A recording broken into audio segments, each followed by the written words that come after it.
It's the final day of preliminaries in the Chessable Masters with so much at stake. Only 8 players will go through to the knockout stage, and for players like Adhiban, Mamedyarov, Foreest and Nakamura, it will be a day packed with nerves. They all need to bank points to get a place in the quarterfinals, so it will get dramatic. Welcome to the Chessable Masters.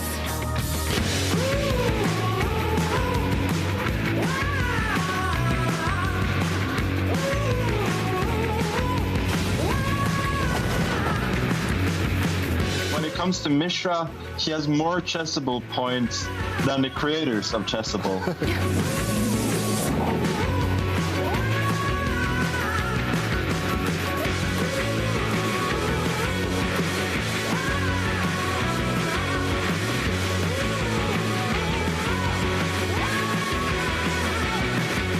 Everyone needs to go check out that Chessable course now. Clearly, there's some magic dust sprinkled on that opening. Well, magic dust. Some of the players need that today. 16 players will become 8 after the final 5 rounds of preliminaries in the Chessable Masters today. The 16 players, they are fighting for a total of $100,000 in the prize fund. Crucial points to reach the tour final, and also this very cool Chessable Champions belt. It's huge.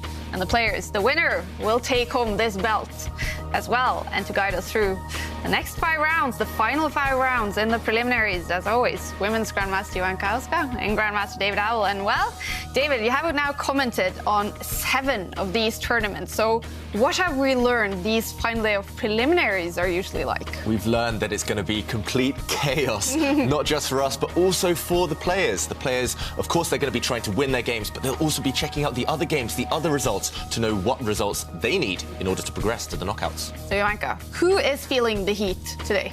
Everyone in the middle, between places 6th up to even 11th place. They will be scrambling for those points because nothing is guaranteed. All right, and one of those players in fighting to qualify is Adhiban. He is fighting hard now to reach the quarterfinals, and internet connection problems, that was the last thing the Indian needed yesterday.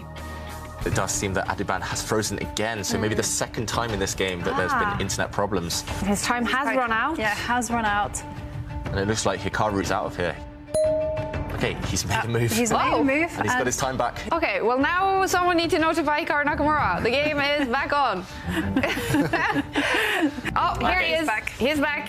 Hikaru Nakamura did come back with a win against Adhiban on the second day of the Chessable Masters preliminaries. He must have been calculating this in advance during that disconnection. Nakamura is on the brink of actually delivering checkmate even. Yeah. Oh, Adhiban knows that this one is done and he resigns. Women's world champion Ju Wan-jun saved the draw against the Norwegian Arian Tari. Stockfish does say there's only one winning move and Arian has less than 2 minutes to find it. And he hasn't found it. He's missed it. He doesn't find the best square. Arian's shaking his head. He knows that he's blown the win. He knows he has to try and give perpetual check. Now he's fighting for the draw, and actually, it's a draw. The Chinese Grandmaster scored a win against American prodigy Abhimanyu Mishra. All the way over in China, it's in the middle of the night for her right now, but she's still playing this perfectly. Yeah, and checkmate next move. The White King only has 1 square. It's got to move away, and we'll see checkmate. Xu Wenjun wins. This is my first time to play in the tournament, and it's a very strong tournament. And today, finally, I win the game, so I feel good. But Ju Wenjun and the other players in the bottom, they are probably out if they don't win all their games today. 8 points have proven to be the magical number to qualify for the knockout stage. And for Arian Tari on 4.5, though, David, how do you see his chances? Arian does have some chances with 4.5. He's only 1 point behind that magical 8th spot, but he needs to put the burners on now. He needs that winning streak in order to try and qualify. And then we have Harikrishna and Adhiban, both on 5 points, Joanka. Do you think we will see an Indian players in the quarterfinal? You know, it might be a possibility because I just checked out Pentala Harikrishna's future opponents, and he does have the easiest time of it. So it might be possible we might see Harikrishna there. But it all depends on whether they can string those victories together. Yeah. And then we have Artemiev on 5.5 in that crucial 8th place. Jurgen van Foreest on 6 points. Is it about winning games for those two today, David? Those two, Van Foreest and Artemiev especially, they're going to be looking over their shoulders. It's not necessarily about winning. Of course, they would love to win some games, but they cannot lose. A couple of losses and they will suddenly disappear from those qualification spots. They want to stay solid and maybe take their chances when they come.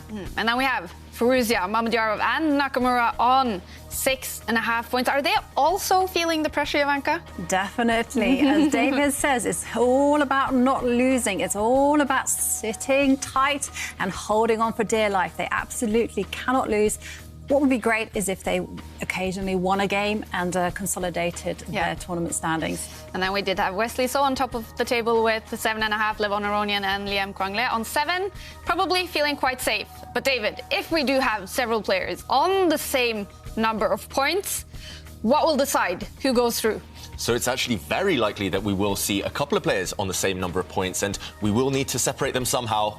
There we go, the tie-break rules. If we do have players on the same points, we look at their direct encounter first, their head-to-head score. If we can't separate them, then it's down to number of wins, who's played the most decisive chess. And after that, it's just a pure lottery. It's down to a maths equation, and I've got my calculator with me. I'm going to be working out all of the stats as they go along. The Elton John calculator. That's right. All right, sparkling. Now, let's also take a look at the tour standings, because there is only this event and one more to gather points to qualify for the $300,000 tour final. The top 8 on the standings will qualify. Now, the winner of the preliminaries in this event is awarded 10 points. The 8th place gets 1 point. So for reaching the semi-final, you get at least 10 additional points. The maximum number of points for winning both the preliminaries and the tournament overall is 50 points. So, David, Nakamura here, for example, he is in 7th place.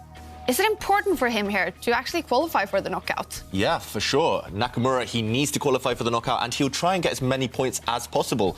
Because remember, this tournament doesn't feature players such as Maxim Vachier-Lagrave, such as Jan Nepomniachtchi, a few of the players around him. So he wants to use this opportunity while all of those other players are away to secure his spot in the finals. We also see Artemiev there in 9th, Mamedyarov in 11th place, Foreest is there, Liam Kwangle. Do they also have chances now to play that final? For sure. If we look at Vladislav Artemiev, for example, he's in 9th place. And if he does get that magical 50 points or even close, then he suddenly will jump up and overtake Vachier-Lagrave in 8th. So every point counts, every result matters. All right. So, as you understand, everyone, it's not only qualifying to the knockout stage that is at stake today. They also have the tour final in the back of their heads today, many of these players. It's going to be a dramatic day. 5 rounds to decide these preliminaries. We will follow those players fighting to qualify in the first round. We will follow the game with Van Foreest and Mamedyarov. And after that game, we're going to be joined by Andras Toth. He is actually a professional chess coach. I'm going to call him that. So it's going to be interesting to talk to him. And later, we're also going to talk a little bit about how these top players actually train. How do they actually prepare for tournament, and how do they improve their chess? And that's interesting because we do have our classroom today as well. Ivanka is there with the 4 players working on their Chessable courses. And Ivanka, what's going to happen there today? Yeah, it's going to be an exciting day of chess improvement because we still have our chess improvers who are looking to perfect their game using Chessable. We have Eyvind, who is reviewing his course on, well, not his course, but Anish Giri's course on the Najdorf. We have a new face, and Christine, who will be studying chess principles reloaded. And we also have Daniel and Katrina, who will be working hard. Now, Anne here, what would you say your chess level is? I'm a beginner. Beginner? Yeah, I've been playing for maybe a year. A year, okay. Online only, never over the board except with my family. So I'm a beginner. You're a beginner. So how did you get interested in chess? And is this your first experience with Chessable? I got interested in chess because of my children. I have 2 children who play chess, and to play with them, I had to learn the moves. So, and maybe I kept the interest more than my children. So I continued on. I've done Chessable a few courses before, but mainly opening principles. And I blunder the opening anyway. Yes. So if I make it through the opening, I often develop the wrong pieces. Yeah. And I can see you've been working hard. What are your initial impressions? It's good. It's a polymorphy I'm looking at now. And when I start to think about the opening principles, I understand the reason behind the moves. So that's very good here. So you're looking forward to an evening of chess improvement? Yes, very much. I can beat my children. So there you hear it, that everyone has their motivation for getting better at chess. Fantastic. Yes. Okay, it's going to be fun to follow the players in the classroom. And, well, David, for the players in the tournament, of course, in the classroom, it's about repetition, looking at openings. Is it the same for the players getting ready now for the first round today, or is it more like a mental preparation, maybe? For sure, especially on a day like today, a lot of it is about the mental side. You need to be positive, you need to be focused, confident. But, for example, I did speak to Tari a few days ago when I played some practice games with him, and he said he's going to be spending the morning repeating his openings. Wow. Just going through that repetition, making sure that it's automatic so he can save a bit of time on the clock at the beginning of every game. All right, so it's the same for beginners and the top players in the world. Now, Jovanka, back in the studio, we also have the question of the day, of course. Yes, and it's actually a really pertinent quiz of the day, because we're asking how do you fight procrastination? I know it's something that affects many people, myself included, and we're asking for your suggestions. And as always, you can tweet your answer using the hashtag #ChessChamps, or alternatively you can go onto the Chess Champions Chess Tour on Instagram, and you can post your answer there. And one lucky winner will win their pick of one of these 3 Chessable courses: 1001 chess exercises, and Harikrishna's Endgame Magic, and of course lifetime repertoires. So yeah, wow, there's amazing prize. Yep. Share your answers, and also if you have questions for David and Jovanka about the games or anything, then ask them on Twitter as well, and we'll try to answer. All right, but now it's getting close. The first round of today, the final 5 rounds in the preliminaries. Let's head into the play zone as the clock is ticking down. We still have these 16 players fighting to qualify for the knockout. 8 will leave us today, and then 8 will go through. And in the first game, we will follow the Dutchman, Jordan van Foreest, sitting in the Netherlands, against Shakhriyar Mamedyarov. And in this game, David, who would you say is the favorite? It's got to be Shakhriyar Mamedyarov, purely because of his experience. They're both starting now in the afternoon, in the early evening, so time-wise, they will be accustomed to that. But if we talk about who has been more successful historically, it's got to be Mamedyarov, a former world rapid champion. And we know Ju Wenjun, she did end up with a win yesterday, Jovanka, but sitting there at night in China has proven tough for her. Yeah, I mean, it will be tough for absolutely anybody to be playing at 11 p.m. at night. I mean, definitely will be a readjustment there.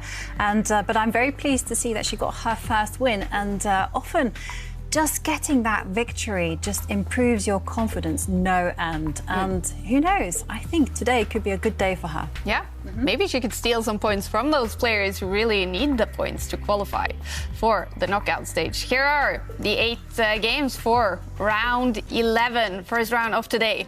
Adhiban, he's going to start out against 12-year-old Mishra. That is a game where Adhiban will look to get 1 point. Ali Reza Frouzia, he's up against Liam Kwangle in the first round. And then Wesley So against Hampi Conero. Wesley So has been super solid.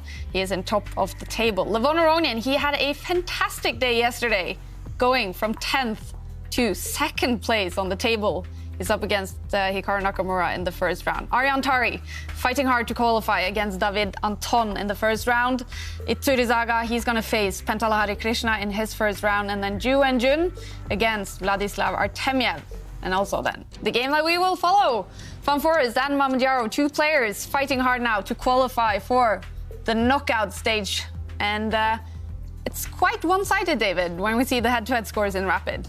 Extremely one-sided, and it's rare to see such a score with these really elite players. We see Mamedyarov, he's won 4 games, Van Foreest winning 0, not even managing to make a draw against Mamedyarov in the past. So Jordan, he has to fight against those ghosts. He has to forget all of those past games against Mamedyarov and hope that with the white pieces now, he can strike back. All right, it is an extra nervous day for many of these players with only 5 rounds to go. And here we go, David. The first move has been made. Jordan opens with his king's pawn. Shakhriyar copies. He opens with his king's pawn as well. And I don't know what we'll see here. One opening I would never have predicted, though, was the Petrov defense from Mamedyarov. This is one of the most solid openings in chess as black, but it does have a very drawish reputation. So Mamedyarov here just aiming to neutralize Jordan at this early stage. We see a trade of central pawns, both knights capturing a pawn there, and Jordan, the first to occupy the centre with his pawn. This is all standard stuff so far. White usually develops a bishop here. Black normally does the same. And we'll see the 2 kings castle. And then the centre will start to see some pressure. White will maybe try to undermine that very strong black knight in the centre of the board. It seemed a little strange to use 2 moves to move that black pawn 2 squares up. Yeah, you're right. A bit earlier, black pushed that pawn once, kicking back the white knight, then moved it again. You lose a bit of time with black, but you did force your opponent's piece back in the process. So Mamedyarov here just fighting for that centre, that middle of the board. That's where all the tension is. We see with that last pawn push, white trying to undermine black's middle pawn, black just trying to consolidate it, trying to solidify there. And this is all well known. White has several moves here. The most common, I think, is just to play pawn takes pawn. And but you can also move the queen. You can also move a rook, a knight. Lots of options. I remember playing world champion Vladimir Kramnik years ago in this position, and yeah, it's so hard to break down black's position. Jordan did manage to trade off black's central knight, and pawns disappearing as well. Yeah, Jovanka. Pawns disappearing, pieces disappearing. So I mean, definitely the Petrov defense that Mamedyarov has utilized is one of the most solid openings around. And he's basically trying to say to Jordan, I'm just going to be a rock here. And but there is still pressure. I mean, the position is still far from equal, as in there's no life left. If you take a look at white's pieces, every single piece has good possibility, and there you can see Jordan has developed his dark squared bishop to attack the queen. Still very, very much in the realms of theory. It's been played before many, many times. In fact, the strongest players I have in my database who've played this opening, Wesley So against Alexander Grishuk. And then we have Nepomniachtchi, Karyakin, Nakamura. Even Jordan Van Foreest himself played this. From the white side? From the white side, yeah. Yeah, so this position, this opening has real pedigree, and it's very, very trendy with a lot of the top players exploring it recently. White there, bringing his knight to the side of the board, attacking black's bishop. That bishop retreated, it was captured, but now suddenly the black queen has sprung to life, capturing the other bishop. And so the bit of a trade there, white's knight coming back where it came from, but every move gaining a bit of time for white, every move creating a threat. Black's queen under fire. That queen has to run away. And Jovanka, is this still well known? This is completely well known. Many, many, many games in the database. Once again, good pedigree for the white side. Wesley So has played this opening. He actually retreated his bishop now, so he retreated it all the way back to the B line, to the B3 square. Yeah, so white's bishop has to move. It is under attack from a black pawn. It couldn't have been captured last move because black's queen needed to run away from the eye line of the white knight. But now the bishop drops back just as Wesley So did in that game. Yeah, and of course the knight develops. And now everyone has stepped forward with the queen 2 squares in order to connect the rooks. Remember, when rooks are connected and working together, they are indestructible. And here we go. It's to the untrained eye, it looks like we are the perfect fortune tellers. But no, it's just because everything is in the database and I'm just reading from it. Yeah, and so we're at move 18 already, but still well-known position. So both sides will have studied this before. From both sides, they will be looking as well at the pros and cons of their position, what the plans will be in the middle game. And that's the trick with these top players. They don't just study and memorize the moves. They also try and work out the ideas later on. The pawn structures they want, maybe the piece trades they want to aim for later. Here, with opposite colour bishops on the board, actually, white with the light squared bishops, black with the dark squared bishop, White will probably aim for an attack on the light squares at some point, maybe using the white queen in the middle of the board to aim towards that black king. So a few things to consider here for Jordan. Does he challenge black's rook on the central line? Does he just take a time out, maybe push a pawn? OK, he does challenge that rook. And, yeah, Mamedyarov has to figure out how to defend against the potential attack on the black king. All right, and we do see one game has actually already finished. Levon Aronian and Hikaru Nakamura. We did talk about focusing on this game in the first round of today, but we did maybe suspect it could be a quick draw, and it was. Yeah, we had a chat beforehand, Kaya, right? Yeah. And we thought Aronian and Nakamura, they're both in great spots in the tournament, so most likely neither side wanted to take a risk. Oh, David, fortunately, the players have played the move, but I really wanted to put you on the spot there and see whether you would actually naturally come up with this pawn move that Jordan has just played. Now, the whole idea is actually to restrain the dark-squared bishop, just to control its movement and, of course, creep forward with the kings. I mean, it looks like the two sides are playing copycat, but there are still 2 games in my database, so this position is known. Yeah, and actually, Jovanka, if you had tested me, I think I would have passed the test, because this setup for white, I actually wanted to play that pawn move earlier before shifting the white rook across. It's just very natural. If your opponent has, for example here, the black dark square bishop, it's pointing towards the white king, so why not block out that bishop with pawns? It's just a very sensible technique in terms of strategy. And now black's bishop, it looks nice and pretty, but it definitely doesn't have a future in the short term. So white will aim to use the fact that he has an extra central pawn now. There's a bit of an imbalance in the pawn structure. White has an isolated pawn out there on the left corner, but white has the central pawns, and at some point it would be nice to start mobilizing those. First, Jordan pushes his Harry pawn, Harry the H pawn, maybe pretending that he's going to push it forward a bit more to undermine the black king, just to use that pawn as a battering ram. I don't think it's going to advance yet any further. Black has the square in front of that pawn, very well defended, but that pawn nicely placed now and could also support a white knight jumping forward later on. Definitely. The white knight jumping forward is certainly going to be a theme. And this is why, in actual fact, 2 games I have in my database, black didn't actually copy white, didn't actually play their rook pawn 2 squares forward. Instead, they made the move. They've only pushed the pawn 1 square forward. They moved it to the h6 square. And that's just to control the white knight, to stop it jumping to potentially dangerous squares. And I like that move because, well, first of all, it stops this knight jump and it stops the alignment of the bishop and the knight working together. So white, if black just makes a random move that doesn't improve his position, if black just pushes the pawn on maybe the other side of the board on the left side, then white does have this idea of jumping forward, as you mentioned, Jovanka, and using the knight and bishop together on this weak spot. And actually, that square only protected by a black rook and the king, it might cause some real issues, and that's why Mamedyarov plays the move you recommended, and the move that has been played before, pushing the pawn forward, stopping the white knight from jumping forward to this important square. So if we do compare the pieces right now, it's roughly balanced, the same material, everything, but I slightly prefer white's position purely because this bishop attacks a potentially vulnerable pawn, whereas black's bishop isn't so effective. It's attacking a pawn that's extremely well defended by white's pawns and white's king. So that difference in the bishops right now is the only thing that gives Jordan hope. Everything else is balanced. One thing he shouldn't aim for here for white is to swap the queens. If the queens disappear, it's just completely level and most likely will end up in a draw. So white needs to somehow whip up an attack, ideally against the black king if he can, if he wants to win this game. Now, you said in the beginning that, Mamedyarov going into this with the black pieces, he wanted to be a rock. And it reminded me of something experts usually say about Magnus Carlsen, that he can squeeze water out of a rock. Now, does Van Foreest have any of those qualities? He is capable, for sure. I've seen many games from Jordan, especially over the last couple of years and in the Tata Steel Masters that he won at in January this year, where he just had a small advantage and somehow it started to grow. And he always seems to do it by kind of floating these ideas of tactical tricks. And I think those tricks, those threats, they scare the opponent slightly. And once the opponents go passive, that's when he pounces. The problem with this game, maybe, and maybe another reason he has such a bad score against Mamedyarov is Mamedyarov doesn't get scared. Yeah. He will never go passive unless he has to. So you can't bluff Mamedyarov. You can't just psychologically bully him.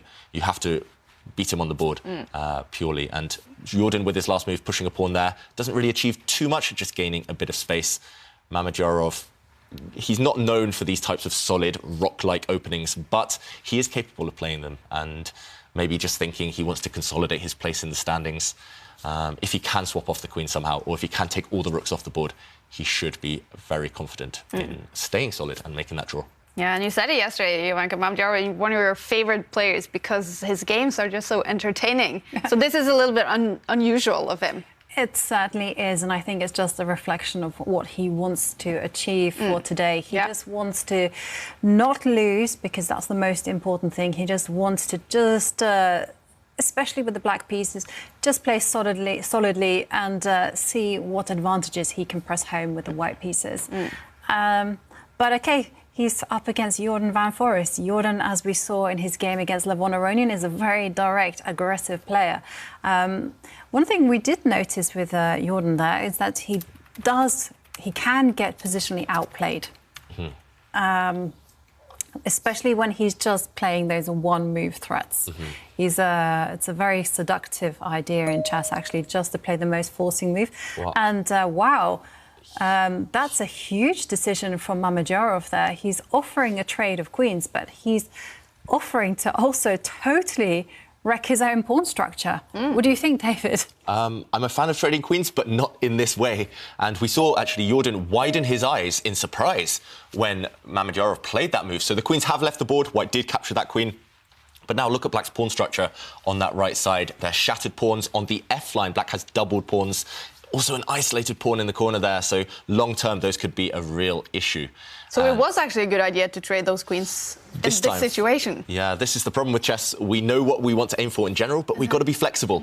If sometimes you don't want to do something, but if it does arise in the right circumstances, you can go for it. And I think that's purely because of the pawn structure right now. So if you could kind of pick up that black pawn and put it back where it came from, then Mamedyarov would be super happy. But right now, Jordan has a move or two to try and attack those pawns, try to win them. So for me, this is critical time. This is where Jordan really needs to spend a little bit of time on the clock and work out the best way of attack. Because take a look at those double pawns. On light squares, Jordan has a light square bishop. But if he immediately attacks the pawns, perhaps Mamedyarov can actually go forward with his own pawn or even jump in with his knight to defend the pawn. So here it's just about what to do. What is the best way of attack? And David, what do you think?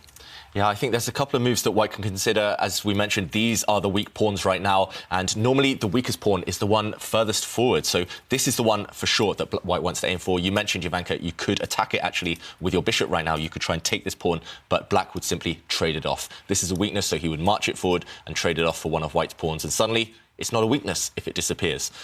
So the move actually that I'm more attracted to with White, it's not an easy one to play, and it's very, very risky actually, is to push White's corner pawn forward, to push this pawn forward. It looks like a pure sacrifice. It looks like you're giving up a pawn for free. But if Black takes this pawn now, then suddenly the reason is revealed.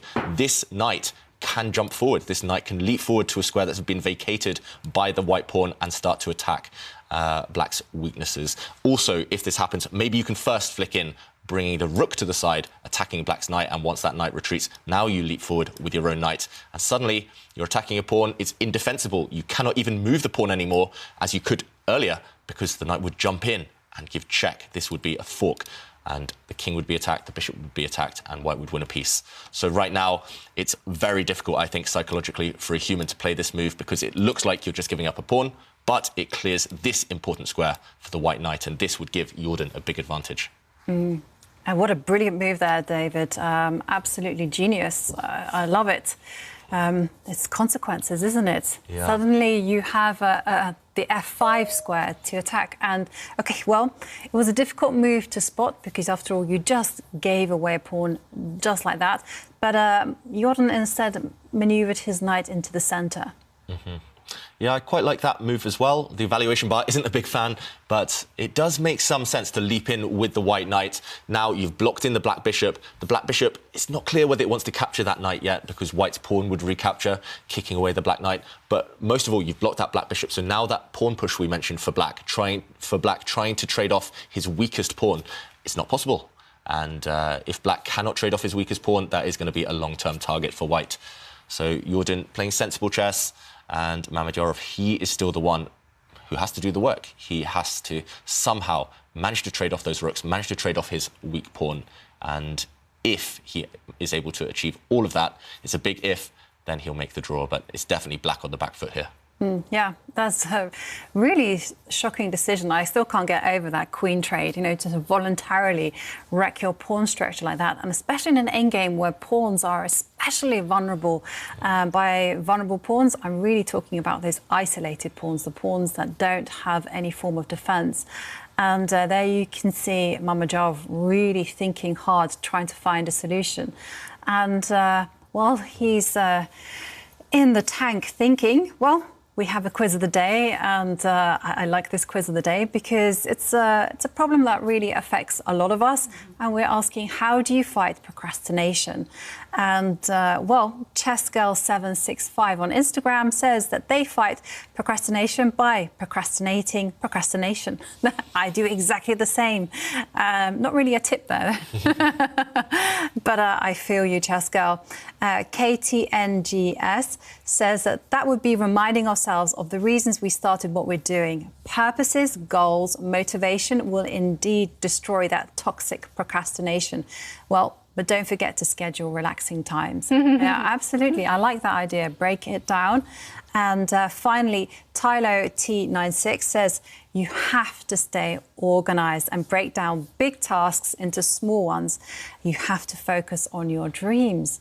Yeah, I like that, breaking things down, just making everything seem a lot more manageable and not so overwhelming. So some good advice there from our followers on Instagram. And if you too want to enter our quiz of the day, then you can tweet your answer using the hashtag ChessChamps, or alternatively go onto the Champions Chess Tour page on Instagram and you can post your answer there.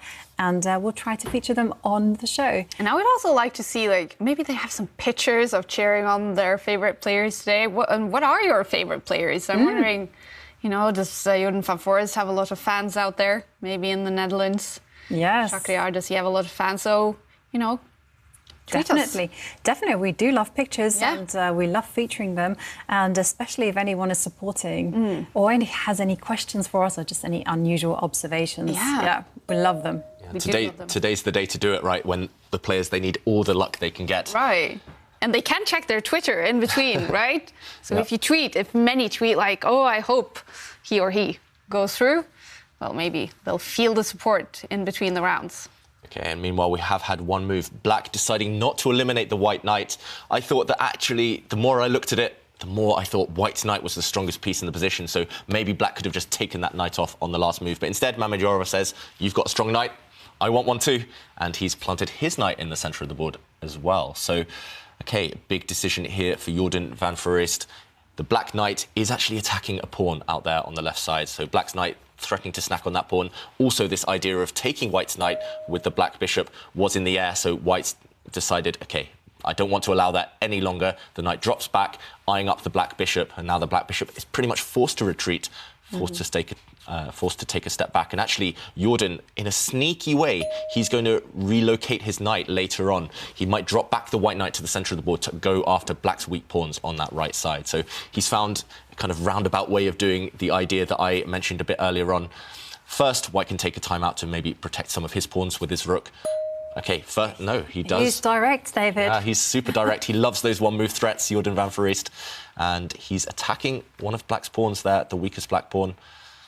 What do you think, Ivanka? Is that too much of a rush? Should he have waited before? Could Mamedyarov sort of trade off pawns and go for the white pawn? Definitely. Definitely a possibility. I mean, it does need calculation because you have to consider where the king is going to go once white captures the pawn with check. You know, because after all, this knight is also attacking one of the pawn on the edge of the board.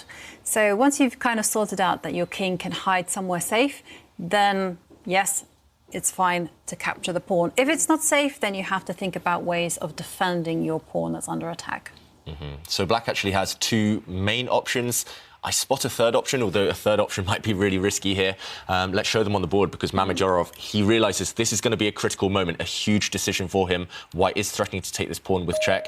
And, OK, he's pushed this pawn forward. As Kaya mentioned, Black could have taken this pawn, saying, OK, I'm going to take a pawn. You just remove my weakness. It's going to fall anyway. But this check would have been very annoying, actually, for Black. The Black king has to look for safety, but there are no real safe squares. If it marches forward, for example, it could get attacked from a distance from the white bishop. So this wouldn't have been so good in this exact scenario. Mamedyarov first decided this pawn is attacked, he's going to push it forward. The move I liked personally was to go on the counter-attack and bring this bishop to the side and try to create some threats of his own. But Mamedyarov, being very direct himself, pushes this pawn. And now I expect Jordan not to capture it, actually, to pose the same problem to the black king, to jump forward with check and ask this king where it's going. No matter where the black king goes, there will be negatives, there will be downsides. The black king cannot maybe protect both of these pawns at the same time. So white's bishop or knight might be able to capture one of those later on. I expect if this move happens that Mamedyarov will spend even longer trying to figure out where to put his king. Yeah. If he marches it forward, again, there might be consequences. The white bishop later on will drop back and this king will be on a bad diagonal. Yeah, I personally would try to avoid putting my king on a light square. OK, well, we're actually going to see it happen because Jordan has put the king. Oh, I'll get there. Put the king in check, and well, instantly, Mamedyarov stepped forward with his king and put it on a light square. I was very hesitant to do that because of the following reason: because you know the bishop retreats, and suddenly you have this awkward idea. But OK, what happens after king takes knight? Yeah, the black king, I think, pretty much is forced to capture the white knight, and it is a temporary piece sacrifice for Jordan. But look at this move. He's just captured back the black knight. He's saying to black, you can take me if you want to. The black rook can capture that white bishop. But there would have been a sneaky pawn move. A pawn would have stepped up, check, deflecting the black king away, and black's rook would have been captured. So black avoided a bullet there. He dodged a bullet, not capturing that white bishop. Very sensible play there by Mamedyarov. So we've seen the knights disappear from the board. Objectively, it does look like that favours black in terms of making a draw, but black's pawn structure still a bit odd, and it's only white still who can win now that it's purely opposite colour bishops, now that the knights have disappeared. Yeah, I have to say I really do like Jordan's position. I mean, primarily because first of all, there's a decision to be made. You need to take it on a step-by-step basis. I think I would be pushing my pawn that is under attack right now. I would push that pawn one step forward, and then I would march my king on the light squares. And once I've done that, my bishop in the middle of the board, look at it. It's beautiful. It's kind of like got its arrows pointing in every single direction.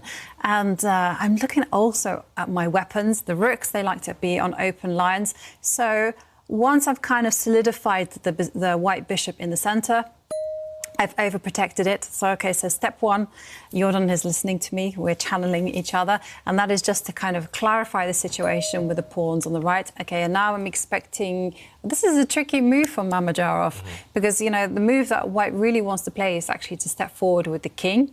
But then Mamedyarov will actually double up his rooks and kind of say, hey, there's a little bit of a pin happening along the E-line. So some good defensive moves from Mamedyarov there. But in an ideal world, what white wants to do is kind of clarify that position, strengthen the bishop, and then move a rook to the open B-line and start putting pressure on those pawns. Yeah, I think white should just continue with that plan you mentioned, Jovanka. I don't think it's too scary at all. You don't think it's scary? Rooks would double up. Oh. No, because black's rooks could never put any more pressure on that bishop. So, OK, instead, Jordan decides that bishop was good, but he has to step it out of the way to at least allow one trade of rooks. I'm not such a big fan of that. I think, yeah, white's king could have stepped towards the centre, improved itself, tied down the black bishop to defending a pawn, and then white could have gone with your plan, Jovanka, to attack black's pawns there over there on the left side. So, bit of a knee-jerk reaction there from Jordan. Yeah, maybe a bit of a small slip there because the more rooks disappear from the board, the closer black gets to that draw. If all the rooks disappear, dead draw. Opposite colour bishops, no chance of winning because neither side has a passed pawn. So, yeah, I think a bit of a small slip there from Jordan. His endgame technique maybe not quite up there with the best in the world yet, but Mamedyarov, big decision to make. I would just take off the one set of rooks now instantly. I wouldn't even hesitate. I wouldn't allow white to run away with the rooks. And if he does that, then I think Mamedyarov is within the realms of being able to hold this game. No, he chooses instead to double his rooks on the open E line, and it's Jordan himself who's making that trade.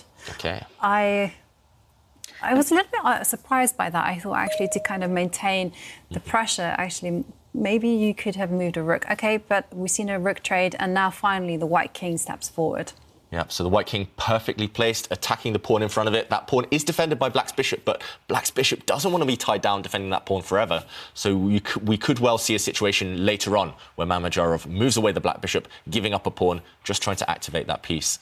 But right now, Jordan, still a very nice position for white, still no risk at all. The bishop does move away. It's going after some of white's pawns. Those pawns can be defended, though. There we go. Jordan defending it with his rook. And will we see that black bishop retreat? Yes. Maybe it has to step back because white's king is threatening to go greedy and take a pawn. Well, it could be the tournament situation, right? In the back of their heads, you know, making them not do those huge decisions. It's scary to do them. Well, talking about huge decisions, I mean, both David and myself thought that, yeah, well, Mamedyarov will just retreat with his bishop, defend a pawn. But Mamedyarov says, no, absolutely not. Playing passively is not for him. He is looking for that activity. He wants to unleash chaos on the board and activate his rook and bishop. And so that's why he's pushed a pawn forward to challenge the white central pawns. So, David, do you approve of this decision? I like it from black, actually. I'm slightly thrown off by the fact that the evaluation bar is heading over to white's side, but in general, I quite like it. When you are on the defensive, when you don't have the best pawn structure necessarily, it does make sense to just go active, to put some pressure on your opponent's pawns, on your opponent's pieces, rather than just sit and wait and hope for the best. So this pawn push, it's actually giving white a choice of two pawns to capture. You can capture the pawn that has just moved, or you can take a pawn with your king. Personally, I would probably take the pawn that has just moved because the pawn in front of the white king isn't going anywhere anytime soon. So you take that one first. I guess the black rook will shift across and try to regain the pawn. But from there, Jordan will be able to go a pawn up in a few different ways. He just has to decide which way to capture the pawn and how to activate the white rook, which is actually the problem piece right now. So questions for Jordan. But either way, black's rook and black's bishop are finally getting active, and that's why Mamedyarov is probably a bit happier than he was earlier on. And just a quick reminder on the situation on the table. So Mamedyarov 6.5, currently in 5th place. Jordan van Foreest 6 points, currently in 7th. So that is the situation before this game. And we do have some moves. We do have some moves. So white did take that pawn, as I mentioned. The black rook has gone and recaptured it. It took a while. But white's bishop has activated itself in the meantime. And, OK, white pushing a pawn forward there, just avoiding his pawns being captured. And now, temporarily, level material again, but white is going to go a pawn up no matter what. White is eyeing up a pawn with his bishop over there on the left. And that pawn in front of the white king, it's easy pickings on the next turn. Yeah, it is easy pickings, and I really do like what Jordan has done. I mean, because for starters, that bishop, the white bishop now can actually inch itself one square forward and anchor itself right into a beautiful central square. So those are kind of two things that I'm looking at in this particular position. First of all, the obvious one, going to go material up, going to capture a pawn, and the second one, good bishop. Yeah, and actually I'd fallen into a trap myself. So, for example, this pawn that's under fire from white's bishop, if it does step forward, I think white should go with your move, Jovanka. White should plant his bishop in the centre of the board onto this fantastic square defended by a pawn, because the move I wanted to play was a greedy one, and it would have actually lost the game. It would have been a big blunder. It took me a while to realise. But if you take this pawn with white now, whoops, the bishop would drop down, check.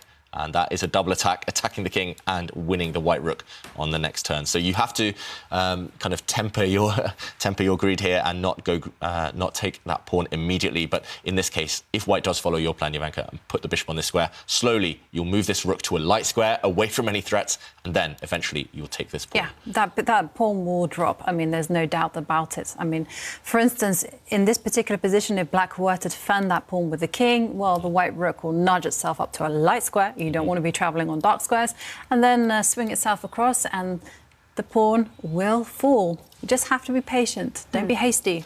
Yeah, don't be hasty, and that's the key now for Jordan van Foreest. In the past, we have seen him be a bit hasty, but he's still a fantastic player. He's still great at endgame. So in the current position, if he achieves that really strong bishop, if he gets his rook onto a good square, then we might well see him put some pressure on. And there we go. The bishop does find this glorious, fantastic square in the middle of the board.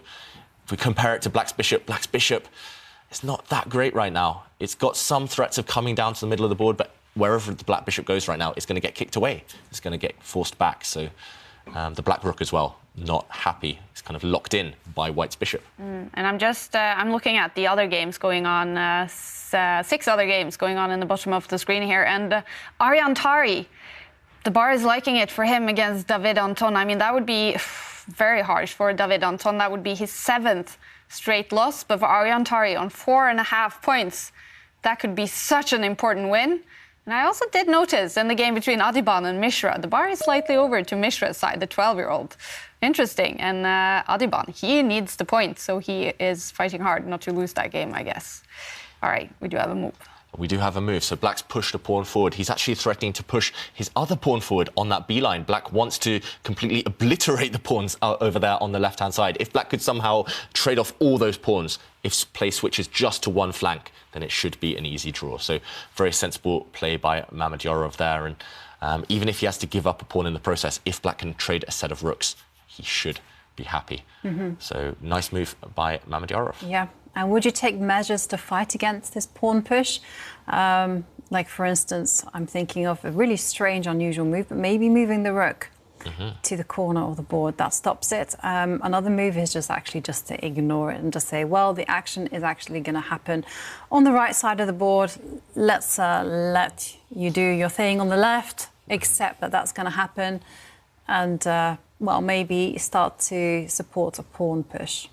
Yeah, I would love to kind of stop black pushing a pawn there on that left side, but I don't see how really. I mean, your move, sneaky, very cunning, but yeah, I'm not sure I would find it. And okay, Jordan instead tries to bring his rook across one square to keep an eye on black's pawn, but black pushes anyway. Black is giving up a pawn in the process. Now, white cannot capture that pawn with his own pawn, because white's pawn needs to defend its bishop in the middle of the board.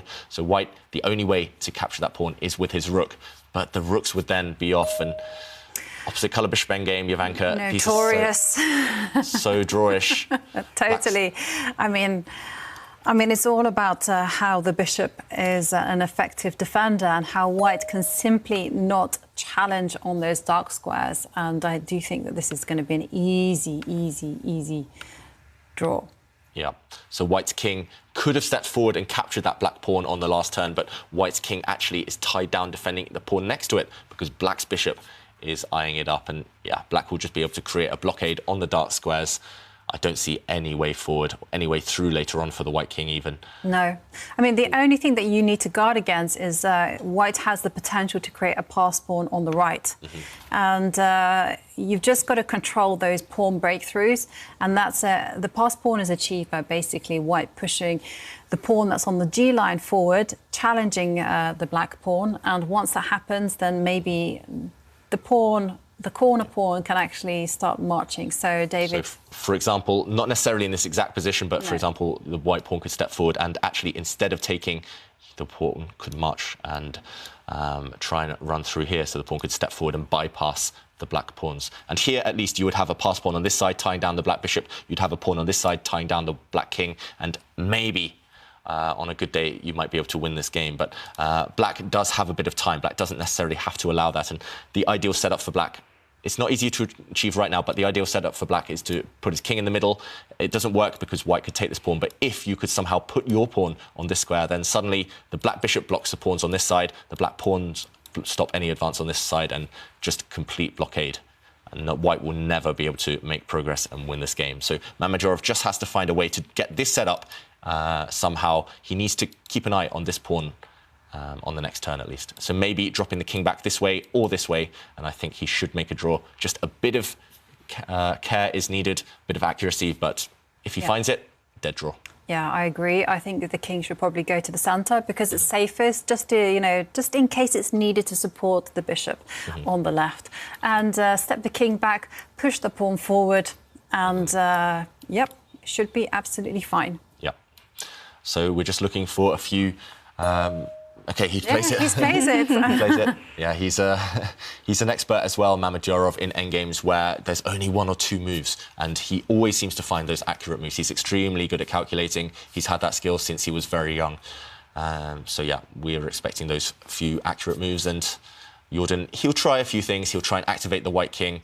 First, you need to maybe step up the pawn next to the white king, just so it's not on a dark square, and then the white king will get active, but after that, it's not clear where the white king's actually going. So does it seem like he's still trying to win this game, Van Foreest? Yeah, he will try. He will try, but I mean, it's a opposite color bishop ending, and the whole problem is with these opposite color bishops, both sides have their fields of dominance, and they're just supreme in it. There's no way that white can break down black's blockade on the dark squares, and there's just no way that black can even think about challenging white on the light squares.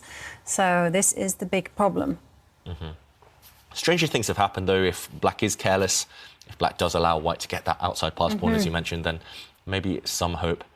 Actually, one of my fondest memories in chess was when I was 10 years old, and it was similar to this, actually, an opposite colour bishop endgame. I was only 1 pawn up, and I thought it was just a dead draw. But in those days, in those dark ages, before computers were really strong, we used to have breaks in between each game. So there was a break, and then I had a chat with my coach, and he said, let's work it out. Let's have a bit of an analysis. And that was with Glenn Fleer, an endgame expert, an English grandmaster. And we worked out this really cunning kind of king maneuver to just outflank the opponent's king. And it was like 20, 30 moves deep. But eventually, when the game resumed the next day, I managed to win. So overall, it took 9.5 hours over 3 different sessions, that one game. And, wow. And a break. Yeah, in the adjournments. And the adjournments, yeah. I hated those adjournments. Oh, yeah. It was Luckily, like they're gone now. But... Yeah. OK, so we actually have the pawn move that we actually highlighted as white being able to create a passed pawn. But instead of pushing the pawn, Jordan simply captures back. And now I think it should be relatively safe for Mamedyarov. So Jordan, he's just trying to, with his last pawn push, he's trying to fix black's pawn, the black pawn next to his king. He's trying to fix that on a light square. So if that pawn ever moves, white will bypass it and create a passed pawn of his own. So black's king is tied down to a pawn now. So it makes some sense from Jordan. It's still difficult to foresee this being sufficient. I was about to suggest this move. The black bishop dropped back. That's really cunning. The black bishop is actually going to eye up that white pawn that did just move, that white pawn on a dark square. So next turn, no matter what white does, actually, black's king is going to move forward to attack the white bishop, and then black's bishop is suddenly freed to go and grab a pawn. Yeah, that was the key move, I think. That was the ticket to the draw for Mamedyarov. That's a critical move. I mean, it's actually a really difficult move to spot because it's actually retreating the bishop, and naturally the eye never looks backwards. It kind of always looks forward. So nice save from Mamedyarov, and I like it because now the black king can leave the defense of the pawn in peace. And well, now we do have a question though.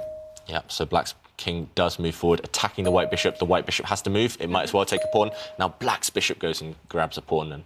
And that's almost the end now. That's pretty much all she wrote, because once the white king steps forward, the black bishop is just going to continue defending its pawn. The black bishop will defend its pawn forever, pretty much, and then the black king will deal with white's other pawn on the left side. And one passed pawn isn't enough. You need 2. OK, so you do still have to be a little bit accurate, though, David, because here, the white king will step forward. Yeah. And no, not yet. No, it doesn't. Now I would just move the black king. Yep, go after white's pawn. Now you can just sit with the black king. I don't think there's any way to trap that black bishop, unfortunately. The black bishop is fine sitting where it is. As soon as you attack that black bishop, the black bishop will relocate itself around a different way to defend its pawn. So black can just wait for as long as he wants with his king. And he's doing that. He's just going to pass. And the great thing is with that king is the king has a lot of freedom to wait. So black, there we go, continues waiting with his king. If the white king continues moving over towards that left side, black can start waiting with his bishop. Yeah, every day that king is shuffling. I have to say, though, Jordan van Foreest in 7th before this round, he has a tough day today. He's going to face Adhiban, he's going to face Fallujah, he's going to face Wesley. So, I mean, there could be some potential losses there. He also has Mishra. I can see why he wanted to win in this game. Yeah. He wanted the win, but there we go. They have agreed a draw. No progress to be made. All right, and he's not looking too happy, but it is a safe and solid start for both of these players fighting to qualify for the knockouts. A draw between Jordan van Foreest and Shakhriyar Mamedyarov. So Mamedyarov with the black pieces, do you think he's going to be happy about this start? Definitely he'll be happy. I mean, he was under pressure there and he successfully fended Jordan van Foreest off.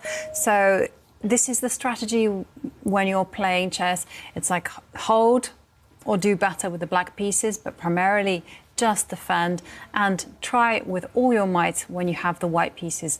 And wow, that is an exciting position that I see in front of me. Yeah, we're heading into Arjan Tari on 4.5, fighting extremely hard. He needs wins today to qualify for the knockout stage. He's facing David Anton, who had a horrible day yesterday. Wow, the bar just went down. Yeah, this is how up again. yeah, this is how crazy the position is, though, that even the computer is struggling to evaluate it. And first thing we should do is a quick count now that we're into a new position. And actually, black is a pawn up, but black being that pawn up, the black pawns aren't that great, especially on that left side. White has a phenomenal pawn, about to make a new queen. White's far advanced pawn there, tying down one of black's rooks. And, OK, now David Anton trying to trade off some rooks, trying to relieve the pressure. If white's rooks disappeared, then actually maybe the white king will become a bit of a target. White's king is caught in a bit of a mating net because black has far advanced pawns on the other side, on the right side. So while the queen remains, while the black queen remains, white's king isn't entirely safe. And wow, OK, look at this. Stockfish, the computer. I'm glad we have it here because this is not an easy move to find. It suggests only one move to keep the advantage for white, and that is actually to bring the white rook at the bottom of the board up next to the black queen, to lift it, attack the black queen. That rook could not be captured actually by a pawn because white's queen pins a pawn towards the black king. And wow, I'm not sure I would play that move. It looks super dangerous. He hasn't played it. I mean, yeah, that move looked good, but I didn't actually see the big point behind it, and I couldn't figure it out. So I'm not surprised that Arjan didn't actually spot that chance. So has he actually lost his winning advantage here now? Yeah, it's still... No, I'm not sure. I mean, it's still really crazy, wacky position. I mean, there's still so much margin for both sides to go wrong. But and now he plays it, but oh my God, take a look at that bar. The bar says that is a blunder of the highest chord. Now I'm trying to figure out why. I mean... We see Stockfish there. The computer shows us the big difference. Now, the reason this isn't good for white is because black's queen can actually retreat in front of the white queen, offer a queen trade. And if the queens come off, black's extra pawn advantage will be decisive. That move wasn't available. There we go. Black's played it. David Anton finding it. That move wasn't available while white had a rook next to that square. So that's why trading the rooks off first was a huge mistake. It's these small details. We saw it yesterday from Arjan as well. He checked on the wrong square against Zhu Wenjun. He lost his advantage. Now he found the right idea, but in the wrong order, and he's blown it. Wow. Yeah. That is a devastating blunder for Arjan in the tournament situation. Yeah, absolutely devastating, because he's going to lose his pride and joy, and suddenly it's going to be the white king that is in huge trouble. Just take a look at those white pawns surrounding this black pawn surrounding the white king. They just completely encircle it.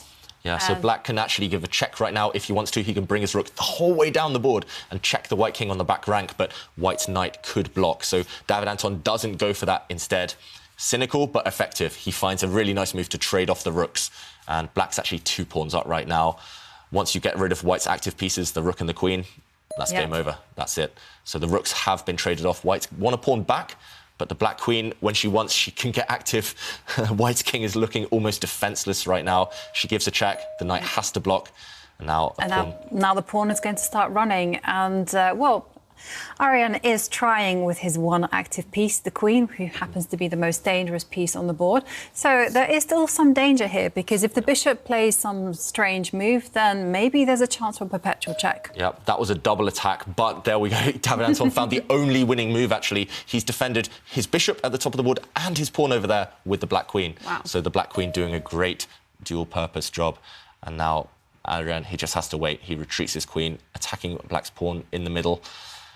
Problem is, even if that pawn drops, it's probably not going to be enough for white, but the bishop just keeping everything nice and safe, and white is completely paralysed with all of his pieces except the queen, but a queen on her own won't be able to defend this position. So, yeah, Arian is a difficult result for him, most likely now. He's still being sneaky, he's still attacking some pawns, he brings his queen up there, attacking some pawns back along the diagonal.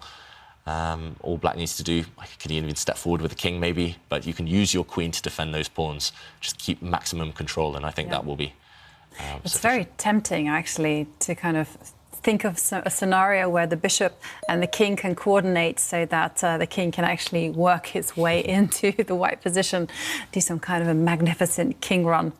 Yeah. But OK, David Anton is simply just playing ruthless chess. You know, he's trying to force the exchange of queens, because if that happens, the queens get removed from the board. That's it. It's a win in the bag for him. Yeah, and the problem is, if Arian moves his queen away, black's queen's going to start threatening some checkmates. So Arian, he can't trade queens. He definitely won't even think about that. He needs to look for a practical try to set a trap. OK, he brings his queen back to attack black's extra pawn. What's to stop black from threatening checkmate? And he's on the board. So black was actually threatening to bring the queen down in front of the white king and deliver checkmate. So the white knight had to jump forward to stop that idea. Black's queen's grabbed a pawn, so 2 pawns up for free now. And still white remains with those issues of his king. The black queen she's doing all the hard work. She's showing why she's the best piece on the board.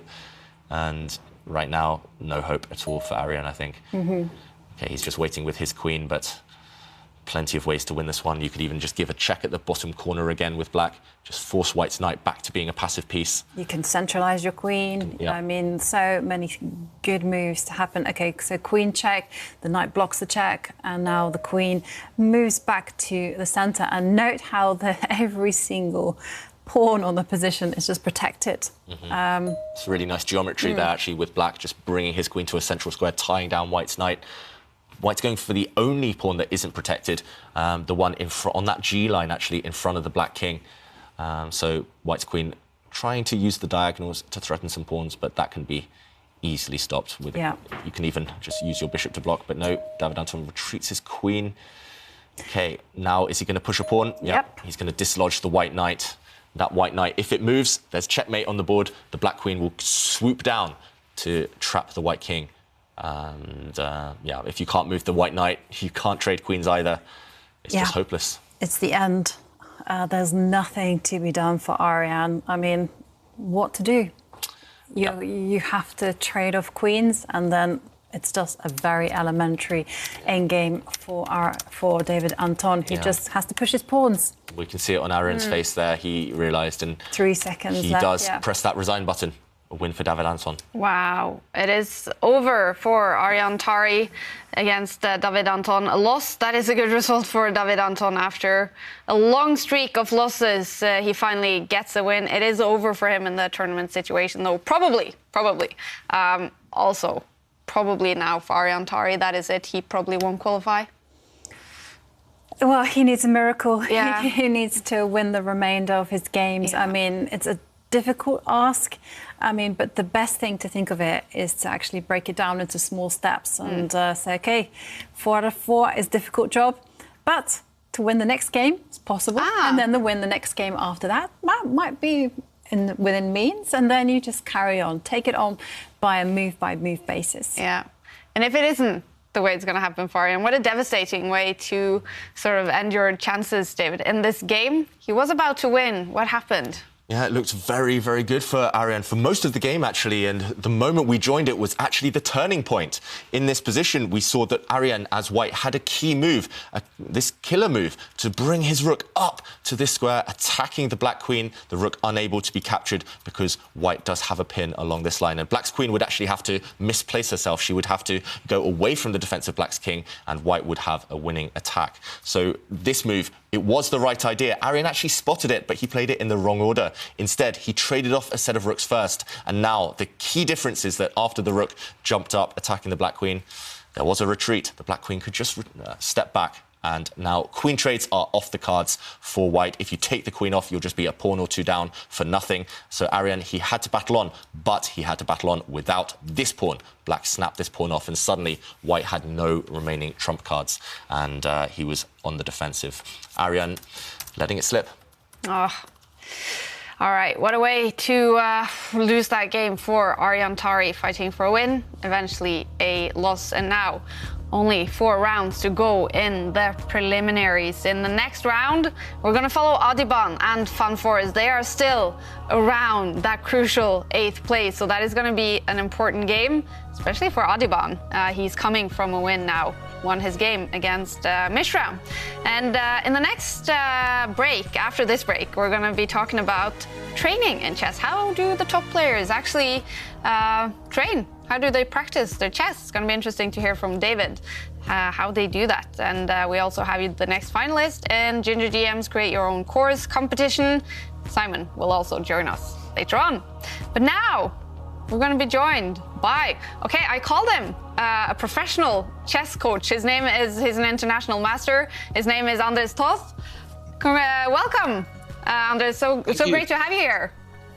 Thank you very much. It's my pleasure. And I can see you're sitting in Australia. I mean, what time is it for you now? You don't want to know that. It's turning 2 o'clock in the morning. Wow. Well, we're so happy that you're staying up to join us because we're talking a lot, with Chessable, being the Chessable Masters. We are talking about training and chess. And I did call you maybe like a professional chess coach. Is that correct? At the moment, it's semi-correct. Yeah. So I'm still juggling a day job and doing my coaching and my Chessable courses and other content creation as well, YouTube and streaming. And it's even to say it is quite a bit. So you can imagine doing this is quite taxing. So I'm trying to drop my day job more and more so that I can transition towards chess. That's the mid to long-term goal now. Wow, so you're very close to living off of chess. Yes, that's pretty much safe to say, yes. Wow. And then also, as an international master, how much do you actually play chess then? None whatsoever. So, well, actually, no, that's not true. I do play online, but I do not have any playing ambitions whatsoever. I'm channeling all my ambitions into my students. So that's coaching and content creating for me. That's where I enjoy that the most. And that's where I feel that I can do my best. And so that's where I'm focusing my energy and my time too. And with with Chessable and intranet and every sort of tool out there, is sort of being a chess coach kind of a new profession? Yes, I think it's actually safe to say, so many people have turned towards Chessable, for example, to create content. It has become a bit of a trend now that, as you can see, even the elite players, you can hardly point at any who wouldn't have made a Chessable course already. Most notably, Mamedyarov, the challenger of Magnus Carlsen, just came out with a course. Vladimir Kramnik has a course out there. So even the elite is trying their very best to leave their mark in the chess learning field. And I think it's great that Chessable is such a great platform that everyone is really trying to join them and create content for them. And of course, it's a privilege for me too to have been working for them, and I'm massively enjoying. Cool. And Andras, you mentioned that you really enjoy the coaching, the content creation. What is it about those things, and what tips would you have for maybe some of our viewers at home who are thinking of getting into coaching and content creation?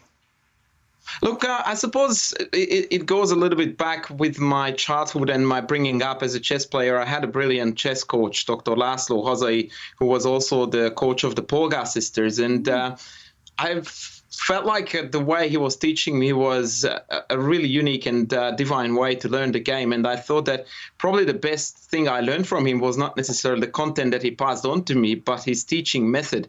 And so I really felt that that was my calling. And then I started working as a chess coach here in Australia. And shortly after, 2 of my students became Australian junior champions and managed to make it to international master level fairly quickly. And so then I thought, okay, this is what I want to do. And And nowadays, when chess is probably more popular than ever before due to various components, TV series, unfortunately, COVID also is playing a very big role in it, but I guess we are happy that at least it has a positive side. More and more people turn towards chess, and so more and more people want to get better at it. And so there is a larger demand for learning, there is a larger demand for coaching. So I feel like I'm doing the right thing at the right time indeed. Yeah. And we have mentioned a couple of times, Chessable paid out over $3 million to authors last year. So what do you think it actually means for the future of chess, that young people, maybe talents in chess, they now know that they can go all in on chess, and if they don't make it as top players, well, they can always fall back on coaching, making courses. I mean, there's several ways to live off chess. What does that mean for the future? And I suppose you guys are correct that lots of new avenues have opened up. Chess streaming has become a genre on its own right. And indeed, content creation too. I do know a fair few fellow Chessable content creators who are indeed basically just doing nothing else. That's their profession, is to create content for Chessable only. And good for them. I think it's a brilliant thing. And not even for a second should anyone think that it's easy, by the way. It is quite taxing. It's quite a difficult task. Most fellow content creators at Chessable really do their very best to produce really high quality content. So it is a tough field, but at the same time, I guess you are right. I mean, look at our youngest grandmaster, Mishra. Like a couple of weeks ago, someone posted on Twitter his actual Chessable profile. The kid spent in the last 2 years 7 million hours on Chessable.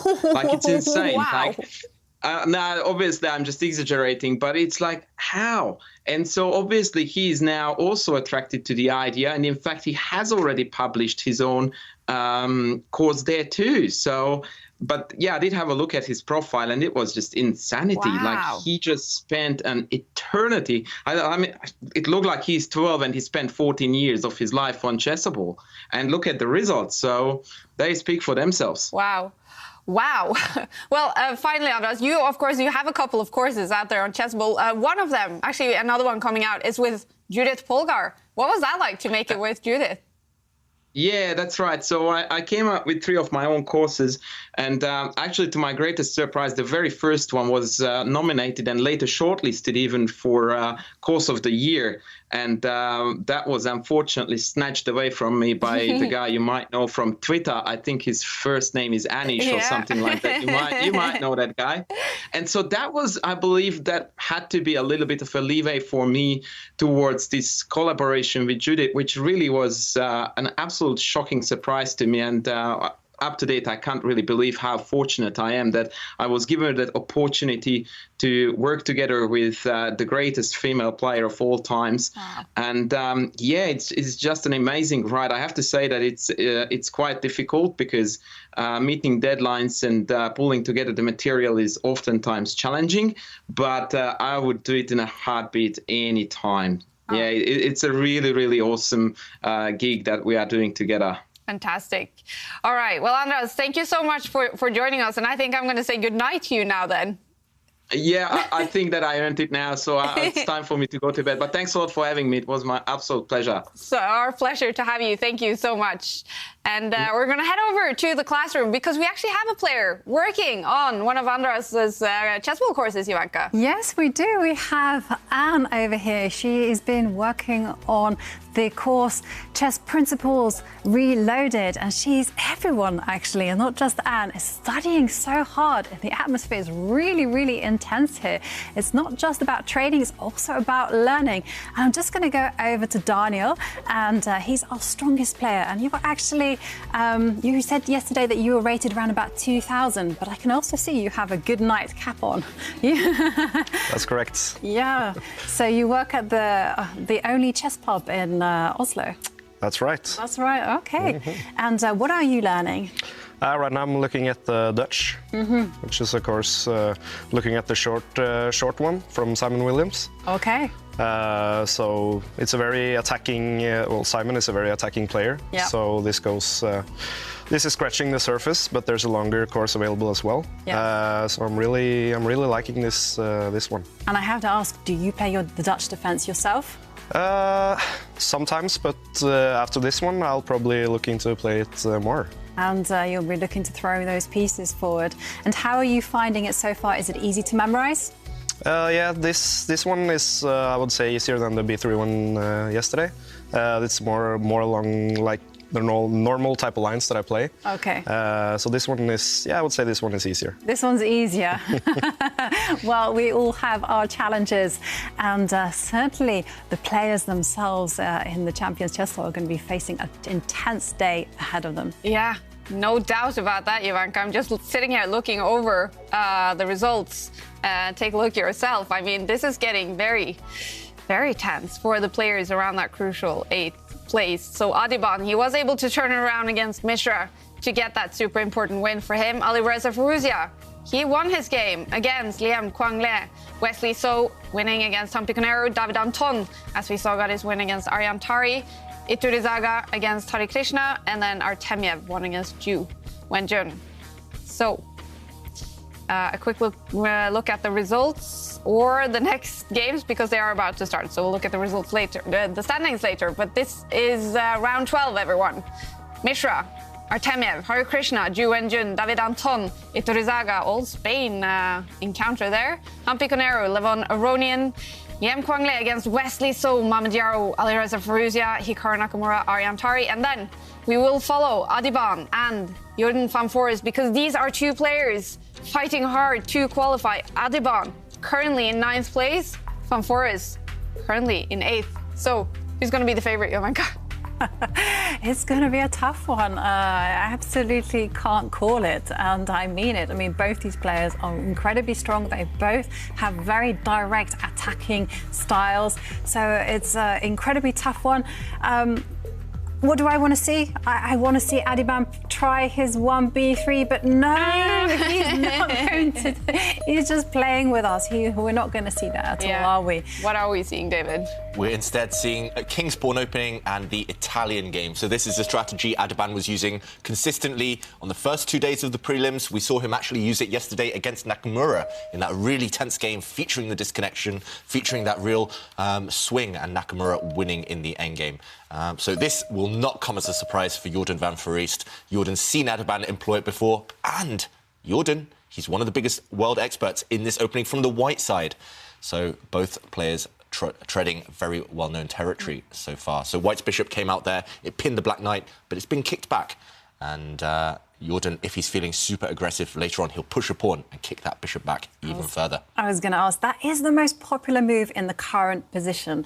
Do you think Jordan will do it? I absolutely think he will. It's his style. He's an aggressive guy. And let's hope Jordan throws those pawns forward. No. OK, he waits, he waits. I think we might well see it on the next turn or two. He's hoping that White actually castles the king first. But now we see that pawn push. He's attacking the white bishop, which has been forced to step back. And yeah, I'm not sure which side either of them wants to castle right now. It doesn't look safe on that king side, on that right side of the board, because if White castles there, Black's pawns are going to launch forward. We'll see a pawn storm. If Black castles on that side, his pawns have caused some weaknesses. His king will be very vulnerable behind those pawns. All right, so let's take a look, everyone, at the standings after 11 out of 15 rounds in the preliminaries. And especially, let's take a look at Adhiban, currently 6 points in 9th place. Jordan van Foreest, 6.5, the same as Vladislav Artemiev in 7th and 8th there. And we have 3 players on 7 points. OK, we do have some moves. Yeah, a few moves. White has made a huge decision to castle on the king side, so we might well see an attack incoming.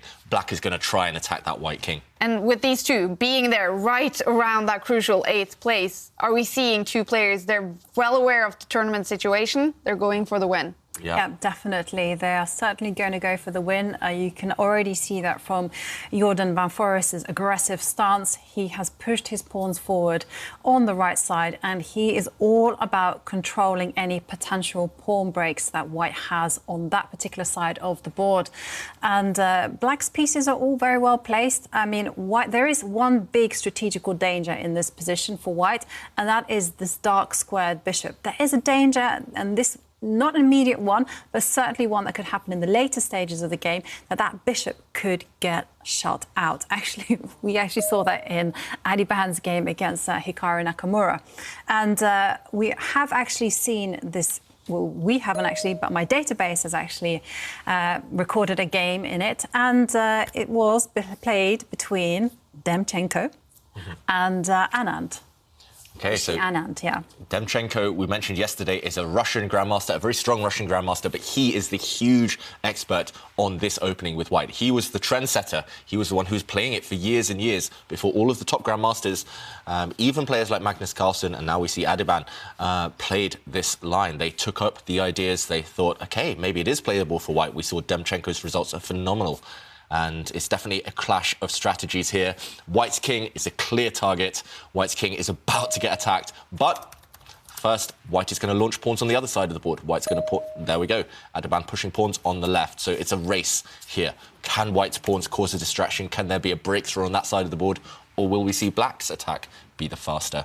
I'm slightly surprised to see Jordan castle kingside as well. So Black's king castling on the same flank. I thought maybe he would delay that as long as possible. In fact, Vishy Anand, the former world champion, he chose a different plan. He actually decided to maneuver his knight on the side of the board, just relocate it to a different square so that it was a bit more effective.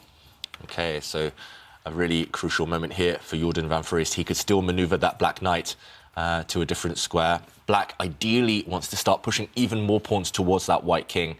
He's already pushed one, he might as well push more.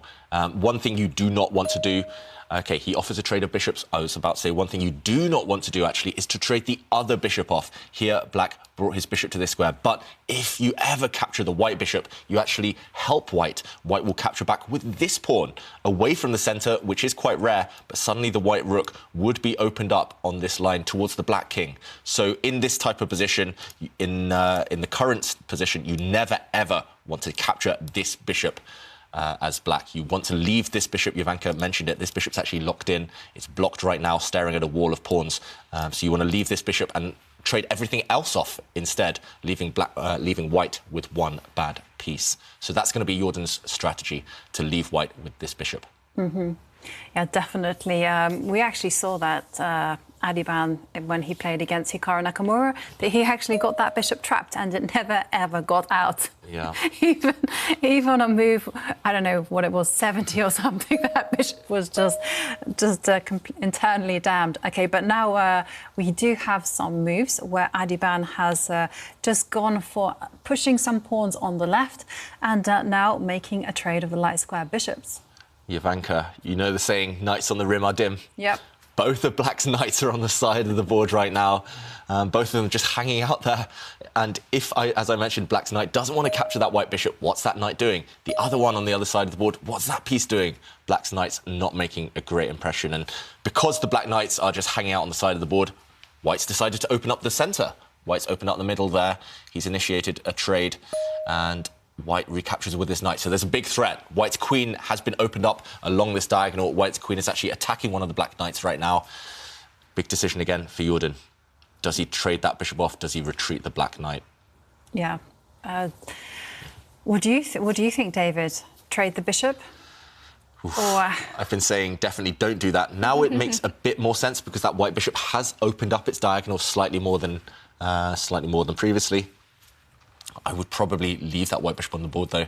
I would maybe bring my knight towards the centre. If we look at the f4 square, we've mentioned in the past, knights on f5 will thrive. Black's version of that square is f4. So that black knight could land on a decent square. Or you could retreat it. There's arguments for both. Either way, I'm not liking the fact that the centre's opened up while the black knights are misplaced. Yeah, I have to say the position has become a lot more unbalanced now because it could be a question of timing. I do like your knight jumping forward, but the centre does seem to be really very loose. And suddenly, take a look at Black's king. There's a lot of air around it, and that makes me a little bit nervous for Jordan van Foreest. But OK. Still a lot of dynamic play, and now Jordan is thinking whether he has the time to jump forward with his knight or maybe he wants to just exchange off his knight for the bishop. While he's taking that deep think, well, we have a quiz of the day where we're asking, how do you fight procrastination, that eternal problem? It's a horrible problem, isn't it? Well, we do have some nice tips. Adnan Al-Menini says that they fight procrastination by making a list of daily tasks. Ooh. Playing chess would be at the top of it.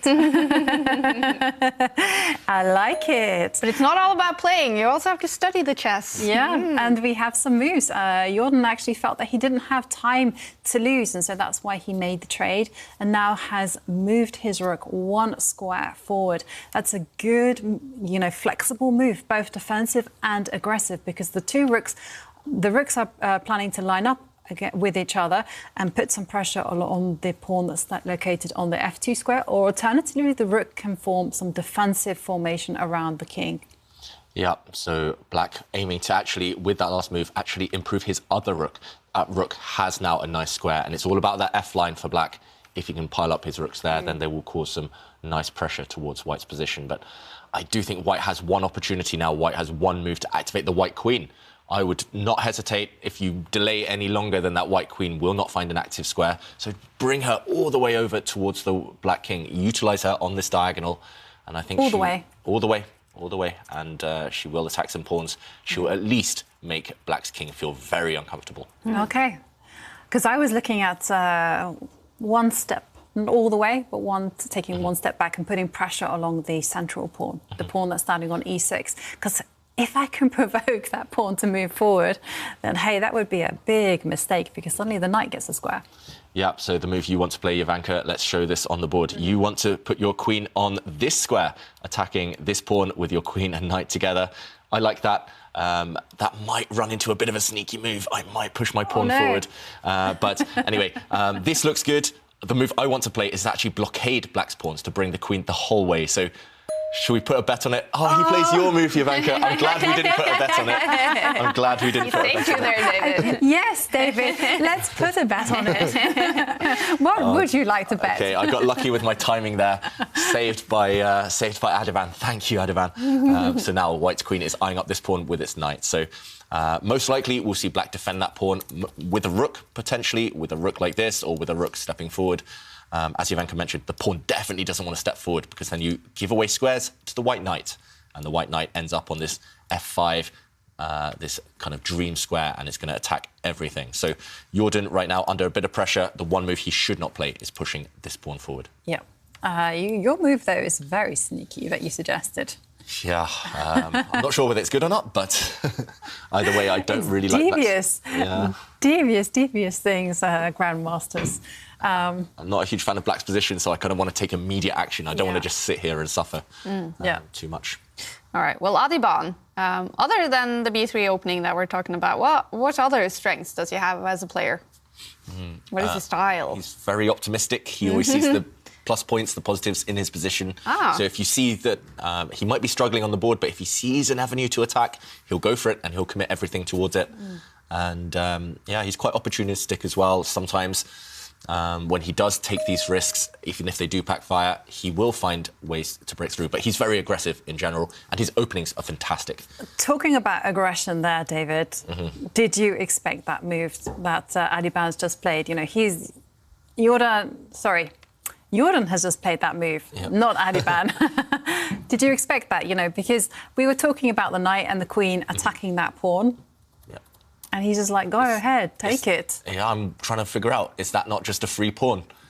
White's knight under attack, White's knight can go and grab that pawn right now. Right, but I think Jordan is saying, you grab it for all you like, but you don't have too many squares with your knight afterwards. OK, there's one escape square that I can see for the white knight. The other downside for Black right now is, yes, he's pushed a pawn forward, he's forcing White's knight in the centre to make a commitment, but look at the Black bishop suddenly. It's blocked itself in. With that last pawn push. That Black bishop far less happy than it was just one move ago. Yeah, you have to bring up the analysis board here because, the first immediate question is, why can't White take that pawn? OK, so I'm suspecting that Jordan is like, well, that knight doesn't have too many squares. It has one square, as you pointed out. So if the knight is attacked... immediately, then, the knight gets out of it. The knight, it looks like it's trapped actually, but you can calmly use this square because black's pawn cannot capture. Yep. The black pawn is pinned along this line. So this square is actually very safe for the white knight, and then it will leap towards the centre on the next turn. So you cannot trap it immediately. So just move the king or any other. OK, so that would be very cunning to move the king out of the way. Now the threat is actually to bring the rook across, and the white knight doesn't have any escape squares because the queen is not pinning this pawn to the black king.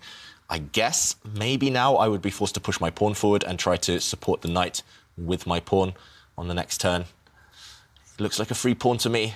The computer, the evaluation bar, isn't too impressed, but I don't see any downside immediately unless there are some really tricky lines. Maybe black can enact an idea such as this one, pushing a pawn forward.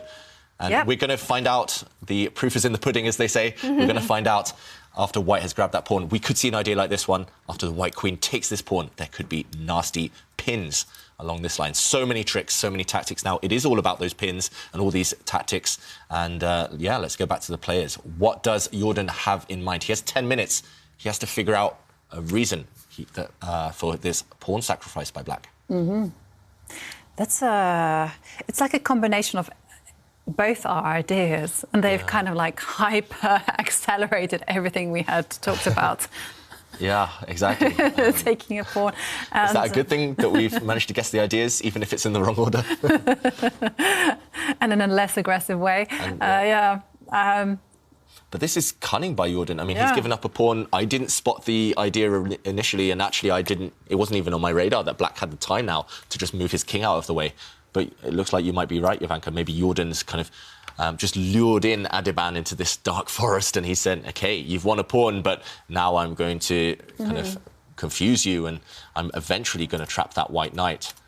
Yeah. Wow, what a position. This is crazy. It just looks like white should be completely winning because black's pieces, especially the black knight and bishop on the side of the board, they're just not contributing.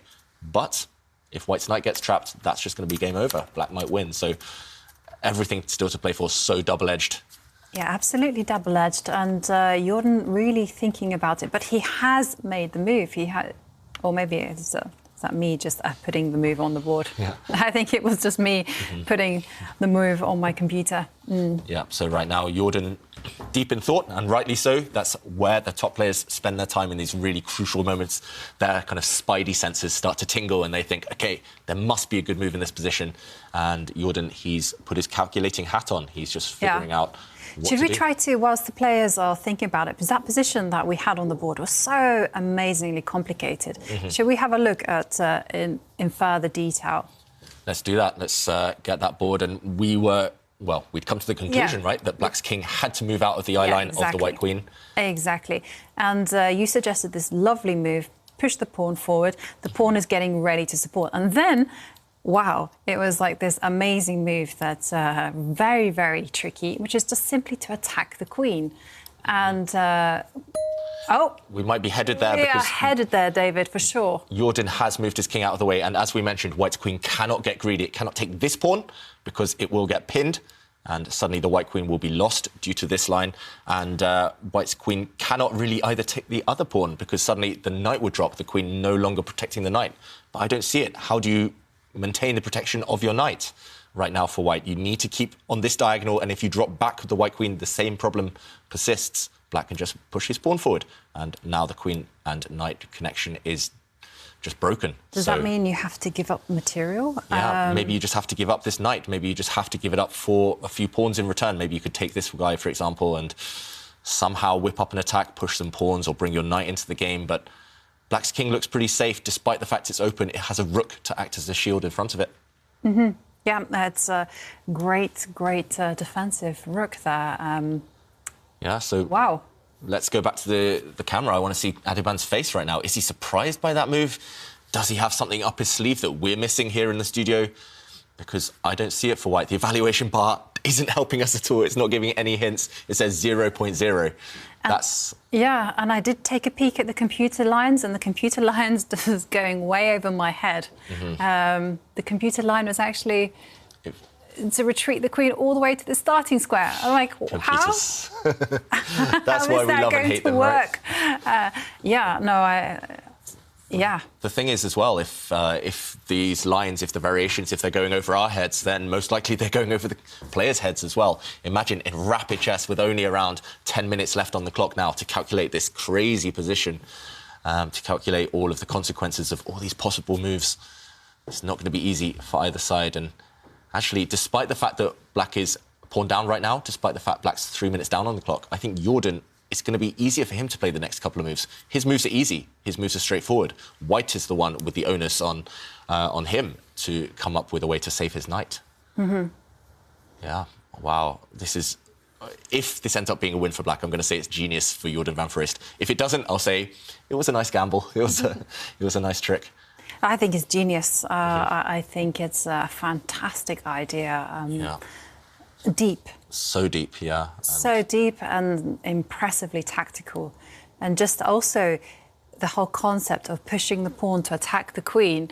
I mean, you're giving away not one pawn, but 2 pawns, and one of them with check as well. Yeah. Very, very creative stuff. And Jordan must have seen this 3 or 4 moves ago. He was the one who lifted his rook up one square in order to kind of create this shield for the Black King. He was the one who pushed his pawn forward, blocking in his own bishop just to provoke White's knight into capturing a pawn, seemingly for free. So Jordan, yeah, he's spotted this from afar, and he's definitely seems to have tricked Adhiban. Adhiban clearly hadn't calculated this last king move by Black, otherwise he would have reacted instantly. Yeah. Maybe he's realising it's more difficult than he thought.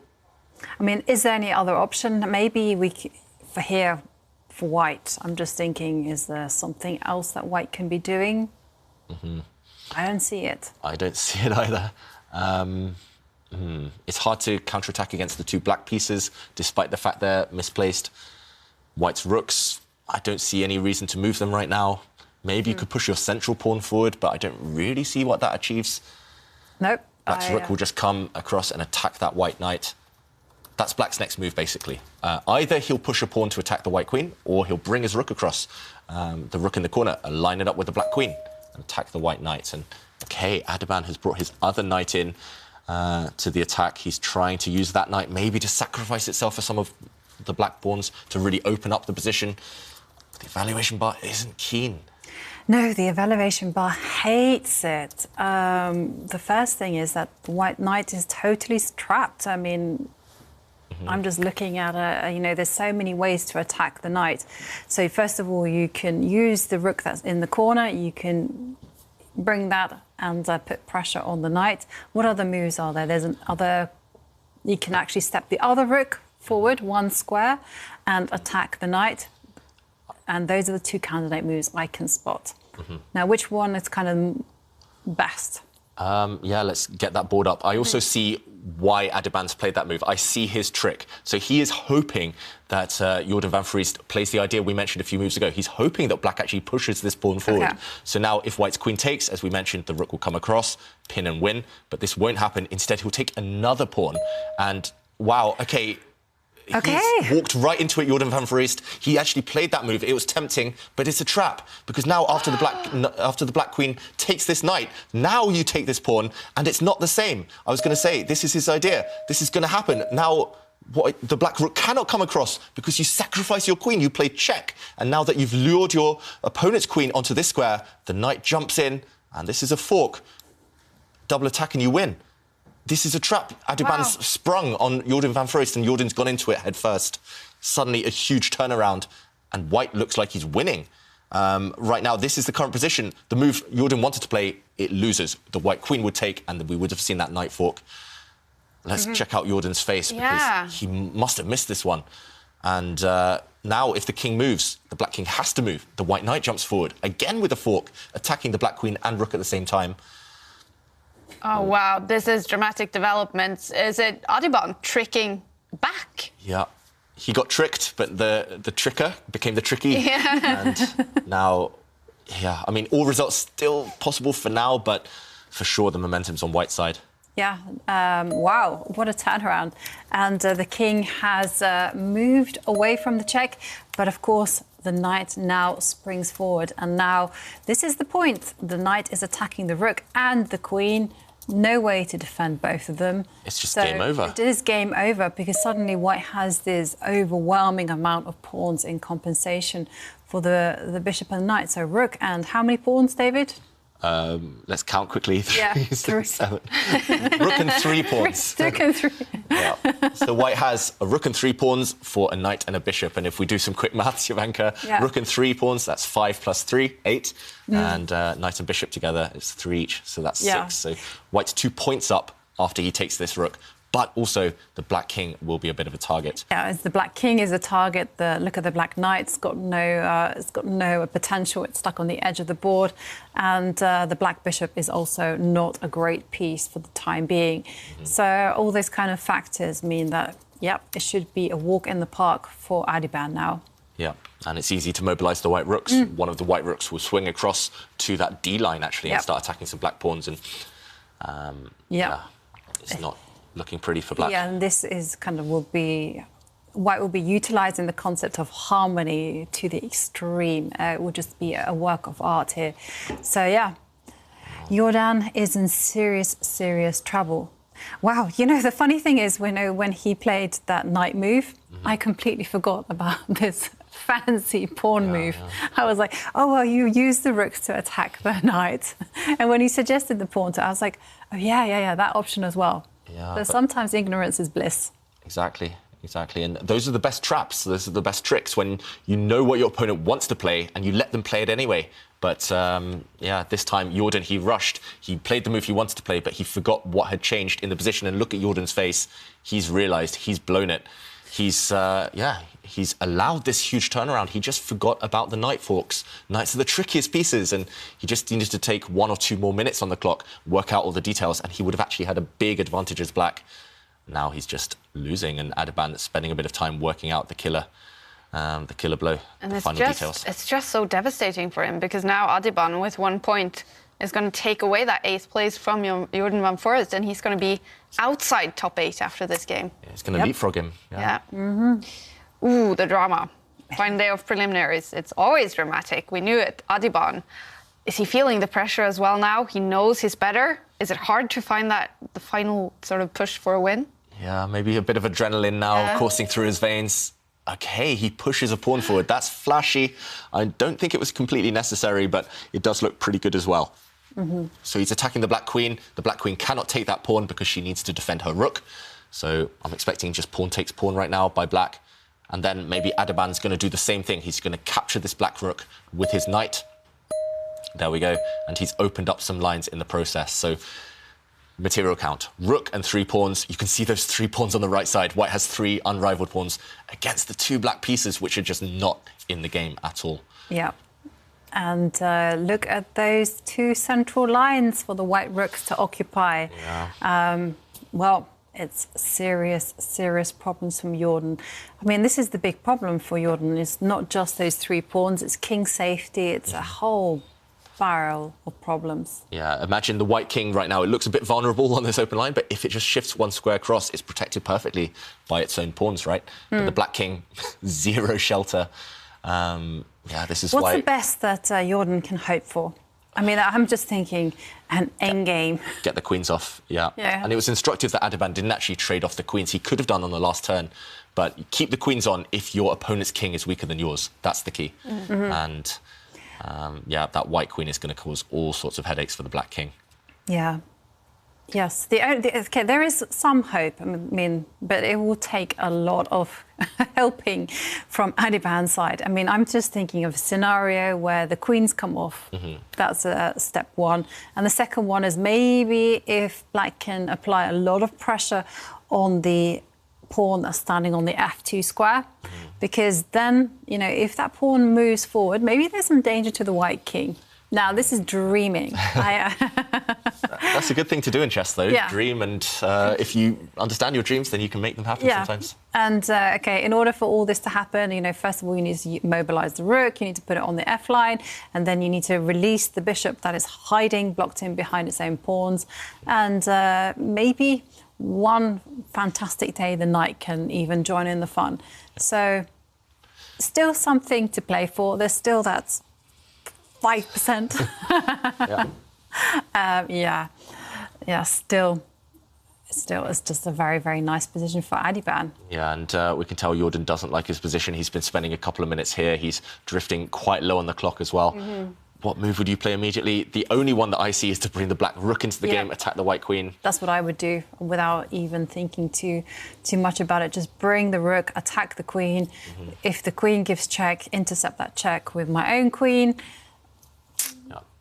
And he just has to move now. I think Jordan, he's running out of time and it's already a difficult position. Yeah. And I don't see any other logical move. So also bring the black rook to the centre. It gives white a choice of a few squares. White can give a check, white can go to a different square. But he just has to play the move rather than trying to work out all of Adhiban's possible answers. He's just got to be practical now. He knows objectively he's lost as black. If white plays perfectly, it's over. But he just has to play practical, put pressure on the clock, give Adhiban as much choice as possible. And he doesn't bring his rook in, he brings his knight into the game instead. And Adhiban instantly gives a check to the king. So now what is the king going to do? Block with the queen. Block with the queen. We wanted those queens off. You have to beg for that trade. Adhiban shouldn't really allow it. I mean, he's probably still winning even if he does allow the queen trade, but he shouldn't allow the queens to come off because then black's life is a lot easier. But now the queen can kind of step backwards and start attacking the knight. Yep. The white queen can look at any undefended pieces, and that would be the black knight right now. Or even, give a check just for fun. You could give a check in the middle of the board as well, forcing the black queen to block. And then? Then I was thinking that maybe it's a little bit more attractive to actually use one of the rooks to defend the queen. Yeah. So maybe allowing a queen trade, but activating the white rooks in the process. Yeah. Adhiban, maybe the issue for him is that he's spoiled for choice. Too many strong moves here for white, too many tempting moves. Yeah, we have seen that to be a problem, especially when the clock is running here. Yeah. Well, sometimes it's also this type of position is where you know that you're winning, but also you try to keep control of the position. You try to make sure that your opponent doesn't get a single iota of activity. And in this determination to kind of keep things completely calm, you can be a little bit careless and inadvertently unleash chaos. Yeah, so, personally, I find that the most difficult thing, winning these types of positions. It's just, you spend 2 or 3 minutes deciding between two equally strong moves, and he has taken the queens off. Yeah, this was a little bit surprising, actually, because, well, I thought that first, if he was going to trade the queens, hey, activate the rooks instead. But, okay, we do have a trade of pawns. Okay, so the advantage still there for white, but maybe more difficult to convert now. Now you definitely you can't win with an attack on the black king alone. You have to combine it with maybe an attack against black's pawns on that left side. And that's why the winning margin is reduced. Earlier with the queens on, you could win by checkmate, you could win by grabbing material, you could win by lots of different ways, but now it's purely endgame technique. But if your time, it's rapid chess, if you see that your clock is ticking, you just can't see the good move with the queens on there, could it be a good idea? Okay, it's going to be more difficult, but to take them off and to maybe have more control? Yeah. That's definitely a decent strategy. Remove the risk, and simplifying is normally good when your point's up. So there is some logic behind Adhiban's decisions. Yeah. Maybe we're being a bit too critical. But I spotted a trap, actually, but not in this particular position. But I did spot a trap in an earlier position, which is where black could actually retreat the knight. And if white were really careless and attacked that knight with a pawn, that could still happen. Still be a checkmating idea. Should we show it, Jovanka? Definitely show it. Because right now white is attacking this pawn, but if the black knight ever steps back, if, for example, we take this pawn, I don't know what move, but if you ever push this pawn forward, you should never touch this pawn, because suddenly we would see potentially a checkmating idea. White's king would be trapped, and now because it cannot escape. So this is the type of thing you want to avoid with white. You cannot ever push that pawn and trap your own king. But Adhiban, if he's aware of his own king safety, he will avoid that. And instead, we did see a couple of other moves instead. We saw, the bishop moved, giving up another pawn, but trying to activate the bishop this way. Wow, this is sneaky, trying to go after white's pawn here. And Adhiban, he needs to activate this rook. That's the key. And he should be winning, but I'm not sure exactly how right now. Maybe the easiest is to bring it the whole way across and try to get it active on this line. That looks like a good, promising option as well. You know, just to move the rook, pin the bishop pin the bishop, and also at the same time threaten to move the rook up the board to attack the knight. Yeah, actually, yeah. I didn't even spot that final idea. I just saw the pin and and you hope that you win. But there are added details there which make it look very good for white. And Adhiban's played it. It's on the board. Okay. So black can get out of the pin. He cannot move his bishop right now because his rook would be unguarded behind that bishop. So he could get out of the pin by giving a check, bringing his rook the whole way across. But the white king would happily move. And yeah. There's still some danger towards the white king. For instance, it's not just if the king gets trapped by the black bishop. There's also the possibility that the knight, if it could magically transplant itself to the square that's on e2, then you would have something actually called Anastasia's checkmate. Yeah. Unfortunately, the square the knight sits on right now, and that square is the longest possible way for a knight to... it takes 4 moves to get there, so black won't have that luxury to relocate his knight to attack the white king. But the reason I'm kind of pointing out these patterns is because once you know them, you're aware of them, and that's half the job, most of the time. Okay, so the knight has stepped backwards. Yep, so white's rook under fire. There's only 2 safe squares for it. The white rook can go the whole way across the board. You want to stay on light squares if possible as well, away from the eye line of the black bishop. Or you could go just in front of the black knight. You could attack the black knight with your rook. So 2 safe squares for Adhiban to use right now. Which one would you use, Jovanka? I would probably put my rook in the centre. What about you? Yep, that would be my instinct as well. The only reason I see for putting your rook the whole way across the board is maybe you stop any potential checks against the white king, but I don't think that's completely necessary right now. Actually, I changed my mind, David. I want to stop that check. I think I'm going to put it all the way on the edge. Actually, yeah, maybe in speed chess, which, I mean, it's almost blitz chess now that they're in. Maybe it's just nice to stop any potential checks. You don't have to calculate your opponent's ideas any longer. Yep. OK, he's played it, and knight takes pawn now on the board. So back to only 3 pawns extra for white right now. Only. Only. Only. I think more importantly at least, this pin still exists on this corner line, this A line. The black bishop unable to move. So, OK, maybe white can try and attack that bishop eventually somehow. I can't see a way yet. If in doubt, maybe just push a pawn on that left side that's under fire from black's knight. Yeah. But you do know that the knight is getting closer to that circuit. At least we stopped any checks for now, so... That's true. But it's... OK, the pawn has attacked the knight, and now the knight will probably move. I'm guessing the centre, relocate to the central squares. What about you? What do you think? Yep. That knight has a nice outpost, a nice pretty outpost to sit on in the middle of the board, protected by a pawn. So usually it's human instinct to use squares like that. Maybe Jordan is tempted to step back with the knight. Step into the centre. I want to step into the centre because I have that idea in mind. You know, OK, he has played it. OK, so the idea that I have in mind is that the knight will step to the e2 square, and then if the white rook were to vacate the H line, well, then the black rook would come and deliver checkmate. And this is why Adhiban just plays the safety first approach and is like, OK, let's eliminate all thought of that by moving the king. And Jordan simply attacks the white rook. So white's rook has to move. Ideally, you would usually want to keep it where it is on this A line, pinning that black bishop. That's why Adhiban steps the rook up, forcing the knight to move away. Maybe black could just defend that knight with his own rook, but black's pieces are just tangled up somehow. All of them are forced to protect another one. And if you can't coordinate your pieces here, then there's not going to be any chance. So what would you do here, Jovanka? Move that black knight? No, he defends it. He defends it with his rook instead. So right now, everything is paralyzed for black. Black's rook is stuck defending its knight. The knight is defending its bishop. The only piece that can move for black on the next turn is his own bishop. So Adhiban has one move to try and create some threats.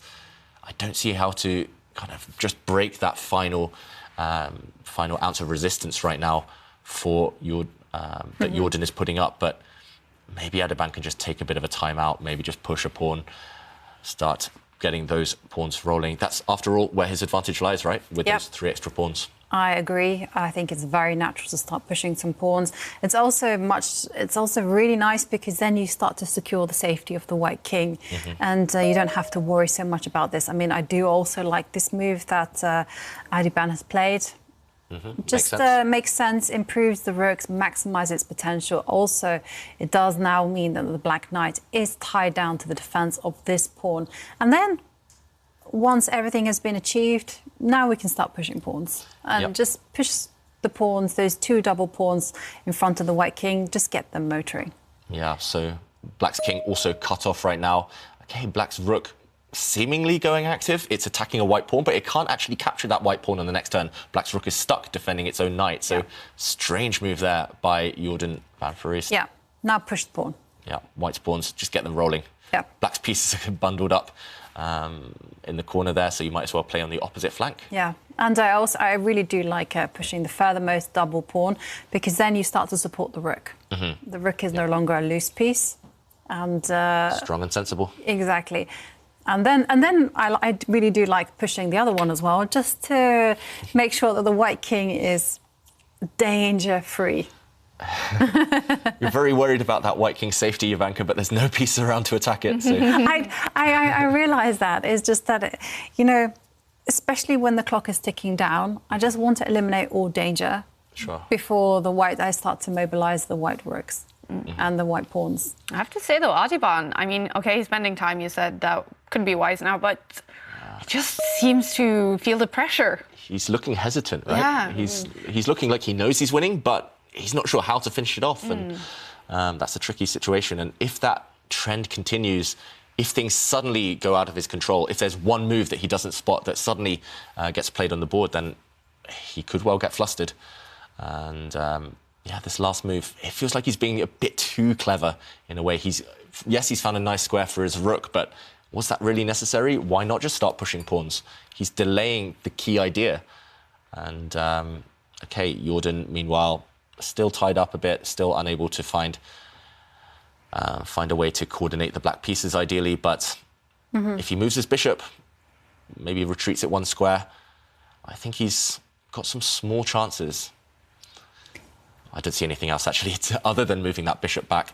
Maybe white has a threat of bringing his rook to attack the black knight. You're predicting it, David, and this was the move that I anticipated. That suddenly now Adhiban can start to use his other rook. And we see a flurry of moves, lots of checks. And finally, Adhiban starts with the pawn rolling. And this is what we want to see. Okay. Suddenly the position is a little bit more complicated than normal, because the white rook is a little bit offside, and now the black king is attacking the rook, so white must move the rook. And it becomes a race because, well, now black can play rook takes pawn. It's in the air, and suddenly black has that 1 pass pawn that can cause a lot of problems. Yep, and I think you have to try and delay that as long as possible. White can try and maintain his pawn by tying down the black rook. You can retreat your rook with white down next to the black knight. Keep that rook honest. Keep black's rook defending his own knight. And at least that would hold black up for 1 move. And that 1 move could be key later on while you try and push your pawn as white. So Adhiban, if he doesn't play that move, I think he might be, he might be losing the thread slightly.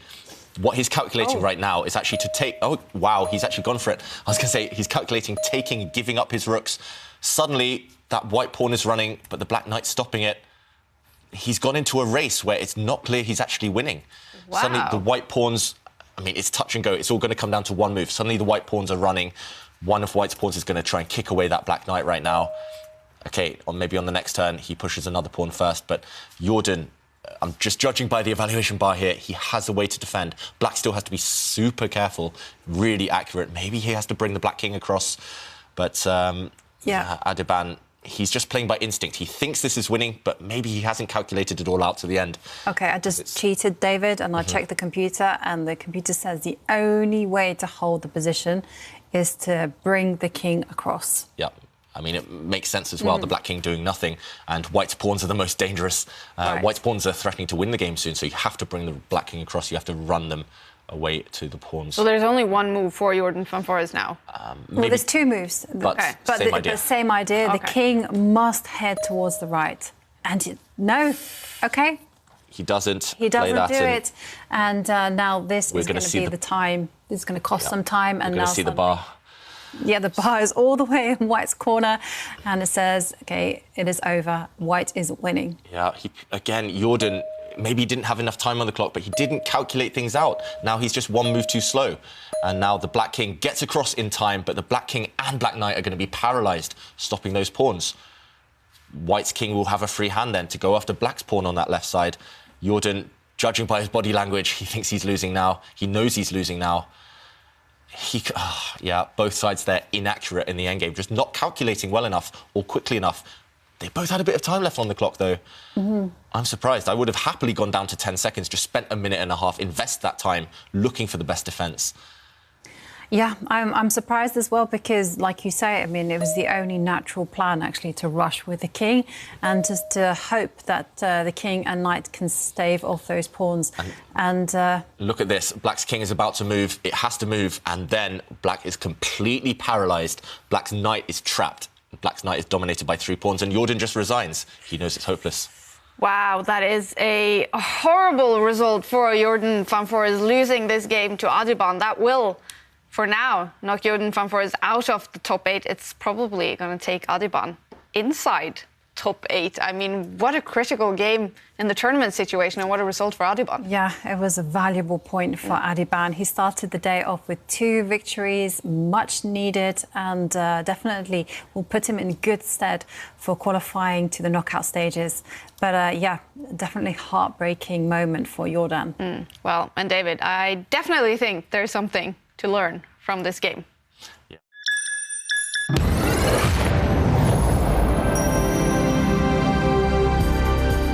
And actually, there were several turning points in this game. And Jordan, he'd fought his way back from the brink of defeat into a defensible position. But instead of finding the only defense, he brought his knight back here. He retreated his knight, and my board has frozen. Unfortunately, my board has frozen, so we might come back to this. Here in this position, Black should have shifted his king across. He should have run towards the white pawns with his king immediately. This would have saved the game. It would have saved one valuable move, and that's all it came down to later. Every move counts in this position. It's a race, and Black's king had to run across. Instead, Black retreated his knight, but he lost his knight. He lost a key move in that race, eventually going down to defeat.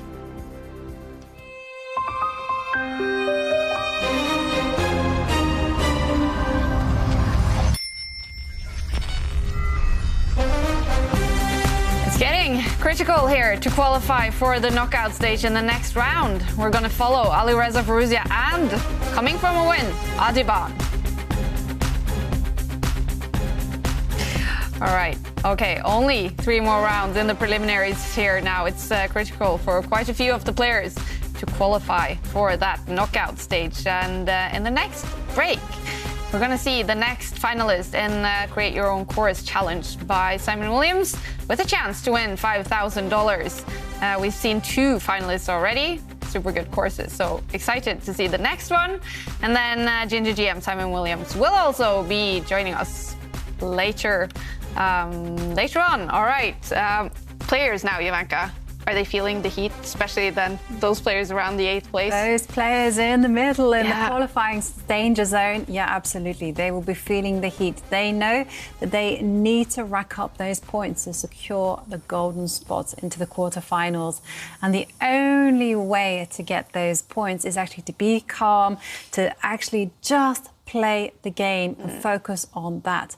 Easier said than done, as always. But probably these players, they do have a lot of training, both in that situation and, of course, in chess. But what does the day actually look like for the top players? How many hours do they spend on chess? Well, Askil, he talked to some of the players before the tournament. So now we'll get the answer. Welcome to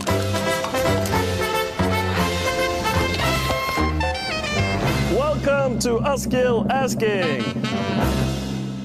How does a normal day look like, or a week in terms of training? Yeah, it's normally the same. I start early on, do a couple of hours, you know, do some exercises, then depending if I'm working alone or working in a training camp with a colleague. But it's normally not more than 5-6 hours. Okay. It's usually probably around 5-6 hours every day, doing some exercises, working on openings, analyzing games, playing some blitz.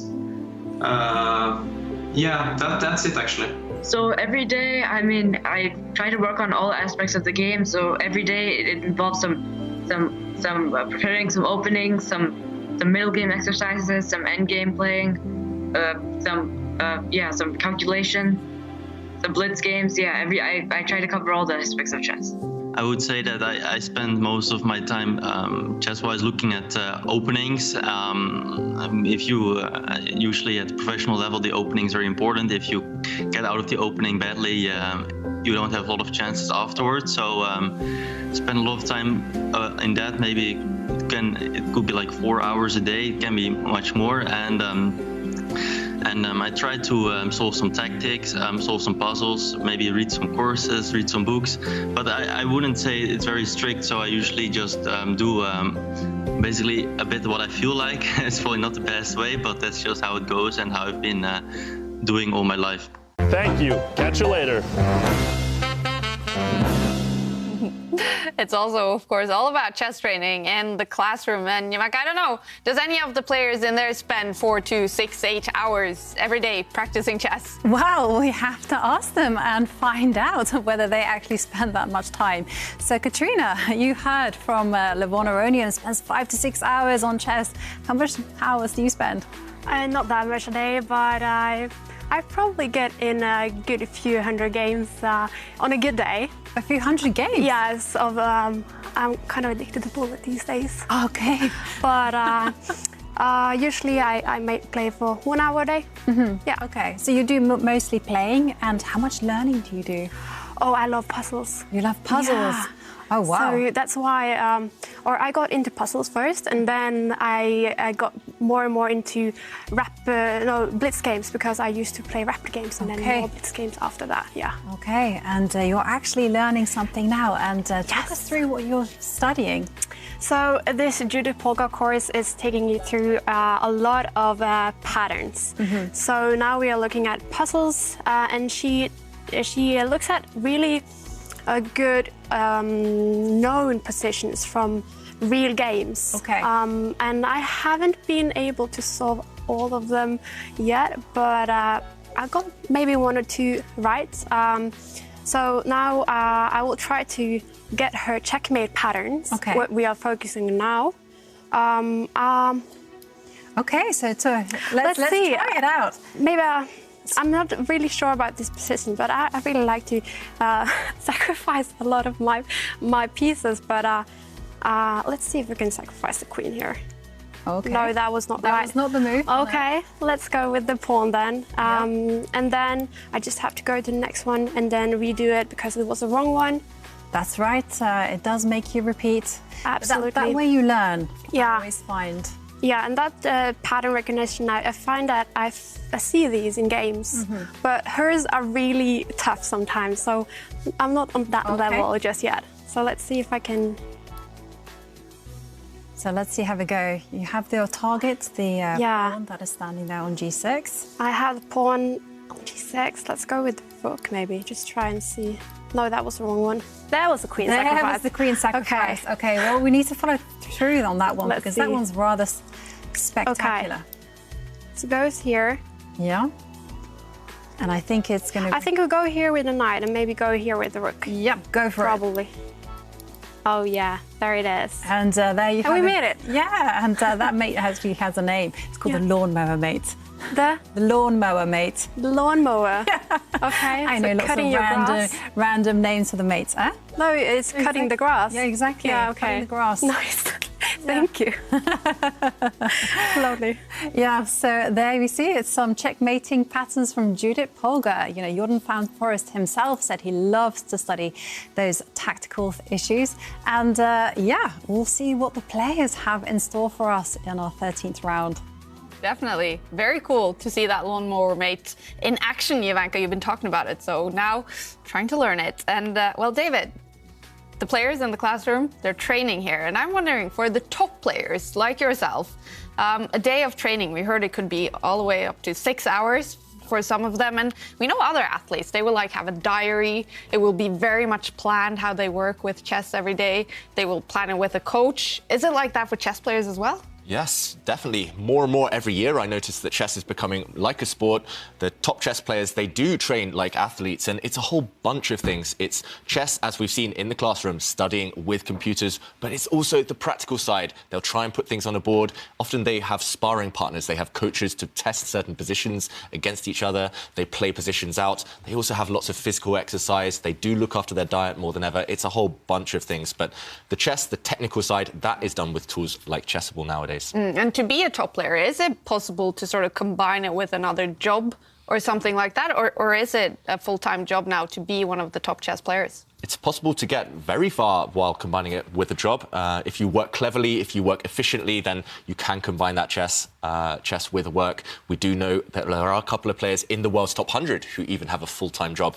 But to get to that very top 10, probably you need to commit full-time to the chess. And, well, you mentioned it, David. It's not only about practicing the chess, it's also about getting some hours of physical training into it. So Oskar, he asked the players as well, what do their physical training regime look like? Welcome to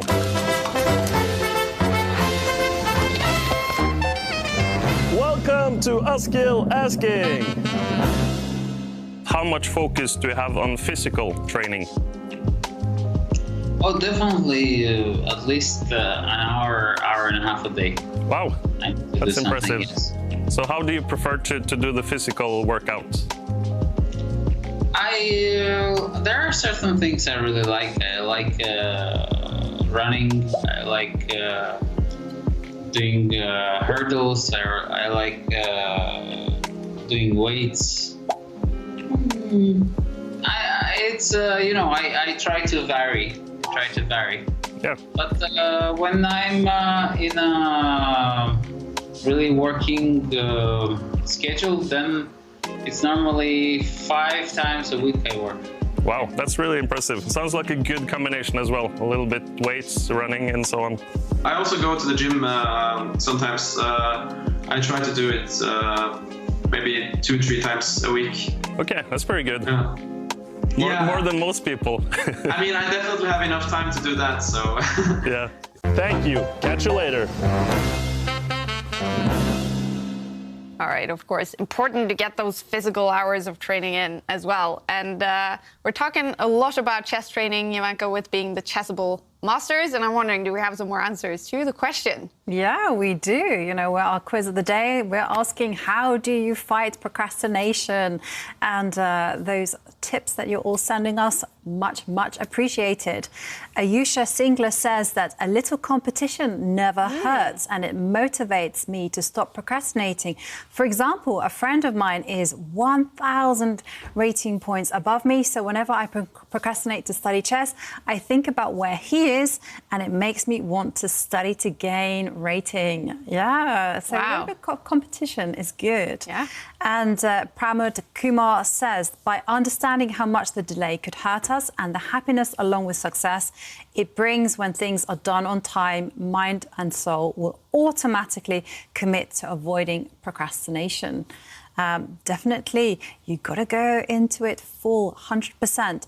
And Sansa says to stop procrastination is to stop being unenthusiastic.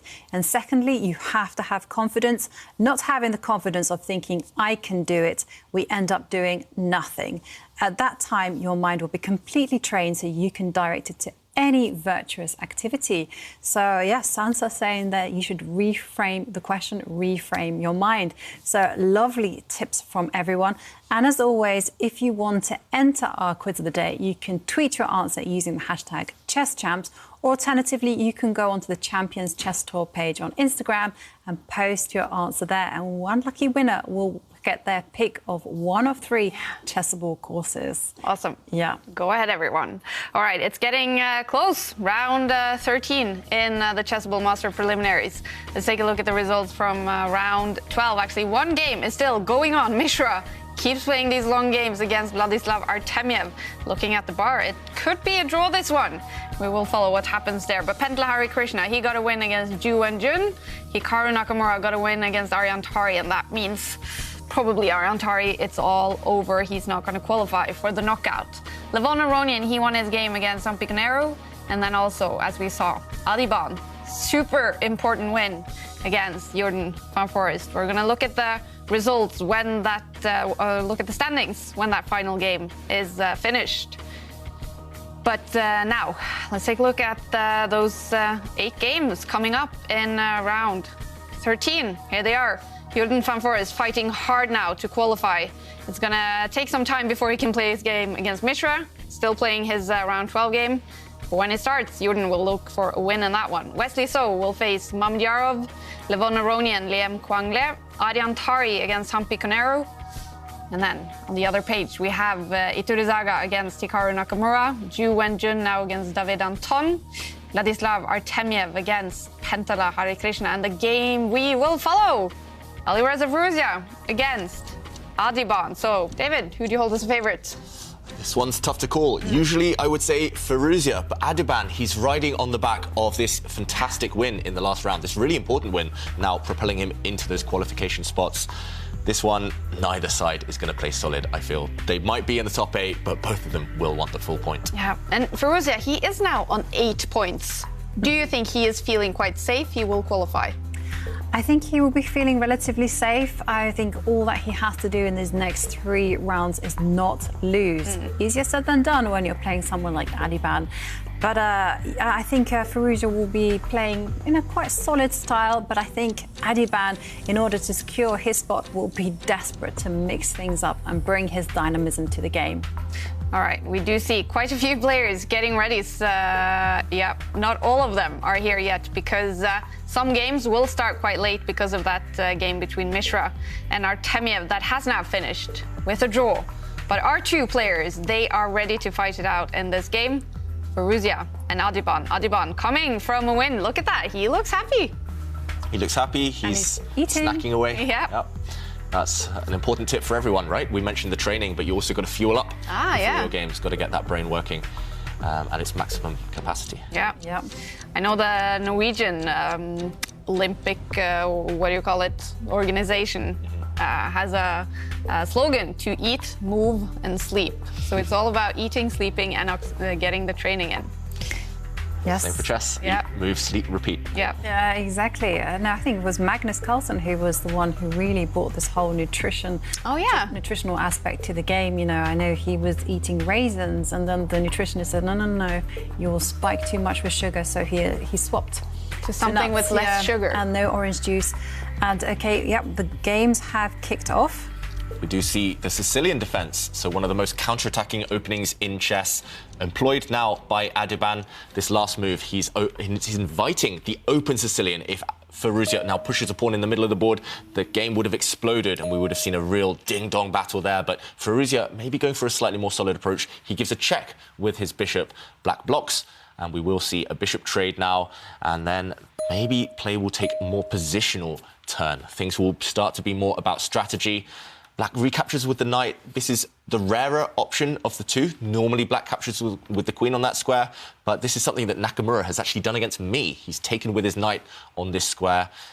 So right now, white is likely to castle the king. White's first to do that. White's leading now in development, but black has to try and catch up with his pieces. He has to get developed as quickly as possible. Black bringing his knight out, the white queen defending her central pawn, and now black's going to try and get his bishop developed. He's going to push a pawn, get that bishop out, and then get the king to safety as quickly as possible before the centre opens up. And OK, Firouzja says no. No, I'm not delaying that any longer. The centre is now open with the pawn trade. And now Adhiban, nothing to think about. Just move that bishop, get your king to safety. Yeah. And from there, Firouzja will have a choice of how to set up his pieces, those white pieces on that left-hand side. There's going to be a few nice ways to position them. So my understanding here in this type of position is that, okay, once Adhiban has developed a dark square bishop, that the best move in the position is actually to control the center. Okay. And push a pawn. Okay, so he didn't do that. Let me just check whether that's popular. It's still within the realms of mainstream chess. And now the most popular move is actually to reinforce the control in the center by advancing the pawn on the c-line, moving it 2 squares forward, and just kind of clamping down on any form of activity that black will have. Yeah, so we're expecting white now, yep, as Firouzja has just done, to push a pawn forward. This pawn structure for white in the middle of the board, it's called the Maroczy bind. It's named after a Hungarian player. It's just binding down on the centre now. Black's pawn breaks. Black stepping forward onto the 5th rank is going to be very difficult, actually. And therefore, black will be cramped. Black's going to be in his first 3 rows. He's going to be struggling for space later on in the game. And Adhiban, I'm surprised that he's delaying moving his bishop out, getting the black king to safety, because I would be hurrying to do that right now. Well, here's a choice now, David. He can actually take some extra time out and push his pawn, that is, push his other pawn, and actually develop the bishop to the long diagonal. Or alternatively, he can just develop the bishop. Yeah. I would not hesitate. I would develop that bishop. I would be terrified. Unless I'd studied this exact position before, I would be terrified to delay any longer. White is about to start bringing pieces out into the middle of the board, and yeah, that black king will not feel safe if things open up. So I remember, whoa. No one is caring about development here. And the queen comes out, and guess what? No one's ever tried this one before, and not been analysed either. Okay. What do you think about this queen sortie? I don't like it, Jovanka. I think it's just breaking all the rules. It's showing our viewers at home, you know, you can get away with anything these days in chess if you've analysed it. And yeah, you definitely don't want to bring your queen out too early in the game, usually. It's definitely not advisable. That queen could get kicked around. She'll have to run away from any possible attack if she's threatened. Also, the black king, situated where it is, just doesn't feel safe. Then again, the centre's not quite open yet, so maybe black does have the luxury to do this. Yeah, so I definitely wouldn't advise this to anyone at home, but Adhiban, I trust him, for now, at least.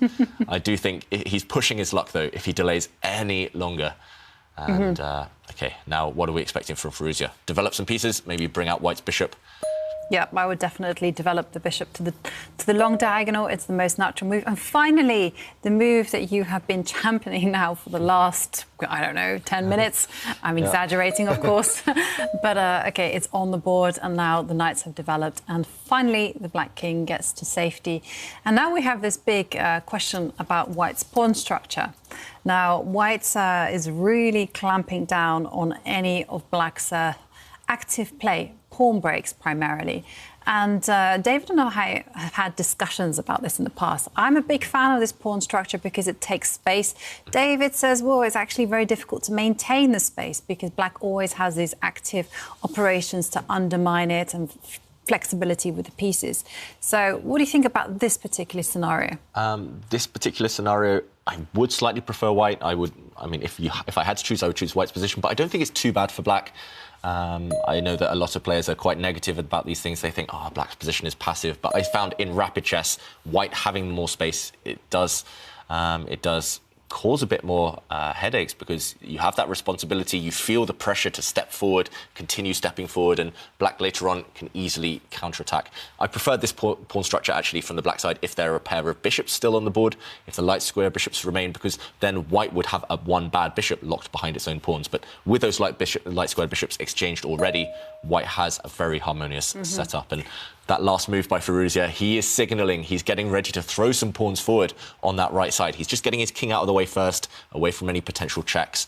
But yeah, Firouzja, he's quite aggressive, and he will be thinking about throwing those pawns forward. Yeah, definitely. That's a really nice, instructive move, especially in this particular pawn structure, because the king just tucks itself away in the corner. It's very safe. And now it's the pawn that's standing on the F line that will potentially move itself forward. He has his choice. You know, he can actually play very solidly and just kind of secure his grip on the center, or he can just do what you suggested, just go crazy, you know, push absolutely all the pawns on the right side forward and just enjoy the ultimate space. Yeah, and Adhiban now finally starting to think for the first time in the game. That's because he's got to come up with a plan. Planning is the hardest thing in life, but also in chess. And he's just trying to figure out where to put his pieces, where to remaneuver them. He has a bit of time. He has the next few moves to do that. All right, and while he's thinking, now let's take a look at the standings in the preliminaries after 12 rounds out of 15. And it's interesting to look in the middle there. So Jordan van Foreest currently now, after losing the previous game, outside top 8 on 6.5 points. Pentala Harikrishna, he is on 6 points. And then we have Vladislav Artemiev and Adhiban on 7 points. Of course, Wesley so comfortably on top of the table with 9 points. Levon Aronian, 8.5. Actually, the situation right now would be a quarterfinal between the two finalists from the previous tournament, Levon Aronian and Vladislav Artemiev. But it's interesting then to look at the matchups in this round. For example, we do know Vladislav Artemiev is playing a game against Harikrishna. If Harikrishna wins that, he's going to be on the same amount of points as Artemiev. Jordan van Foreest in this round will face Mishra with the white pieces. He is definitely going for a win to go up on 7.5 points. Nothing is decided here yet. Yeah, exactly. Yeah. Even those players on 7.5, maybe they're feeling a bit uncomfortable. Yeah. Liam Kwangle and Shakhriyar Mamedyarov, because if one of them loses, if Jordan van Foreest wins, suddenly everything could turn around. So yeah. I think everyone from 5th down to 8th, they're going to be worrying about those players breathing down their neck. And of course, if Adhiban wins this game against Firouzja, they will both be on 8 points. And I did actually see a tweet, as someone we've been using in the broadcast before, Chess by the Numbers, I think is what he's calling himself. And he said that probably 8.5 is the points that you need to qualify the way it's looking in this tournament, maybe even 9. Maybe even 9. Yeah, we'd never seen that before, right? Needing 9 points just to qualify. 9's a fantastic score in this strong field. But even 8.5 is an amazing score. Yeah. And that might not keep the players safe. Okay. All right, the drama, everyone. And this game is super important, especially for Adhiban. He definitely needs to avoid losing this one. Yes, a draw isn't the worst result with black against a really strong player like Firouzja, but defeat would be disastrous. And really strange move there, really unexpected move at least by Adhiban. He's brought his queen to the centre of the board.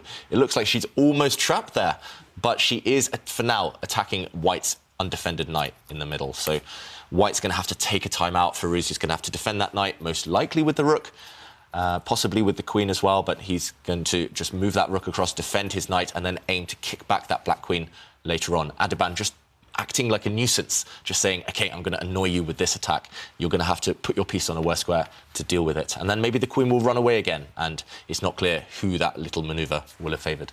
Yeah, that's a very unusual creative move with the queen.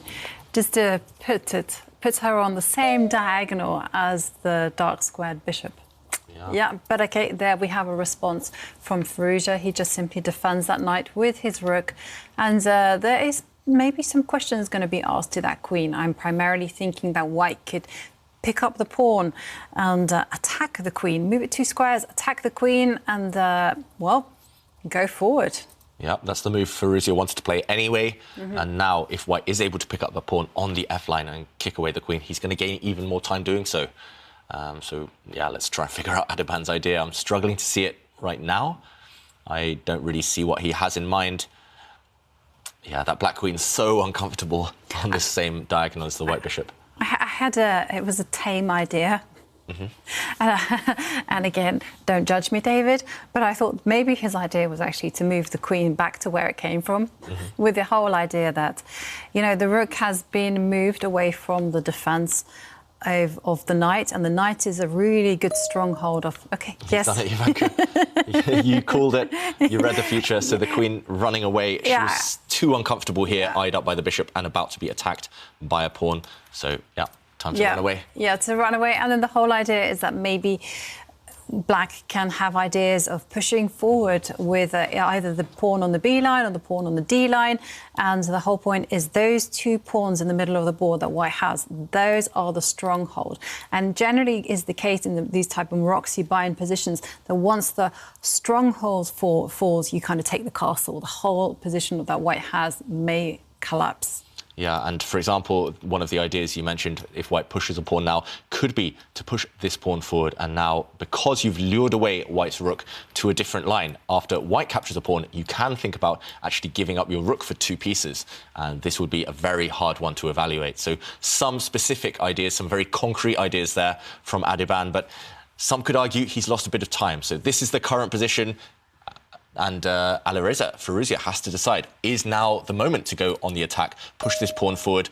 He's done it. Yes, he says absolutely. Yeah, he's going to throw all of those pawns forward now, this one, maybe even this one, to try and attack the Black king, because Black has lost a couple of moves with his queen.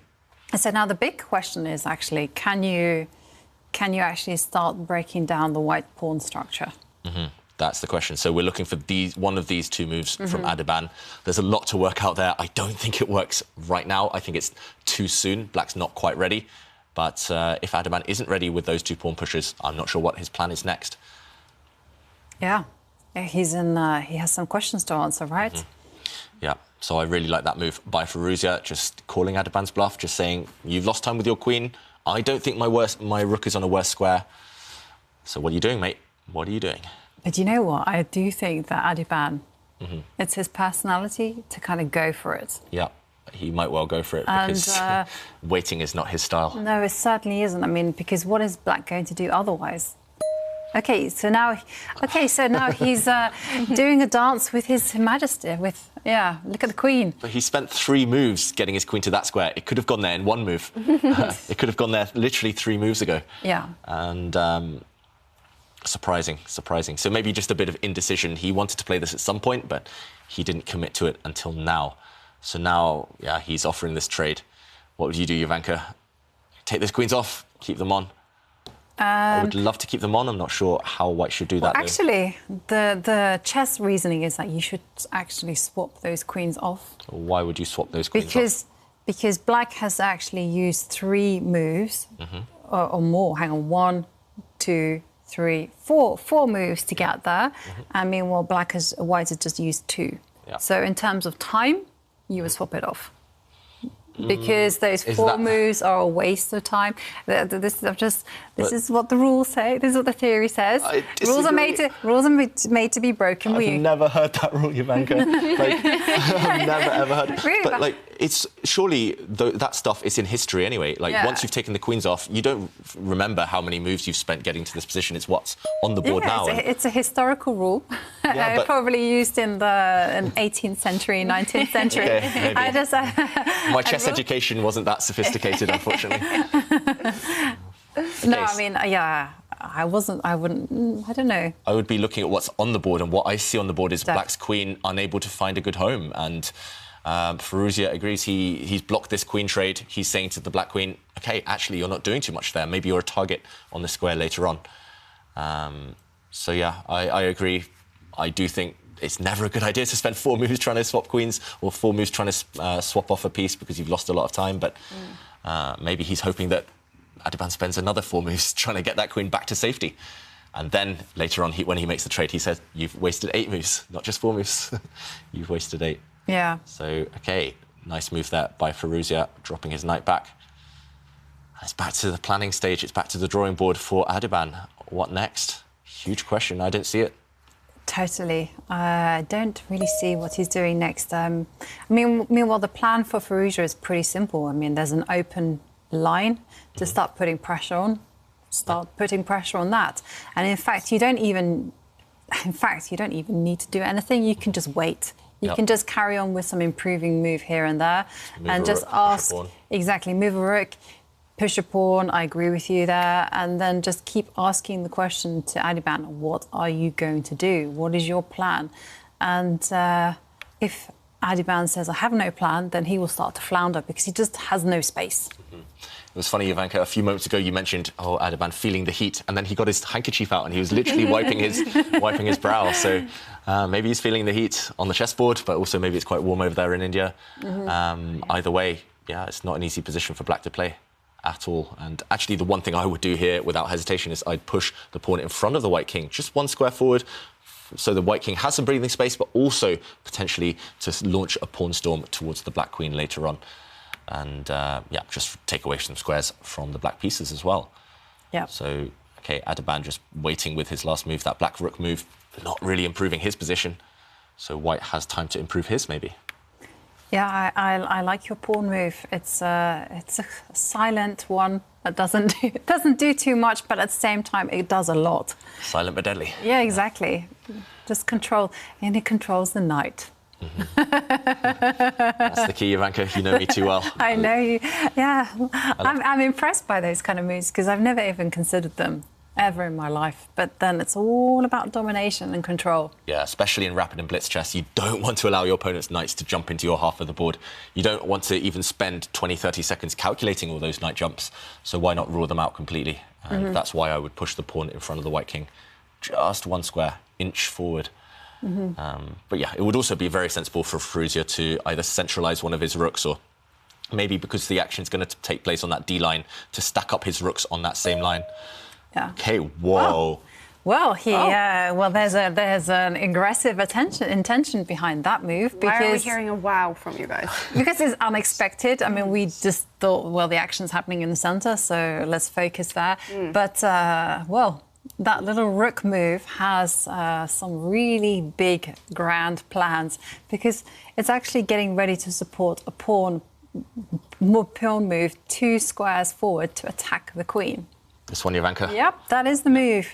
So, yeah, so for example, if black continues to wait, if black continues to do nothing, then suddenly we might well see a later pawn push. At the moment, this would be a sacrifice. Black's knight can take this pawn on this square because it's defended by a queen, but suddenly we see things are opening up. The black king is not going to feel safe eyed up by white's rook. So, yeah, this would be a really scary pawn sacrifice for black to face. But how do you stop it? And that's a big issue. If you, in this position, this pawn push is coming no matter what. If you move the queen away, if you move it back where it came from, for the 5th move by that queen, suddenly the pawn push comes anyway. And the pawn's going to dislodge this black knight, kicking away from its dream defensive square. Yeah, Firouzja coming up with a really cunning idea. And if this pawn push can't be stopped, maybe you just have to let it happen and hope, as black, that you can take a pawn, cling onto it, and defend against this this kind of brewing attack. Yeah, that's a great idea from Firouzja there because, you know, suddenly you can kind of anticipate the rook has been mobilised. The bishop is a sleeping giant there on b2. And together they can just create all sorts of deadly threats on the g7 point. So, yeah, wow. Yeah, Firouzja, yeah, that's... oh, no, David. Whoa. Wow. Another queen move. Hang on a second, another queen move, but this is the move that we kind of poured scorn all over. Because it was like, well, now Firouzja is simply going to push his pawn 2 squares forward, and we have the makings of an attack. Yeah, Adhiban, he's definitely struggling for a plan in this game. And, yeah, he just has no idea what to do with his queen. I don't have any idea what I would do with black's queen either, so I don't blame him. But when you waste so much time in chess, it's going to backfire. You can't give your opponent so many free moves. He's spent 5 moves now with his queen. The queen's back to where she was several turns ago, and she hasn't achieved anything. She made some threats. She offered a queen trade. All of that was rebuffed, and now white has the luxury of time. And, yep, if Firouzja is consistent, he's going to push a pawn. No. Not yet. Not yet. He brings his knight back to the centre, back where it came from. And what do you think we'll see here, Ivanka? Will we see Adhiban switch his queen all the way across again and offer a queen trade? No, I don't think he's going to do that. I think that's just one step too far with the queen, because I think immediately Firouzja will pick up the pawn and put it 2 squares forward and attack it. That's what I would do without hesitation whatsoever. Yeah, it's an interesting move from Firouzja, just to re-centralise the knight. Yeah. But the big problem is, what can Adhiban do? Yeah, miserable for black. The more I look at this position, the more I think actually I was wrong earlier. Black's position, it's not that flexible, it's not that nice to play. If you are lacking a plan, I mean, any plan, not even a semblance of a plan, then what are you actually going to do? You can't just sit and let your opponent have free reign. But I think you have to. Yeah. Because it's not really clear what to do otherwise. I mean, you can't make an active move in the position, so, OK, so you might as well prepare for the brewing attack. And this is also a problem because I'm not really sure how, you know, I'm thinking maybe step back with the bishop, maybe move the knight backwards, but I don't really know what I'm doing. I'm like a fish out of water here in this position with the black pieces. I just don't know what to do. David, what's your insights? I would be trying to work out whether I can push some pawns, but I don't think it's possible. If black pushes a pawn, it's either just going to get captured or white's going to be able to block things up in a favourable way. Yeah, but you know, black's queen dance, I mean, for me, that's already made it that he has no right to start challenging in the centre with the pawns because he's just wasted too much time. I mean, what's white done wrong? White's done absolutely nothing. He's played it by the book. Yeah. Every piece optimally placed.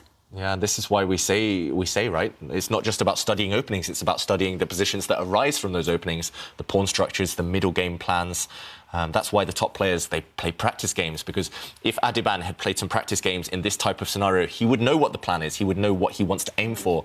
But it seems clear to me, OK, he's done a bit of studying, he's found a position that he's OK with, but then he doesn't know what to do next. And that's why he's so low on the clock now, down to 5 minutes after only 19 moves, and still struggling to find anything productive to do in the position. Yeah. Body language-wise, Adhiban looks much less happy than we've seen him in previous games. OK, I had to take a peek because I had to check out what the computer suggests to see if there's anything that can equalise. And the computer's like, no, you just you just retreat your bishop and try to hold off the pawn storm. That's your best bet, mate. Whoa. Wow. OK, that is really radical means there, you know. Wow. Adhiban's pushed a pawn near his own king, so he's actually temporarily holding up the advance of white's pawns. It's harder for white to advance his pawns now, but now you've pushed that one as black. The black king's never going to feel entirely safe. Black's pieces are going to be tied down defending that pawn later on, maybe.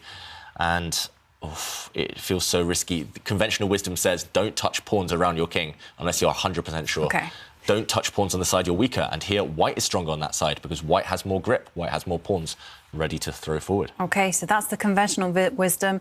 Now let's try to put it into practice, because is there something that we, white, can do in order to punish this pawn move? Yeah, I don't see anything immediate, no kind of breakthrough for white, but I do feel long-term black might live to regret having that pawn so far advanced. Maybe later on as black you want to put that pawn back near your king just to provide a bit more extra shelter. And I definitely don't think that's an aggressive move from Adhiban. Sometimes when players throw forward their corner pawns, especially Harry the H-pawn, usually the intention is quite aggressive, but this time it's just to stop white advancing pawns. And wow, look at Firouzja's move, lifting up his rook. That rook is destined to swing across towards the black king. Yeah, really nice move there, actually, by Firouzja. That's showing, again, his aggressive intentions. Yeah, it's caveman style. The rook is getting ready to swing across to the right side of the board. And once again, the black king will be feeling the pressure, will be certainly... It's just kind of completely... The forces are completely uncomfortable, they're discombobulated, there's just really not that much to do. OK, so now the question is to Firouzja. I mean, how is he going to defend? How is he going to handle this rook lift? Adhiban, yeah. Adhiban, yeah. I don't see it either. And with 4.5 minutes against one of the best attacking players in the world. Well, OK, now he retreats the bishop. You mentioned, Ivanka, that's what the computer wanted last turn. Yeah, I was thinking that, but it was just because I was stuck for a move, and I don't feel any pride that I spotted a move like that. No, I don't think Adhiban felt pride when he played it either. That's the type of move you just probably have to play it just to defend squares, defend pawns around your king. It's not fun to play moves like that, but they have to be done. OK, well, now the rook lift is in operation. And, OK, it also has a juicy square to move to. You know, can move 2 squares forward and start attacking the queen and make the queen move for a 6th time. So yeah, there's also, you know, the eye is naturally drawn to those kind of Sicilian sacrifices as well. When a knight jumps into the center of the board and maybe another knight jumps into the beautiful F5 square. So Yeah. Yeah. So basically, at some point, White is open to ideas of sacrificing these two knights just to explode things open, because this bishop, as Jovanka called it earlier, is a sleeping giant. It's going to eventually threaten this pawn, maybe in conjunction with its rook. So look out later on. It's definitely Firouzia's style as well, for him to drop these knights on some explosive squares just to open up the bishop behind it.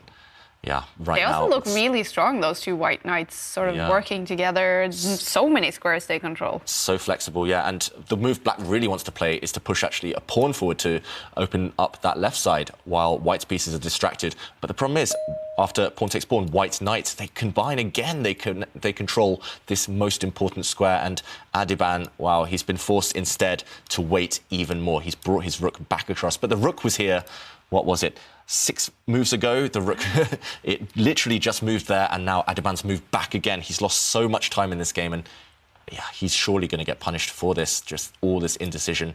The rook's not necessarily placed that well here. All I want to do now is White is improve this rook, maybe bring it towards the centre, and then slowly build up for an attack. OK, he brings it just 1 square across. He's getting ready, Firouzja, to open lines up, and the Black King is just sitting. It's a sitting target, a sitting duck. It's waiting to get attacked. This one's looking very one-sided. Interesting. Adhiban fighting here to qualify for the knockout stage. Alireza Firouzja giving him a hard time. And Arjan Tari just won his game against Hampi Canero. A good win there for Arjan, who has struggled so far today. Yeah, and meanwhile, one move, Adhiban pushing another pawn in front of his king. He's a brave man, right? He is a brave man. OK, so the question now is how is White going to start breaking through? Because remember, when you want to attack the king, you need to start opening up lines that is the currency of an attack, or you need to also have more than one attacker involved in the offensive. So, but right now, next? I just want to push that pawn anyway, undermine the... try and target the pawn that Black has just pushed. So we mentioned that White's just lined up one of his rooks on the F line. Why not throw a pawn forward there? I don't see any reason not to. And if we count the potential attackers for White, the 2 rooks are both potentially going to attack. The 2 knights are going to potentially attack. White's bishop going to attack. Maybe the queen as well. There we go. Firouzja senses the moment and he's gone on the offensive. I mean, Black's pieces, the Black queen's not really contributing to the defense. One of Black's rooks won't be able to help out. Black's knights, maybe one of them will defend, but if we do a count, White's pieces, attacking pieces, are simply going to outnumber the Black defenders, and normally that's the outline of an attack. Normally that's the signal that the attacker will win. So, OK, Adhiban has recaptured. So right now, one move White shouldn't play is to recapture that pawn with his own pawn, because Black's rook in the centre would be able to attack White's queen. So you want to recapture that pawn, maybe with a knight, maybe with a rook. And both of those look very tempting right now for Firouzja. He's got a minute extra on the clock. That might be decisive as well. What do you think, Jovanka? Will he take back with a knight? Yep, he does. That knight cannot be captured by a pawn because Black's pawn is pinned on the G line. And Adhiban, therefore, uses his rook, just reinforces its knight. And now what else to do? Introduce another piece into the attack? It looks like it's already so close to checkmate if White brings his other knight. You called it, what was it, 5-6 moves ago? Bring the other knight into the centre of the board.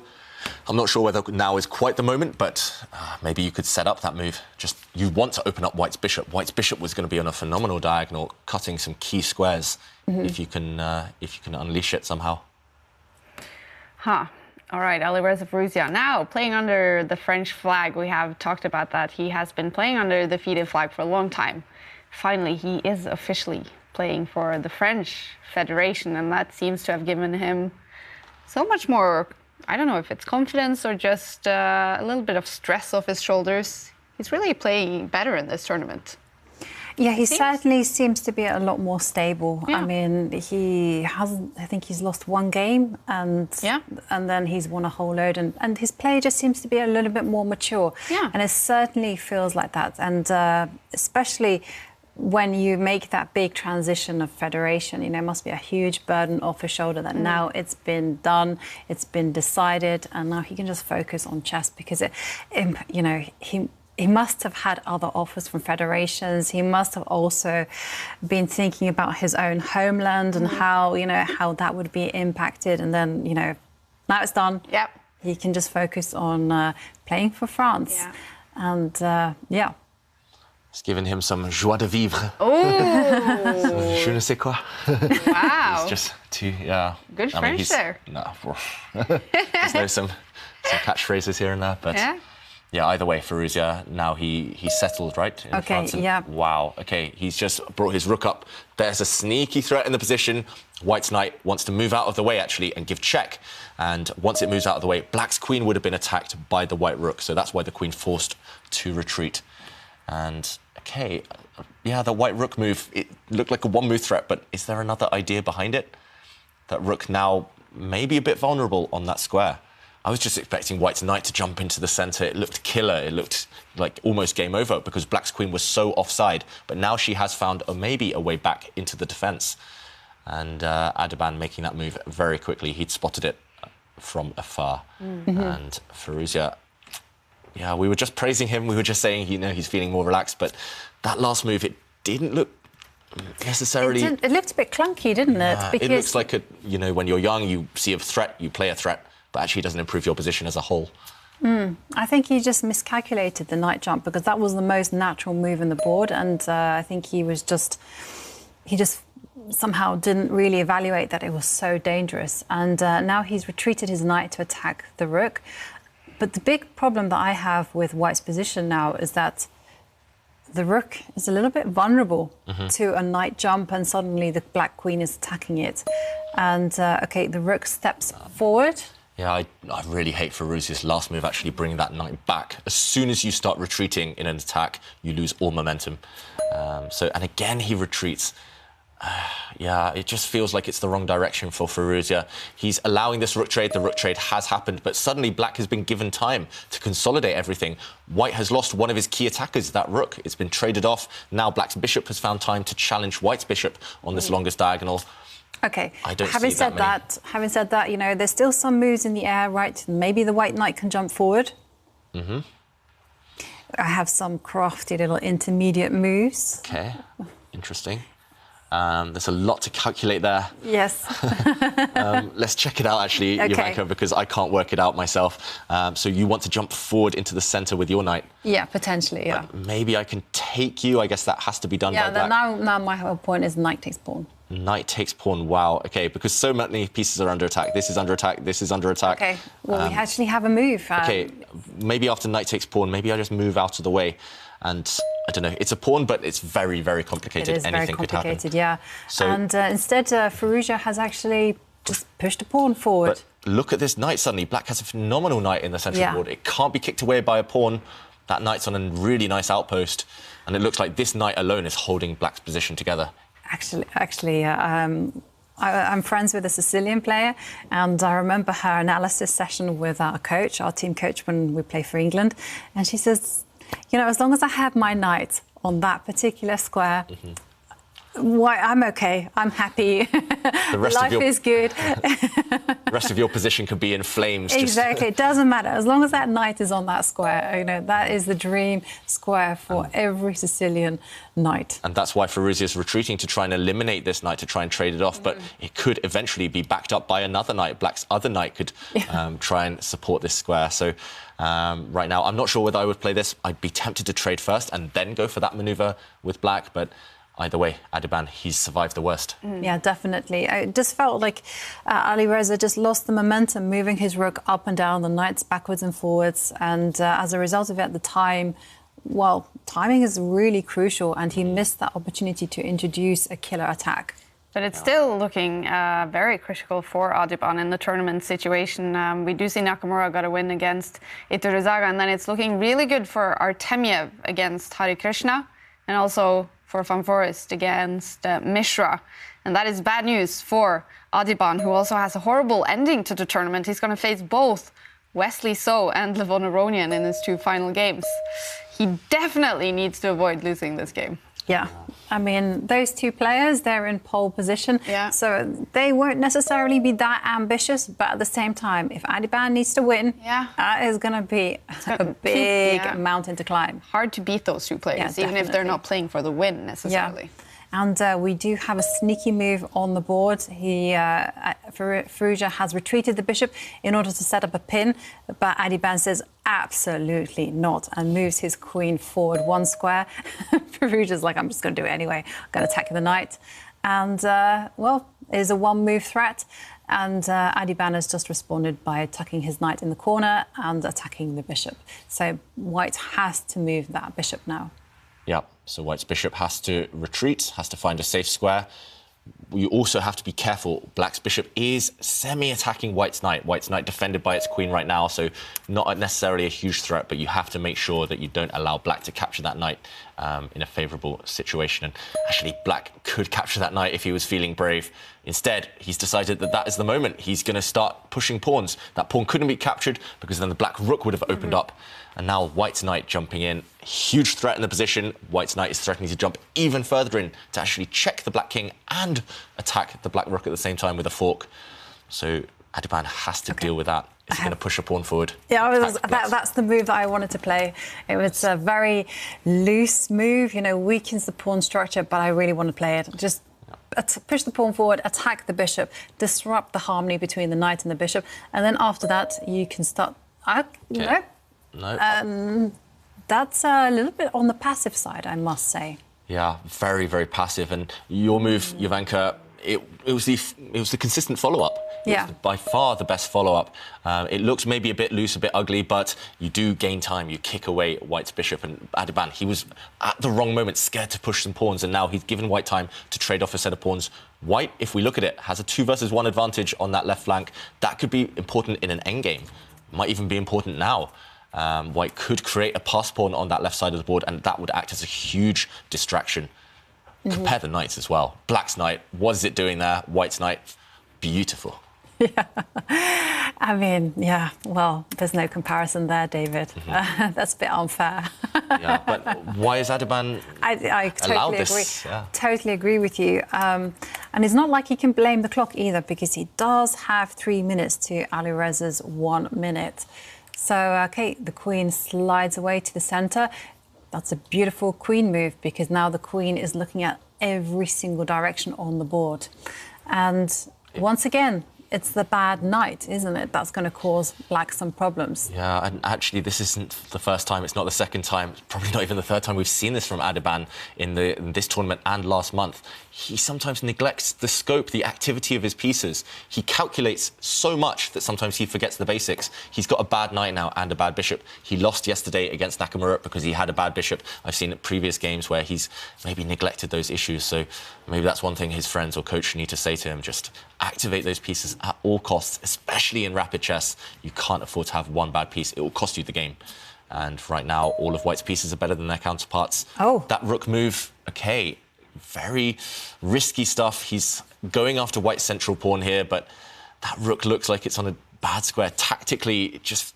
You made a noise there. Your senses. I was thinking queen takes pawn. Yeah. Queen takes pawn, and then the whole point is that Black can't actually play queen takes pawn because, hey, rook attacks the queen, and look at that. Every single piece has harmoniously lined up so that White will be winning material, and that is primarily the rook that is sitting on e8. Yeah, I mean, already both of our instincts just went, there's something there for White. Yeah. And now White's just snapped off a pawn, and Adhiban realising he cannot capture White's central pawn.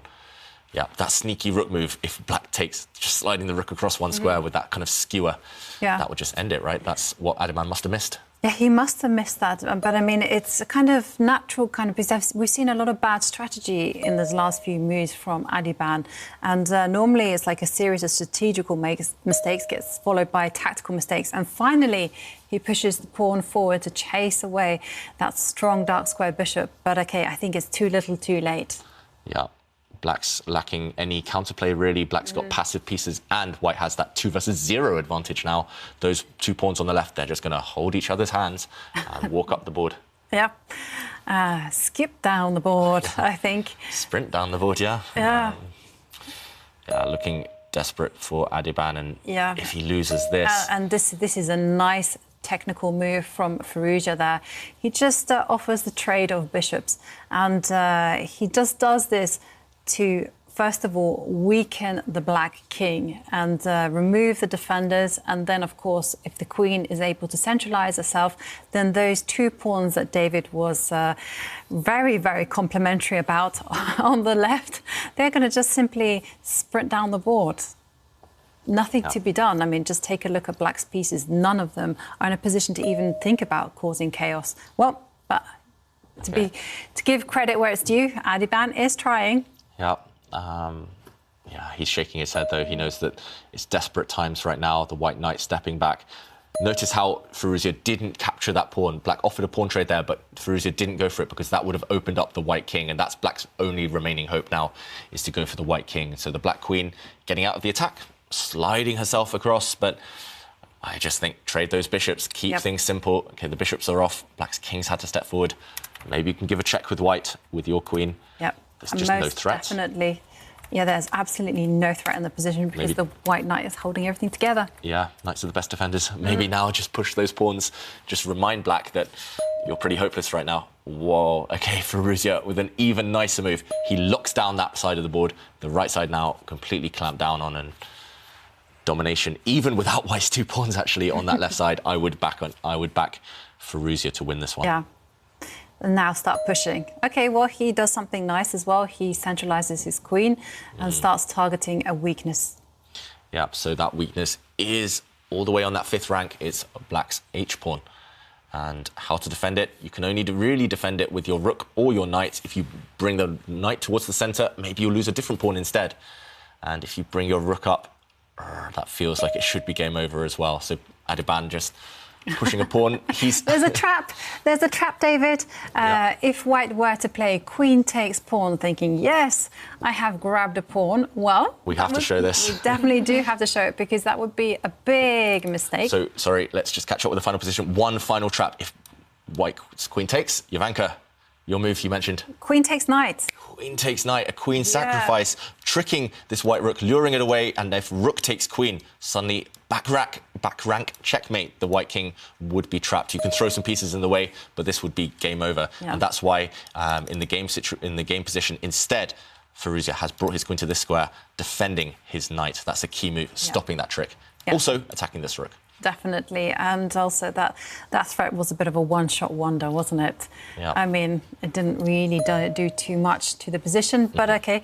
Okay, let's go back to the players. Yep. White has avoided that key trap, so he continues to keep his winning advantage, and black's rook going active, but... Okay, now knight takes pawn has been played. Okay, wow. Adhiban really trying to cause a bit of confusion here. He's brought his rook across, attacking the white queen and rook, cutting the coordination there. If the white rook captures, the black pawn would have come down and caused some disturbance, so white gives a check instead. This is a very natural move, and the whole idea is that, say, black runs away with the king, then you can simply just play knight takes pawn. Yeah. And should be game over. Yeah. How many pawns up now? If white captures a pawn on the next turn, it's going to be a 3-pawn advantage. And that's a critical advantage. 3 pawns are better than none. Yeah, so black in check. Which way is he going to go with his king? Pretty much has to move the king right now. Adhiban just looking for one final trick. He knows he's lost, but Firouzja's a bit low on the clock, so if he can set a trap, maybe there'll be some luck. Okay, Adhiban's smiling there. Okay, what is this about? Has he? Okay, well, he's smiling because he's offered a queen sacrifice. He's hoping that that queen gets captured by a pawn, because then black's rook will take the white rook and deliver checkmate. So, yeah, he just knows one final trick, but it's not going to work. It's not going to work. No, because, I mean, queen takes queen check. Yeah. White swaps the queens. Cynical, but 3 pawns up. Okay, that goes down to a 2-pawn advantage, but in the process, white swapped the queens and the rooks. Yeah. Firouzja dealing with that very calmly. And it's just all about those 2 pawns on the left that are just going to march their way to the destination, which is the 8th rank. And, yep.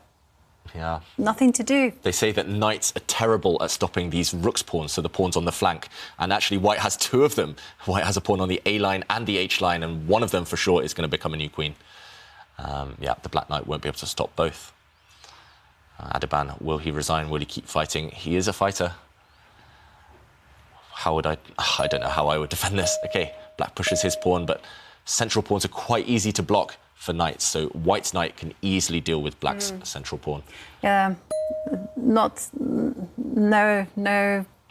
This is mission impossible, David, because, you know, if the black king could run away and join in the fun on the left, that would be okay, but it can't, unfortunately, because there's a passed pawn to be dealt with on the right. So it's just pawns, too many sides of the board, and nope, it's going to be game over. Yeah, and we might even see a nice tactic by Firouzja to end this game. White's attacking black's central pawn. If it marches forward, as it has done, white can even give a check now and just take that pawn, giving up the knight to deflect the black knight away from this corner pawn. And, OK, 3 pawns up. Adhiban now just resigns. It's over. All right. Alireza Firouzja getting the win against Adhiban here. That is dramatic for Adhiban, fighting so hard to qualify for the knockout stage, but it's starting to get very hard for him, and he has a very tough ending to the tournament. He has Wesley So and Levon Aronian left to play. Wow, that will be tough. And in this game, David, what happened? Where did Firouzja get that win? So Adhiban, he tried his best, he fought, and actually he got decent chances earlier on, but Firouzja did manage to outplay him, and it came down to this position. Actually here, we were writing off Adhiban already. We thought white is just a few pawns up, it's an easy win. But Adhiban showed never resign. There's always some tricks, always some traps, and he played this surprising move. He brought his rook across to attack the white queen and attack the white rook at the same time. Actually, if you take this rook, suddenly the black pawn is going to cause some real problems, and you cannot even take this pawn because your knight would drop off. So Adhiban had spotted this, and unfortunately for him, though, Firouzja dealt with it. After the rook came across, a queen check, Adhiban throwing his queen in the way, sacrificing his queen. One last trick, one last trap. If the queen is captured, then suddenly we would actually see checkmate. Again, unfortunately for Adhiban, Firouzja was just too sharp, just too strong, and after this queen move, he captured with his own queen, trading the queens and then stepping back with his knight, defending everything, and after the rooks came off, it was just a matter of conversion, a matter of technique. Adhiban, he tried his best to get those tactics in. Firouzja rebuffed them.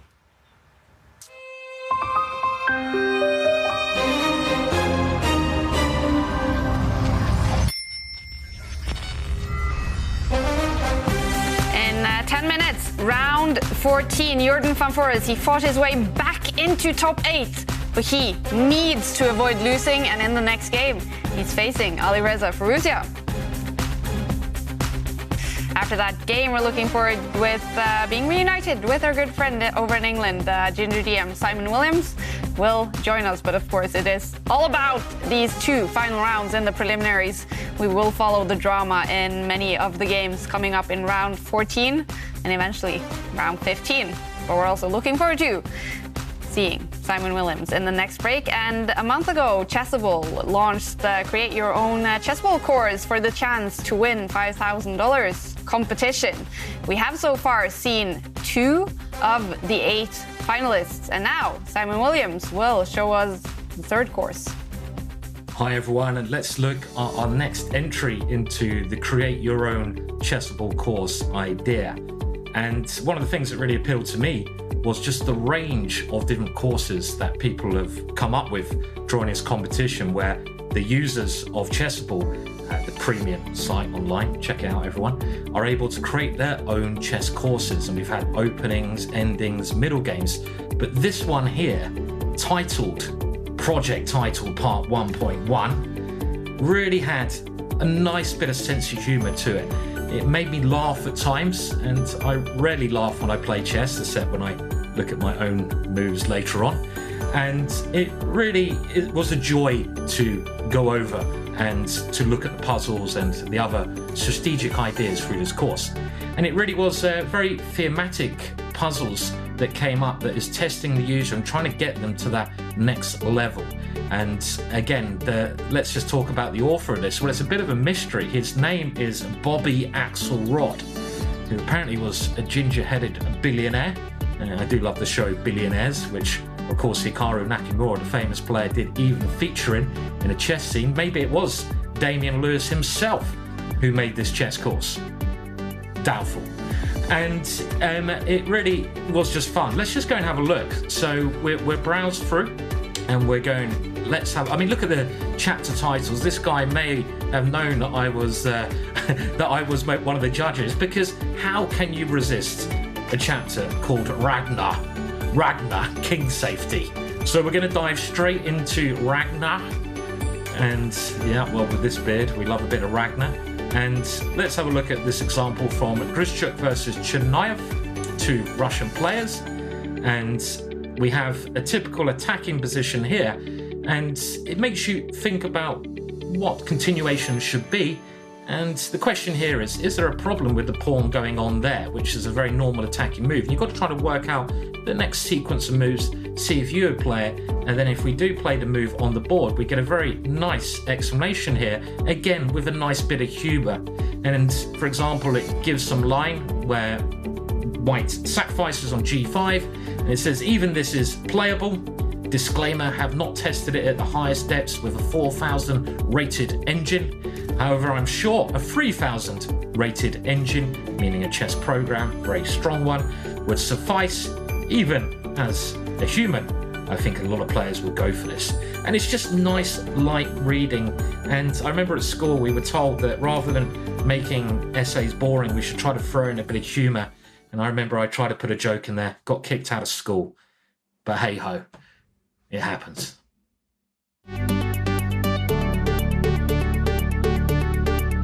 Naughty Simon Williams kicked out of school, and what a cool course by the mystery finalist. We don't know who that one is, but what a cool course. And over in the classroom, they are working on Chessable courses, but I hear rumors, Ivanka, they're also competing. They are putting their knowledge into practice. I do know that Katrina is playing against the advanced player Daniel.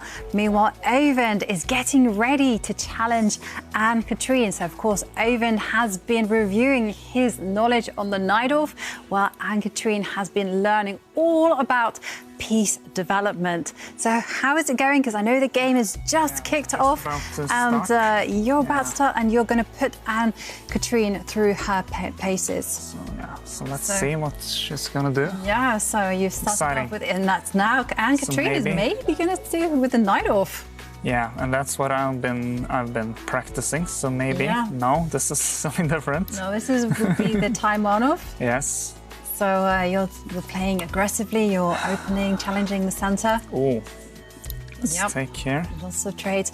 And how are you putting the experience into practice? So you've been learning some Chessable courses now for the last 3 days. Yeah, I've been working with the Geary's course, learning some of the IDs, which has been helpful. And today I've been repeating a lot of the lines that I learned yesterday.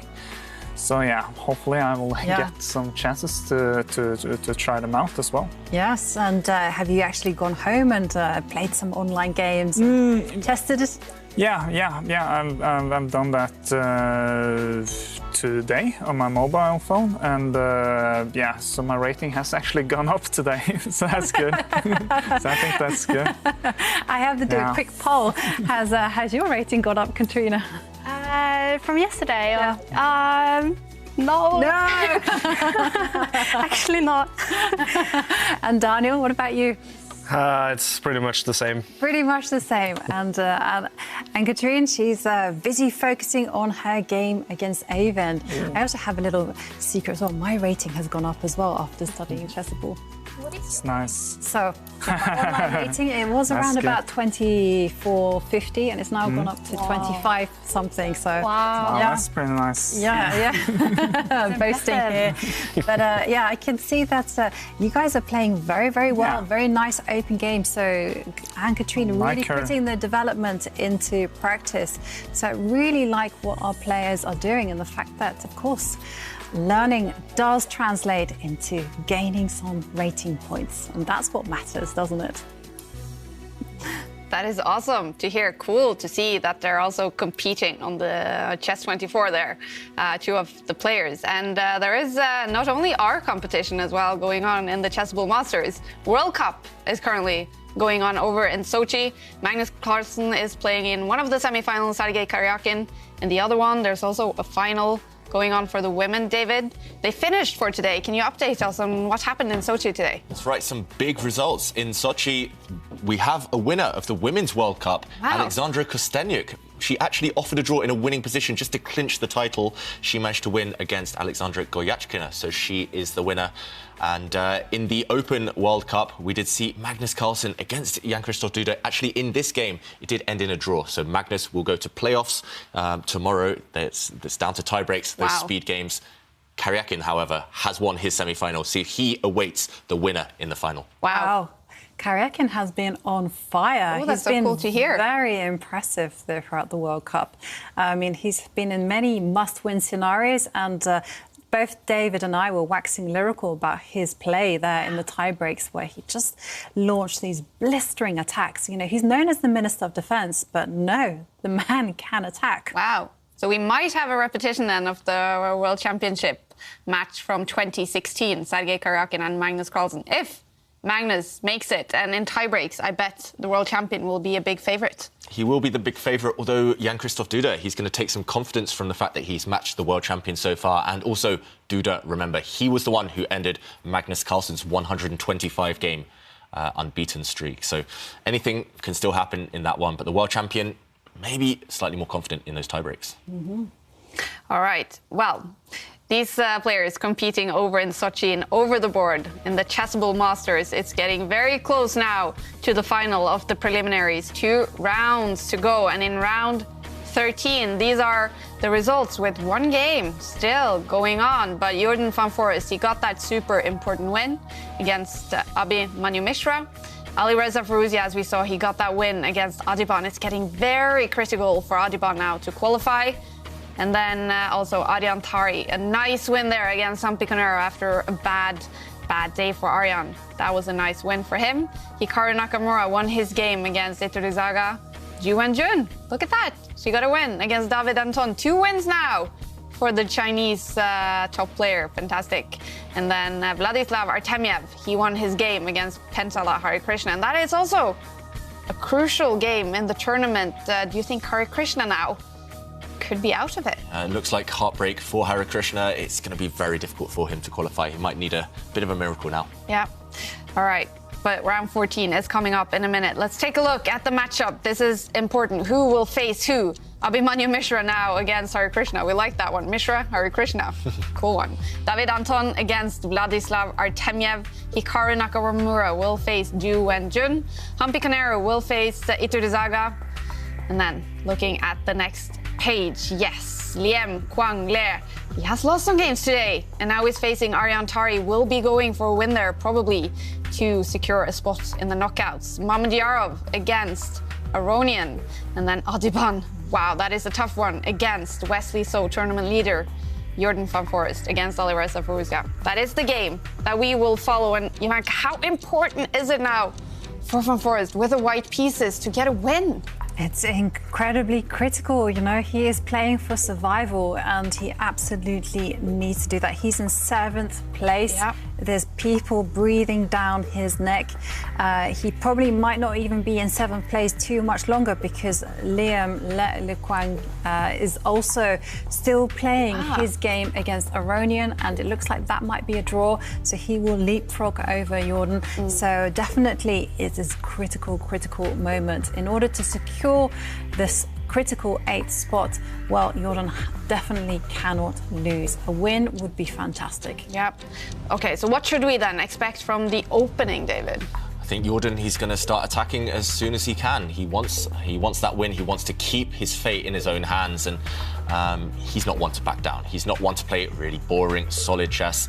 And therefore he'll try and play on the front foot. Maybe something similar as well to what we saw against Mamedyarov, where Jordan comes up with a long-term idea, gets that advantage and tries to cling onto it. Okay, Jordan, he's going to keep us waiting, however. He's going to keep teasing us. He's left the board, maybe just making some last-minute preparations there before the game starts. And Aronian, Liem Kwang Le, that game just finished with a draw, and that means that Jordan van Foreest now is in 8th place with 7.5 points. He's got Adhiban half a point behind him on 7. Harikrishna stuck on 6. That could be hard for him to qualify, but van Foreest, he's got half a point up to 3 players: Liem Kwang Le, Vladislav Artemyev, and Shakhriyar Mamedyarov. Wow. I can't even remember if it's been this tight in any of our previous events. It's been tight a few times. It's come down to the last few minutes, the last few moves, and it might well do that again, right? All right, but for Alireza Firouzja, he is quite comfortably placed, quite far up on the table with 9 points, same as Levon Aronian and Hikaru Nakamura. So a draw here will be more than enough for Alireza Firouzja. He should, I haven't counted it, but I guess we can call him qualified. Yes, yeah. He's pretty much safe now. Yeah. And yeah, Jordan, he's going to be watching his back for Adhiban. And okay, what will he play? What do we think, Ivanka? I think he's going to open with his King's Pawn when he finally comes back to the computer. I think so too. I mean, this is his style. It's a bit uncompromising. I definitely think that he might play a little bit more solid. That's my guess. Okay. Especially in light of the fact that Alireza is going to be very, very solid. I think he's just going to go for a small advantage and try to grind out a victory from that. And we just saw Alireza Firouzja leave as well, because the players and we just got the message that this round is delayed. They're going to start all the games at the same time in around 7 minutes. Okay, so some of the players now have a very long break. What will they use that break for? Ideally, they would have been keeping fresh. They don't want to get too bogged down, but some of the players, especially around the middle of the pack, they would have been getting that calculator out, getting their notepads out, working out all the possible permutations, maybe looking at their big rivals, seeing who they will face in the last 2 rounds. For example, Jordan van Foreest, he might be looking at Adhiban, half a point behind him. He might see, oh my God, Adhiban's playing Wesley So and then Levon Aronian. He's unlikely to get 2 points from that. So that will also affect his own decisions, his own opening choices. Yeah. Do you think they're feeling nerves now, Janko, or are these players just so experienced that they don't feel those nerves? I like to think that they're so experienced that they don't feel nerves, but in reality, I think they are feeling the heat a little bit. They are certainly feeling the pressure, especially because they really all want to qualify. You want to get to the next stage. It leaves a bittersweet taste in the mouth just to kind of finish the tournament having been so close to qualifying. You don't want that.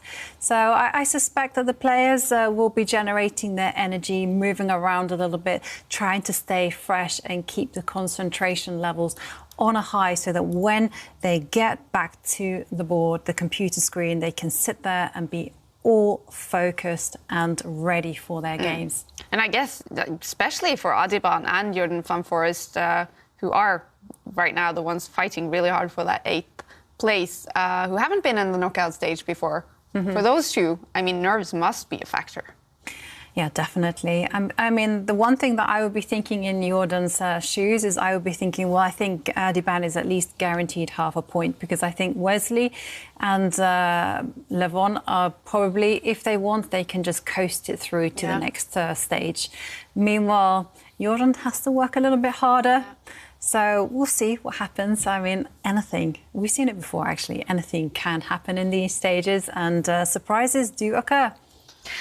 Yeah. If you were Jordan right now, you're half a point above Adhiban. If you think he's likely to draw his last 2 games and get 1 point, what would you do? Would you just try and draw your own games, just try and be super solid, maintain your lead? I find it very difficult to draw, so to speak. I mean, I don't play the most aggressive openings, but then I don't kind of go into every game thinking it will be a draw. So I think the best thing to do is I want to be the master of my own fate. I want to be the one that sets the pace. So I'm just going to play a normal game and leave my emotions at the door and then focus on that. Again, this is all very well in theory. In practice, your emotions start going all over the place. But this is where basic things like breath work helps to keep you calm. Yeah. All right. Well, all the games in round 13 did finish. So let's just take a look again at the results from round 13. We mentioned Jordan van Foreest with that important win against Mishra. Firouzja with that win against Adhiban. That was not a good loss for Adhiban.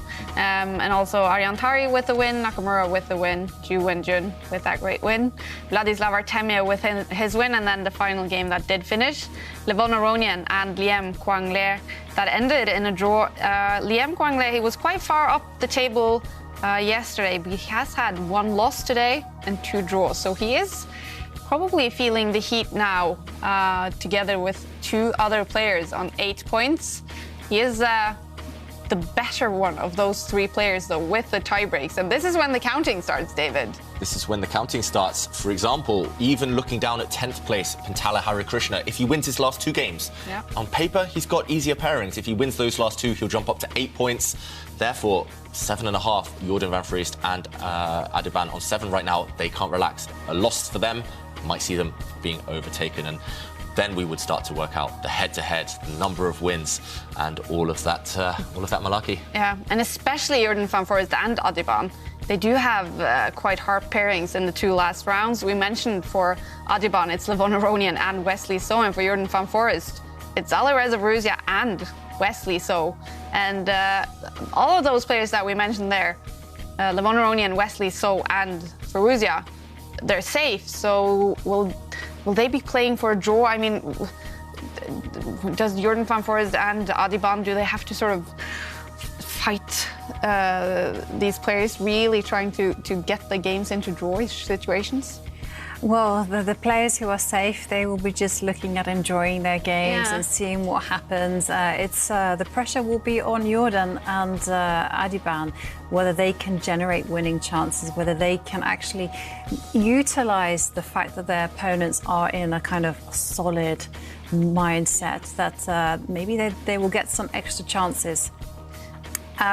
It's very, very easy to overthink these things, but ultimately, just sit down, play the board. Don't sit there, rely on statistics and calculations and what have you not.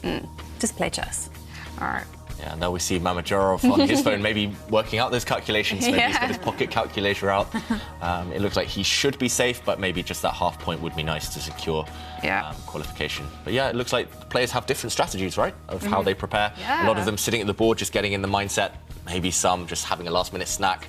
Or Adhiban sweating. Yeah, look at Adhiban. He is feeling the heat. He is nervous. He has the white pieces against Wesley So in this next game. Wow, I love looking at Adhiban, just getting ready for the fight here.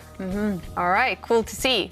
And most players are getting ready now for round 14. 2 rounds to go in the preliminaries. I'm just laughing at Shakhriyar Mamedyarov while the others are kind of getting themselves in the zone. He's just, I don't know what he's doing on his mobile phone, probably playing some game or something. You should check Twitter just in case. Or playing like Candy Crush or something, maybe. Something completely different than chess. Snake. Yeah. Oh, the good old Snake. All right, well, it is about time to have some fun for them now in the minute before the drama continues for very many of these players fighting to qualify for the knockout stage. Mamedyarov, I mean, he's not safe as well, and he finishes off against Levon Aronian and Tari in the final round for him. But we do know the pressure is really on for especially Adhiban and Jordan van Foreest, who we will follow. And here he comes, Jordan van Foreest. He's going to play Alireza Firouzja in this critical game for him with the white pieces. He's going to go for the win. I can't see any other possibility for him than go for the win in this game, because he does face, as we mentioned in the last round, Wesley So. All right. I think the ideal scenario for Jordan in this game, actually, with white, is to go for the win, but to keep a bit of a safety route, escape route in his pocket. So just in case it all goes wrong, he can still guide things towards a draw. But meanwhile, a king's pawn opening, both sides bringing out their knight, and Jordan just having a think. What does he want to play here? Will he bring his bishop out? Will he bring his knight out? He does. Okay, we see the Berlin defense. Jordan van Foreest allowing this capture of a pawn. What will we see here? If he pushes his pawn, he's going for a draw. He is going straight for a draw. Whoa. No fight in this one. This is well-known stuff. We've seen this throughout the tour. Everything's going to get traded. These queens now will kind of do a bit of a dance in the middle, giving check, and black repeating, and game over. Less than 30 seconds. Wow. So I'm surprised, because this means Jordan van Foreest is banking everything on Adhiban, not winning. Yeah, his fate isn't in his own hands anymore. That's a risky strategy. Maybe he'll be proven correct, but sometimes fortune favours the brave, right? And he'll regret this game if Adhiban goes on to win. Yeah, absolutely. You know, if Adhiban wins, like David says, and destiny has a way of punishing these kind of decisions. I mean, it may not be now, but it may be later on. And yeah, we will see what happens. I think we've gone into another game that's about to end in a draw. We've seen this all before as well. White is about to give up his knight, and then he's going to give some checks with his queen. And everyone's in a peaceful mood right now. White's given up actually a rook for a bishop, but there's no way for the black king to escape the checks. Another draw incoming. And there we go. The position repeats itself 3 times. All right. Well, the players, they're saving all the drama for the final round here so far. But, OK. I guess that was not the biggest surprise. Mamedyarov against Levon Aronian. Yeah, a draw for Mamedyarov is a pretty good result, just to secure his place in that top 8. All right, so we were going to head over to a third game here in round 14. 2 games after only, must be a minute or something, ended with a draw. That does mean those 4 players have a lot of time to prepare for the final round. What will Jordan van Foreest do now? Because now he has, like, OK, we're heading into this one. David Anton against Vladislav Artemiev. Artemiev, one of the players on 8 points. Is this going to be a fighting game?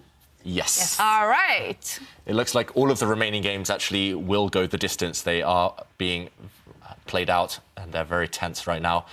This is one of your favourite openings, Jovanka. It is one of my favourite openings. I recognised it instantly, David. I'm sure you did as well. Yes, so it's the Karo Khan opening. At the moment, it's a very blocked pawn structure, but there has been a trade of light squared bishops, so black is rock solid. And you're an expert here from the black side. I've tried to copy some of your games, Jovanka. I've tried to pick up some tips here and there. I like black's solidity, and Artemiev, he's very famous, actually, for this opening as well. Yeah, but Anton has played a little bit of an unusual move order, wouldn't you say? Like swapping off the light squared bishops so early and allowing black what it seems like to be quite a straightforward hand in the centre. Yeah, so it looks like black has no problems at all at this early stage. Black has traded off his light squared bishop. If black's light squared bishop was still on the board, it would actually be blocked in. It would be a bad piece. So that trade has definitely helped him. White is the first one to castle, but because the centre is a bit blocked, it is a bit congested, there's no reason for black to worry. His king in the middle of the board is fine. Black's king will have flexibility to castle on either side later on, and first black decides to develop a knight. And David Anton plays copycat, also developing his pieces. Yeah, very solid, very sensible stuff from both sides so far. All right, and just to remind everyone of what's been going on with these 2 players. So David Anton, he had a very good first day. He was among top 8, but then a horrible day 2, losing all of his games. And that meant he was out of contention for knockout stage. He's got 1 win and 1 loss and 1 draw so far today. So he is here to cause some problems to Vladislav Artemiev, who we know played the final in the previous tournament. Today, I just have to check, he started out with a win against Ju Wenjun today. He played a draw against Mishra, and then he won against, as we know in the previous round, Pentala Harikrishna. He is at 8 points. He needs to avoid losing, but a draw for him here as well. Should be okay. Yeah, a draw. Artemiev would probably love a draw, but it's just not his style. Yeah, he never takes these quick draws. He loves chess that's full of tension, usually with a lot of pieces on the board. He's good in endgames as well if he needs to be. But yeah, Artemiev, he loves playing these kind of really tense positions. It's because he usually plays open tournaments, not so many kind of round robins, closed tournaments, so he has to play for the win in every game. When talking about statistics and what results the players need, Club ELO has in fact done a tweet about the players' probability and chances of qualifying. Oh, this is interesting. And here you can see it. Wesley So, Alireza Firouzja and Hikaru Nakamura, they have 100% chance. And when it comes to that critical last spot, it says Jordan has a 57% chance, Adhiban 30%, and Harikrishna 14%. Wow. So, yeah. So we do know it is between these 3 players to get that final 8th place. Yeah, imagine, though, what a story it would be if Iturizaga or Tari qualify. There's a 0.06% chance for Tari. Yeah, stranger things have happened. Yeah. Yes. We were witness to actually some strange things happening. Yeah, in the Challengers Tour to actually qualify for these events, we saw Gukesh, a young Indian prodigy. He had, what was it, a 0.03% chance before the last day. He won all his games, and he qualified. Anything's possible. Well, not anything, but slight chance for, who was it? Arjan Tari and... Tarizaga. Yeah, all right. So lots to play for in all of these games. Meanwhile, a trade of pawns on the last turn. Not too much has changed from there. Artemiev, the only question facing him is how to get his king to safety. First, he has to move his knight out the way. Then he'll move his bishop out the way. Then finally, the black king will castle away to that right side. It takes a while, but the centre is closed. And Artemiev, he's a master at these types of positions. If anyone wants to learn how to play these really blocked positions, then he's a great one to study, especially from the black side. Yeah, I totally agree with you there. He really is very instructive on how to wriggle out of these slightly cramped positions. Even at times they're a little bit unpleasant, but he finds ways to kind of keep the game alive for black. And he's showing us there that black needs to untangle, so he's stepped forward with his knight to what is the ideal square. So now it's up to David Anton to actually prove that he has something, because black, in my opinion, looks like a really good Caro-Kann. It's actually the same pawn structure that we would also find from a French defence. So that's why pattern recognition comes into play. That's why we study so many different types of openings. This pawn structure, you can get it from the Caro-Kann, you can get it from the French, you can sometimes even get it from a Sicilian, and a few other openings as well. So yeah, both players will be well versed in the ideas. Now it's down to which pieces you want to trade off, which pieces you want to keep on the board maybe. The one piece I think black never wants to trade off is white's dark squared bishop. White's dark squared bishop is potentially the worst piece in the position because it's going to be locked in behind its own pawns. So ideally, for black at least, you want to trade everything off apart from that piece and leave white saddled with a bad bishop. Yep, definitely. And the more the kind of, what I like about the Caro-Kann, the more the game develops into like a late middle game, an end game, the better black's position gets, because, you know, has control over the C line, and he also has pressure on this unsupported pawn that white has in the middle of the board. So, yep, the onus now, as I said before, is on David Anton. He has to do something active here. He either has to do some big kickback, attack the black knight that is sitting there on the f5 square, or alternatively, he can maybe put some pressure on the only open line that is on the board and try to challenge for that. All right. I'm sorry for interrupting you, Ivanka, but we have made a decision because it is so dramatic. In the tournament situation, and after that cool tweet by what was it? Club ELO. We understand. I mean, it's quite safe for Artemiev. He's more than okay with a draw, even with a loss in that game. He should be okay. But we know it's dramatic for Adhiban, Harikrishna, and Foreest. And Adhiban is now playing against Wesley So. We did see the percentage for him to qualify, so we have decided to move over to this game to see if Adhiban can get that win that he probably needs. Yeah, and it's a very, very tense position. No quick draws in this game. A lot of pieces still on the board. We've actually only seen one set of pieces traded. That's the dark squared bishops. And now Adhiban, with his last move, he's trying to go on the attack. White's knights come to the edge of the board. If that knight gets captured by black's knight, then the white queen will suddenly spring out onto the attack. Also, I'm loving what's happening on the F line for Adhiban. White's rook there is primed, it's well positioned for a future attack. So right now, although the evaluation bar is slightly on black side, slightly on Wesley So's side, the pressure's on him to keep things solid. Adhiban definitely trying to win this game if he can. All right. Wow. The pressure is on for Adhiban. Before, of course, the game, he would have checked the situation on the table. He knows he is in a must-win situations in at least, I mean, I haven't calculated it, but he has 2 games left, this one and one more. At least 1 win and a draw. Maybe even 2 wins. Yeah, and now, I mean, he needs to win with white. You can't, I mean, a must-win situation with black, it's the hardest thing in chess, especially at this level. You can't bank all of your hopes just on that. So a win with white, and then he'll kind of hope that in the next game he maybe gets some chances, or he at least will know what he needs, a draw or a win. But yeah, if he draws this one, there's still, his chances are disappearing, right? Yeah, yeah. All right, and Wesley So, of course, he's been on top of the table the entire tournament so far. He is on 9.5 points, actually. I'm not sure if the record is 10.5, points in the preliminaries. I think so, yeah. I mean, he could score a record here if he wins a game and draws a game. He will be at 11. Yeah. Incredible score. He was really amazing so far. I mean, I didn't quite keep an eye on how he's doing here, but after the end of day 2, he had won all his games with white pieces and drawn a few games with the black pieces and unbeaten so far. And some interesting developments have happened because, well, Wesley has struck out in the center.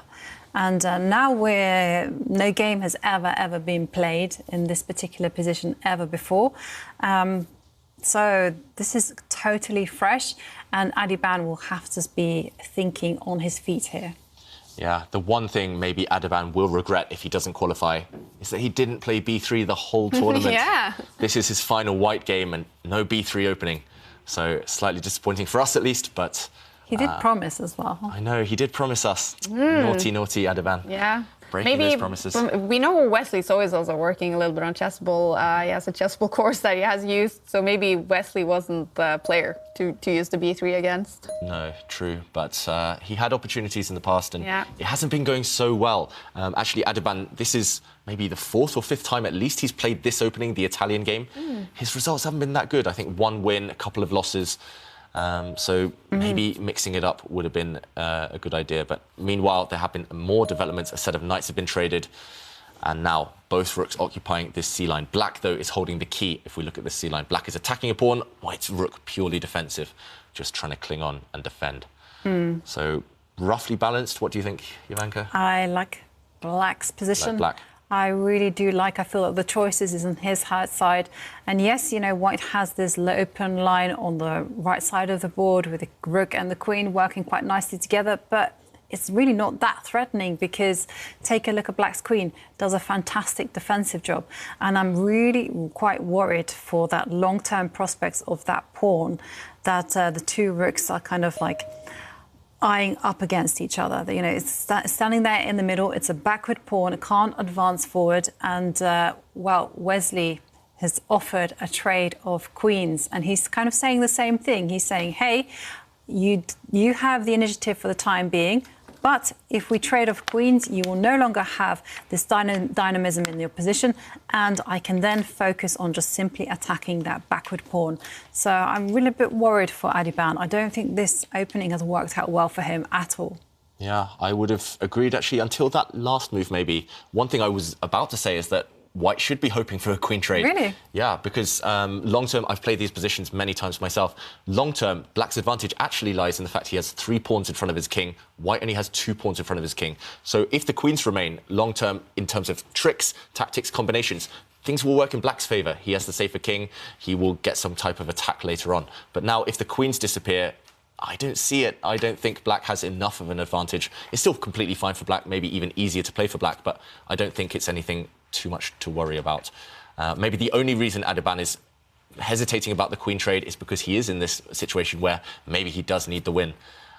So I think Wesley is playing safety first chess with that move. If he really wanted to win as Black, he would have kept the queens on and hoped that White's king would have been the more vulnerable of the 2 later on.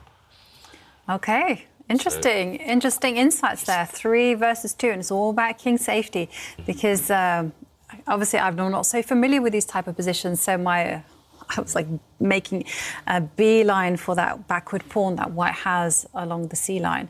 And I was thinking, right, step up a rook, double, win. Yeah, sometimes chess is that simple, but it's only 1 weakness. And in chess, usually 2 weaknesses are required in order to win in that style. So, OK, Adhiban, he's got an option here. He can play queen takes queen. He can capture the black queen, trade those off.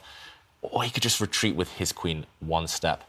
But as soon as you start retreating, that's just inviting the opponent to spring forward. Maybe the black queen would start entering the game at some point. So, big decision. But I think his hand is forced. I think he should just trade the queens, defend his central pawn, stop the black knight from snacking on those pawns, and maybe not completely level, maybe still some issues to solve. But if you solve those issues, then as White, you're completely fine. Can I challenge you on this one, Challenge David? me, Ivanka. Do it. Show me, because I'm a little bit stubborn at the moment. So let's have a look at this. So queen takes queen. Okay. It has been played. The queens are off the board, and now Adhiban's defended this pawn. Okay, that was necessary. right. Okay, so now the move that I really want to play would be to step forward my rook that's on the C line. Okay. Yeah. So I'm a simple person, David. I see a threat. I want to attack it. You want to attack this guy on this square. I guess I'll kick back your knight. Okay, knight moves. And I'm not really sure whether I actually want to take a pawn here, because if I take this pawn, suddenly I'm left with these doubled pawns. So for now, I probably won't capture, although I'm slightly tempted to try and bring my knight to this side of the board. Okay, so that's your threat, to come over to this side. Yeah. How am I going to deal with that? I wish you hadn't challenged me, Ivanka. Sorry. I was hoping actually I could get this position. For example, this position, I was hoping that I could get this type of scenario, and now you try the same, because now I can defend my pawn from the side. Yeah. But, I can't get that now. So maybe you found a really clever way of doing things, and maybe that's what Wesley should try if he wants to get the advantage, bring his rook up. And now, as you mentioned, retreat the black knight. I promise I won't do it again. No, you're converting me. I'm learning as well. Maybe simple things. It was just, yeah. No, the more I look at it, the more I'm inclined to agree.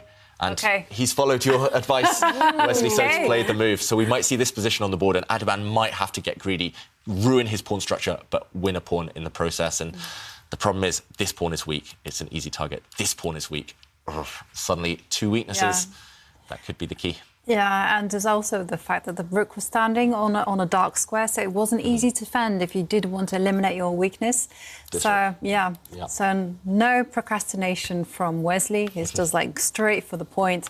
That is the C pawn that he wants, and he wants it now. So so whilst the Adhiban is thinking, well, we do have a quiz of the day, and there's still time to enter. We're asking, how do you fight procrastination? And one lucky winner will win the pick of one of 3 Chessable courses. Absolutely fantastic for any level whatsoever. And there you can see our prizes. So you can have beginner, intermediate, and advanced.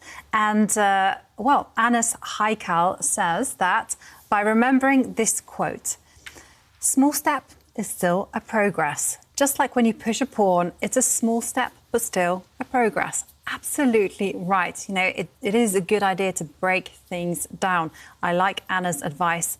And BA7INGA on Instagram says, I'm not a procrastinator. I'm just extremely productive at unimportant things. That's an excuse. Instagram and just scrolling, we're all very efficient when it comes to that. And Nordaya Asman says, the Pomodoro technique, which is breaking down tasks into 20-minute chunks of work, works wonders for me. But sometimes I work for 5 minutes, rest for 20 minutes, then repeat. I've done that. I actually solved a chess puzzle. I used all my brain power for this. I solved a chess puzzle. I was really, really happy with myself. And then I was a bit exhausted. So I went and I napped for an hour. That was an unproductive use of my time. But napping is never unproductive. Yeah, no, I agree. Napping is always a good idea. I have a long list of things to do. Using 5 minutes of my brain to solve a study, and then 1 hour napping. Yeah. Pushing the limits a little bit. So Adhiban right now struggling to come up with a move, and I'm struggling as well. I do think that although the evaluation bar says 0.0, it's definitely easier for black to play right now. And Ivanka, your simple but strong way of looking at things, it's seemingly effective, at least on the clock, because Adhiban now down to 6 minutes, 5-minute deficit. It's going to be hard for him to even dream about winning this game. He's got to maybe think about holding on and hoping, praying that he can win his final game. Yeah, against Levon Aronian. One piece of maybe a little bit good news for Adhiban is that in the game between Mishra and Harikrishna, the rhyme, the 12-year-old, I mean, the bar is all the way over to his side. Harikrishna, we did see from Club ELO, has a 14% chance of qualifying. he definitely needs to win against Mishra, but maybe the 12-year-old could get an impressive win here. Yeah, I just took a look at that game, and Mishra has a big strategic advantage. Harikrishna taking some huge risks at an early stage, but anything could still happen. But impressive stuff from Mishra so far. Yeah, definitely. We'll head over to that game when this one finishes. Adhiban thinking now for almost 4 minutes. Yeah, and the clock is still ticking down. He's now under 4 minutes on the clock. And when you compare that to Wesley So's nearly 11.5 minutes, serious time deficit. And one thing we've seen time and time again from Wesley is that he's such a cool customer. He's rarely ever flummoxed, and he simply is just the best at playing very natural, fantastic positional moves. Yeah, he trusts his hand, right? And okay, Adhiban, meanwhile, sweating there. But yeah, Wesley trusts his hand. Sometimes you just give him a position, first instinct. If there's no calculation to be done, he'll find the best square for his pieces. He'll know which piece to prioritize first. Yeah. And he's very good as well at setting those small traps for his opponents to fall into.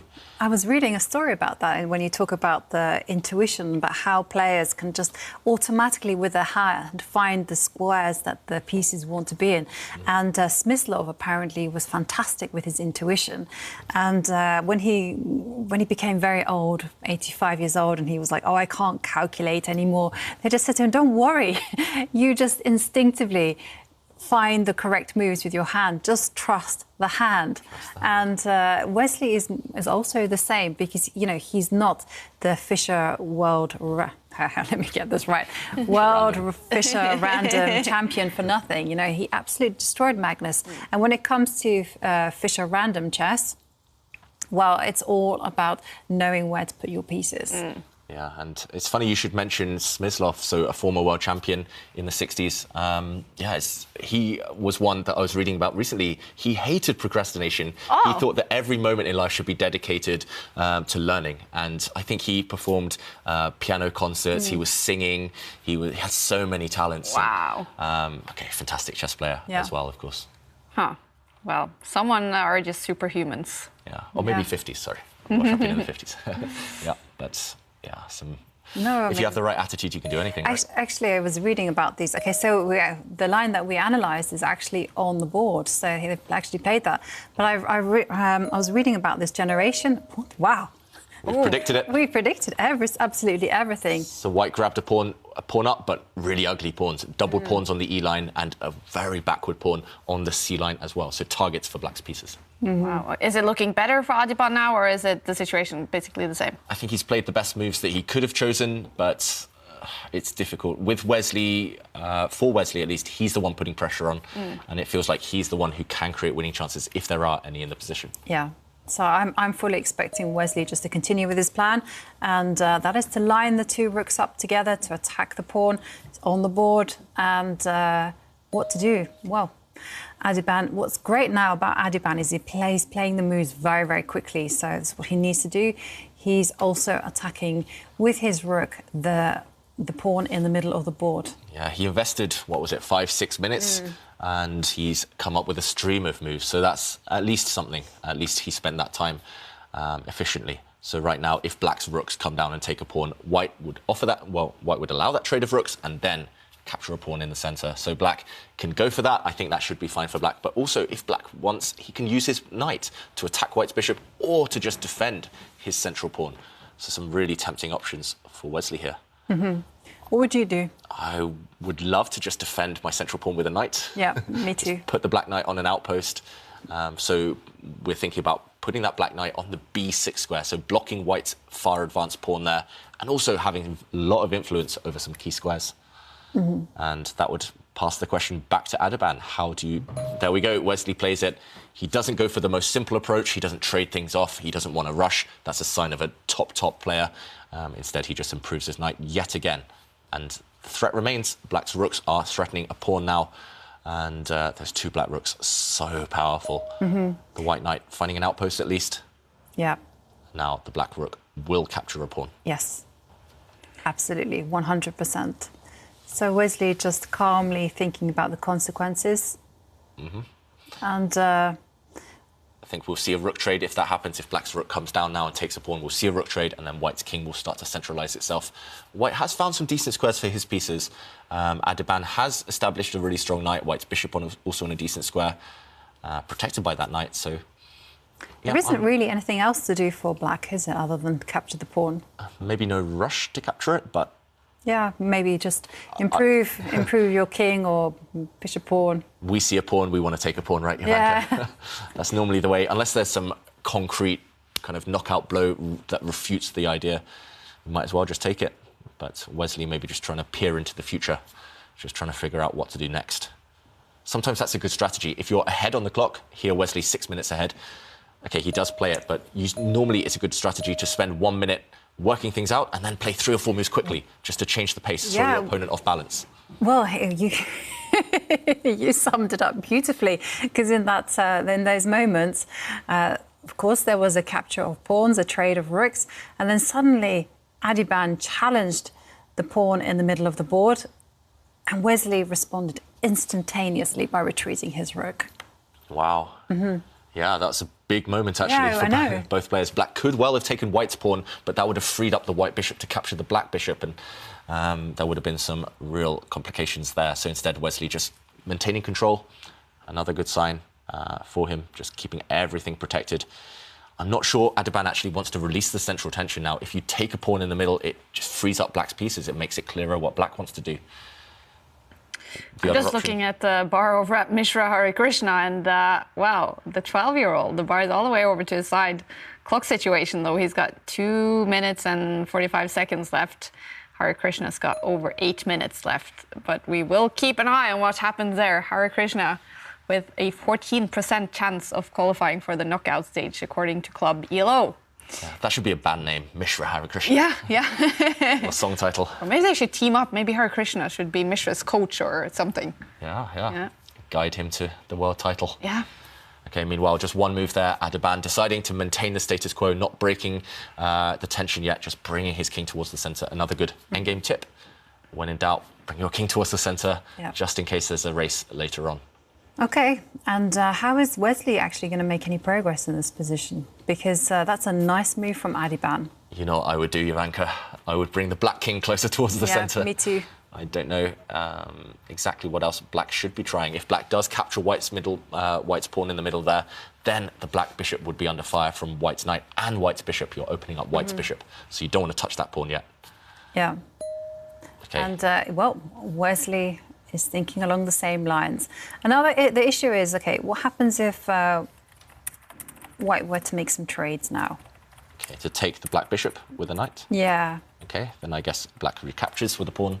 Let's show this on the board, actually. Yeah, let's show it. What happens if there's mass elimination? Yeah, this might well happen. So you want to trade, you want to take this bishop with check. Oh, I think it's happened. It's happened, Ivanka. We're calling all the moves right now. So now we've seen white capture a pawn in the middle, and it's a choice for Wesley. If you take with your pawn, maybe the issue is that white's king will run towards the centre and it's about to destabilise the black rook. And also, a rook trade, for example, a check, white's rook blocking, a rook trade would help only white, because white's king now has a fantastic outpost in the middle of the board. It's going to come and, again, destabilise the black knight. White's bishop is superior to the knight right now. White's bishop is going to win a pawn in the short term. So I don't think Wesley can go for this. I think he has to capture with his knight. He has to take here and hope that now it's different, because he can go into a rook endgame, and rook endgames are completely different. You've traded off your bad knight for your opponent's good bishop. And here, black's king is actually maybe the stronger of the two. So right now, key move for Wesley, he needs to take this pawn with his knight. Yeah. 1000% there, David, and it's on the board. I mean, that was a really nice line that you showed there, because one of the key things in that particular position when it's a knight against the bishop is knights can't lose moves. You can't waste time with a knight. Meanwhile, the bishop can just sit on the same diagonal. OK, and we are going to see the rook and pawn ending that you highlighted. Yeah, and actually, I think the bar confirms that Adhiban should not have gone into this rook and pawn endgame. He should have kept the bishop on the board. He shouldn't have eliminated the black knight. The black knight was strong. But now, after this trade, black's king has a clear route into the centre. So, yeah, a bit of a slip there from Adhiban. Maybe that move, that decision was influenced by needing to win. But, yeah, it's just made things easier for Wesley. Black's plan is simple now. All right, dramatic for Adhiban. Dramatic also for Harikrishna. We're going to try challenge you guys now. Commentate on two games at the same time, because if the situation is that Abhimanyu Mishra, 12-year-old, youngest grandmaster in history, is about to win his game against one of the super grandmasters, Pentala Harikrishna, then we just have to see that moment. What's happening in that game? Yeah, so their game is over there on that left side. Let's get my arrows right. Yeah. So, Abhimanyu Mishra, the 12-year-old, he's got white, and his position is just dominant. Look at white's queen there. White's queen is going to be a phenomenal attacking piece. White's knight and white's bishop, especially the white knight actually in the middle of the board, that can just grab a pawn at the right moment. Right now, yeah, Harikrishna is purely on the defensive. His rook move as black is just aimed at stopping some of white's ideas. There's one trap in the position. Okay. I think there's one trap only. You cannot use the white queen and take the pawn next to it, because then the black knight would jump forward with a check. So don't move the white queen. But if Abhimanyu Mishra plays pretty much any other move, if he maybe just captures a pawn or retreats his king, what a classy move. This is a nice move here, David, because, yeah, you know, you highlighted that trap, you know, the queen couldn't take it, and the king just steps backward, and now more pieces can align on the open G line, and that, like you said, that is a sign of maturity. Brilliant stuff. I wish I was capable of moves like that at 12. That is so sophisticated. Yeah, he's just realising king safety is everything in chess, especially with queens on the board. White's king, super safe. Black's king, an easy target. White is just winning. Abhimanyu Mishra just converting this one really nicely so far. He still needs that killer blow, the final touch. So black bringing his knight to the centre of the board. I was about to say don't trade queens because you want to attack, but even if you trade queens, white is just winning, right? Yeah, you can also snap the pawn that's up for grabs, and then suddenly just look at that chain of pawns, and there you can see queen takes queen on the board, and it's nothing to stop knight takes pawn, and it's good enough. I mean, maybe it wasn't the most accurate way to win, but it's certainly very, very tempting, and just, well, black's pieces are just going to get overwhelmed. Yeah, so white has just won black's best pawn, black's most important pawn that held everything together for black. White's knight now, phenomenal. And, OK, black's won a pawn back, but now white's rook is going to come up and give check. And, check. Yeah, it's just really... It's such a positive sign that at 12, he's not afraid of endgames. You can tell he's studied endgames before, but he's not afraid to swap off those queens. He knows he's got this winning advantage, and it'll be fun to watch him try and convert that. Yeah. I mean, the 12-year-old, he's here, of course, to get experience playing his first elite tournament, but he could actually be part of sort of deciding who goes through. Harikrishna, he has to win this game. A loss and he's out of it. Yeah, and you can tell in Harikrishna's body language, just above me there, his body language, he's not happy at all. He knows that he needs a bit of luck now. He needs Mishra maybe to panic. The only thing that will stop Mishra, actually, is the clock with 1 minute left. And, yeah, so far, so good, though, from the youngster. And on the other side, I do see the bar shift more over to Wesley So's side. Is Adhiban now in big trouble? A little bit of trouble. A little bit of trouble. I mean, it's primarily to do with the fact that black's king is so much better than white's counterpart, and it has a clear path to the centre, it has a clear line of attack. It's going to start attacking the weak central pawn that white has in the middle of the board. And, yeah. There we go. Black's about to go a pawn up. It's won the king race. And now, like you said, there's nothing to stop Wesley from playing king takes pawn. And over on the side of... I can see that there's a few moves being played between Harikrishna and Abhimanyu. OK, Abhimanyu Mishra there, he did raise his eyebrows at black's last move. He looked shocked. Maybe it wasn't on his radar. In this position, black's knight is about to be captured by white's rook. But Harikrishna, he's counterattacking against the white bishop. So Harikrishna trying to survive. I think he just couldn't find anything better. Mishra there, he's got choice. He can even just capture... Oh, maybe there's a trick there. Maybe he can capture the black knight, but black's trick is to give a check with his pawn. So some tricks, Harikrishna trying to weave his magic to escape. But Mishra gives a check first, sensible. If he wants, he can gain a bit more time on the clock. He can give another check, repeat the position once, gain 10 seconds on the clock, and then try something different, and then go for the win. Wow, that one actually, yeah, Harikrishna's found a trick. It's not so easy to deal with. Maybe we wrote off Harikrishna too soon. Well, they say that about grandmasters, don't they? You know, you have to beat them 15 times, and then and then they will resign because they're slippery customers. Okay, so now, well, Mishra, he did retreat the bishop, and meanwhile, in the other game, you can see that, well, Wesley is just simply a pawn up. Yeah, Wesley a pawn up there, and Adhiban on this side, he's fighting for his life. He knows that a draw is the maximum he can hope for. Just pushing pawns there. It's still not easy to break through and win for Wesley. We see the evaluation bar, it's kind of on Black's side, but the fact that it's not even at 1, despite Black being 1 pawn up, shows that there are still some huge hurdles to overcome. So Wesley's done everything right so far, but it's actually hard to convert that over to a win because White's rook is so active. But in the other game, meanwhile, Mishra down at 26 seconds. He found a good move, a safe move, but maybe not the best way to push the advantage. Now Black can, for example, get the knight out of dodge. It can capture the white bishop. After that trade, Black's rooks might start to get active. Some hope, some glimmer of hope for Harikrishna. I mean, for instance, you can think of a scenario where, I agree with you, knight takes bishop, rook takes bishop, and maybe there will be even a rook check on the board, and suddenly there's danger created with those rook, bishop, and pawn as well. So, yeah. But why is Harikrishna thinking? How much time does he have? Well, he has all the time in the world, actually. Yeah, almost 5 minutes for Harikrishna, 26 seconds for Mishra. And yeah, I loved his concentration there, just head in hands, just fully focused. He's trying to work out all the details. Yeah, Harikrishna, I would just go. I would just take that white bishop off the board with the black knight and hope that there is some counterplay there. I don't see anything else for Harikrishna, but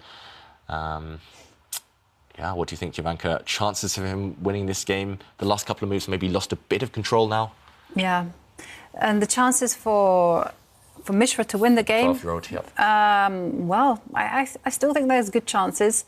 I mean, we mustn't discount the potential power of this passed pawn that White has, especially because the knight is, once the complications have clarified themselves, the knight's simply going to capture a pawn and then easy. But okay, for the time being, there's an activity to get the hold of. And okay.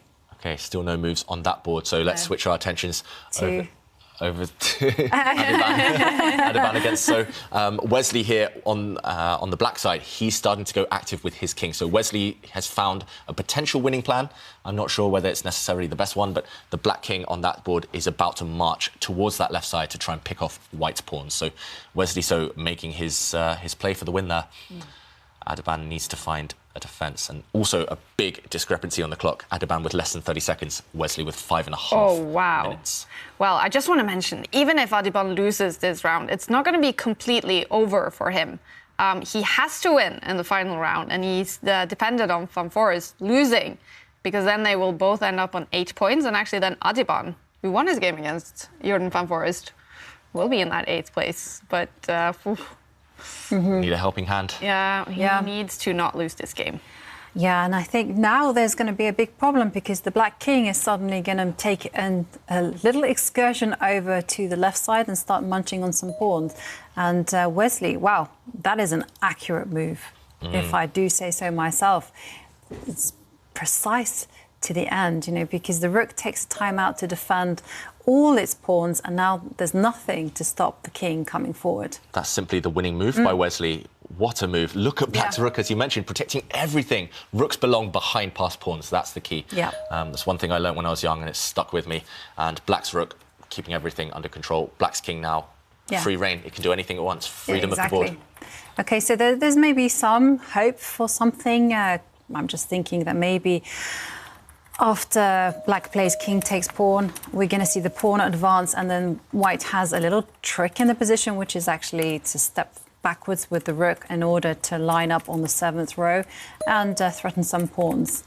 Yeah, I think Black's safest move, at least the one that I see, the one that I would go for immediately, is that one. What Black's rook lifting itself is going to capture White's furthest advanced pawn, and Black's 2 versus 0 advantage now on that left side. They're going to run very quickly, those pawns. The black king's going to step out the way, and then Black's pawns are going to run. Yeah, that move that you highlighted with the king stepping out of the way and then the black pawn running, that's very, very dangerous. So we were talking there of the developments on this board. Now let's switch back over to the other one, let's Ivanka. go there.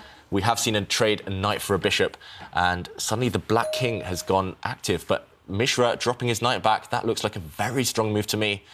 And that white knight doing a great job, and potentially going to check the... OK, the evaluation bar doesn't agree with me. I was going to say... Feeling that he's maybe gone into the wrong direction, but yeah. Yeah, I was going to say there's some potential attacks against the black king, but maybe this last move by Harikrishna is going to cause some annoyance. Suddenly the white knight has to commit. It's under fire. And under 10 seconds for Mishra. The clock is coming back to haunt him here. Yeah, 3 seconds, 2 seconds, and wow, he just makes a move instantly, and knight retreats. But I feel that somehow the initiative has actually passed to Harikrishna. Yeah. It's all gone a little bit wrong for Mishra. Especially if he's forced to retreat even further. I liked his last knight retreat. Maybe I was wrong to do so, but if he has to retreat even further, things are going wrong for him. Suddenly, the black king and the black pawn on that corner line, suddenly together, they're going to cause some real problems. And I think we're about to see a result. Meanwhile, in the Wesley So game, Wesley's pawn, that black pawn, which side? That side, is just 2 squares away from making a new queen now. And that will be it. That will be game over. Yeah. And meanwhile, Mishra, wow, look at that white knight. It was so beautiful. It was the best piece on the board, and now it's been forced to retreat the whole way. White's lost a lot of time with his knight there. And I think the problem is that Mishra just left himself with no time on the clock. I mean, it wasn't to do with his chess abilities. I mean, he played great. And then suddenly it just went wrong, because you can't play great chess when you only have 5 seconds left on your clock. Yeah, not when you're facing someone so experienced like Harikrishna, one of the best, one of the quickest calculators in the world. And Harikrishna's last move, very sensible as well. Maybe he's even trying to close a checkmating net around the white king. White's king there. That king is struggling for squares right now. He has to be a little bit careful. He can't be very eager with that bishop move, because if he does it at the wrong time, there might be a fork on the board. Yeah, so black going and grabbing a pawn. Yeah. Very sensible. So black's actually now a pawn up in this game. And we've mentioned it before today, knights are terrible at stopping these flank pawns, and black has 2 of them. So unless white's central pawn in this game is quick enough, it looks like Mishra is going to struggle. Yeah, unfortunately, I think we're going to see that. And I agree with you there. Just take a look at the black bishop that's there in the middle. It has a nice handle on the far advanced pawn. And Abhimanyu making a move I didn't expect, actually. I didn't expect that one either, but maybe it's quite a good move. Maybe it's a clever move. Is it safe? White's simply just trying to capture black's pawn in front of the white king. He's going to take that pawn with his king next.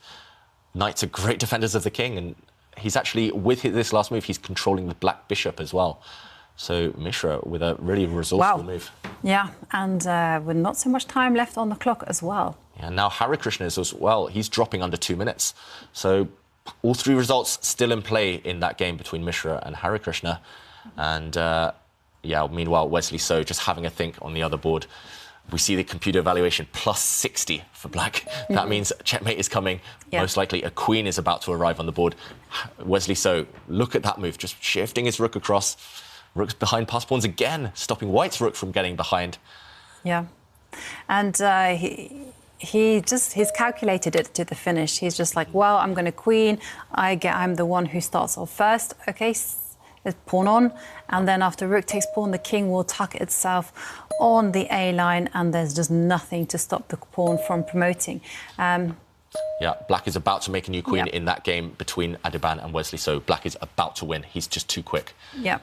Meanwhile, the other game, whoa, Abhimanyu, Mishra, look at his... Whoa! Yeah, look at his passed pawn. It's so close to queening. We're going to see queens on both boards, quite likely. So Harikrishna taking big risks. Yeah, Harikrishna taking huge risks, and he's probably going to get punished. He's forgotten about white's pawn. Mishra, his pride and joy is that pawn. It's the only way he's going to win the game, and how is Harikrishna going to stop it? Whoa. I don't see it right now. The youngster, another big turnaround. This could be a historic game. Beating one of the top players in the world, a 2,700 rated player at 12. Wow. White's pawn is just 2 squares away. How do you stop it? There's also checkmating ideas against the black king suddenly. That's a really nice move by white, actually. He's kept his own king nice and safe. I mean, is he depending on moves like is Harikrishna thinking about moves like rook dropping down and threatening some kind of checkmate? Okay, it's on the board. Yeah. And meanwhile, there has been a result. Yeah. Adhiban has resigned against Wesley So. Okay. All right, so we're going to follow the finish between Mishra and Harikrishna. Can the 12-year-old get a win in this game? Yeah, the key move here is to give a check. Give a check with the white rook from behind. You have to kick the black king away, but you also have to stop the black bishop coming back and stopping the white pawn. So okay. He's got 3 seconds, David, to fight, and he has given that check. And with wow. 2 seconds left. Now, wherever the black king goes, white's pawn is just going to step forward and become a new queen. Is this game over?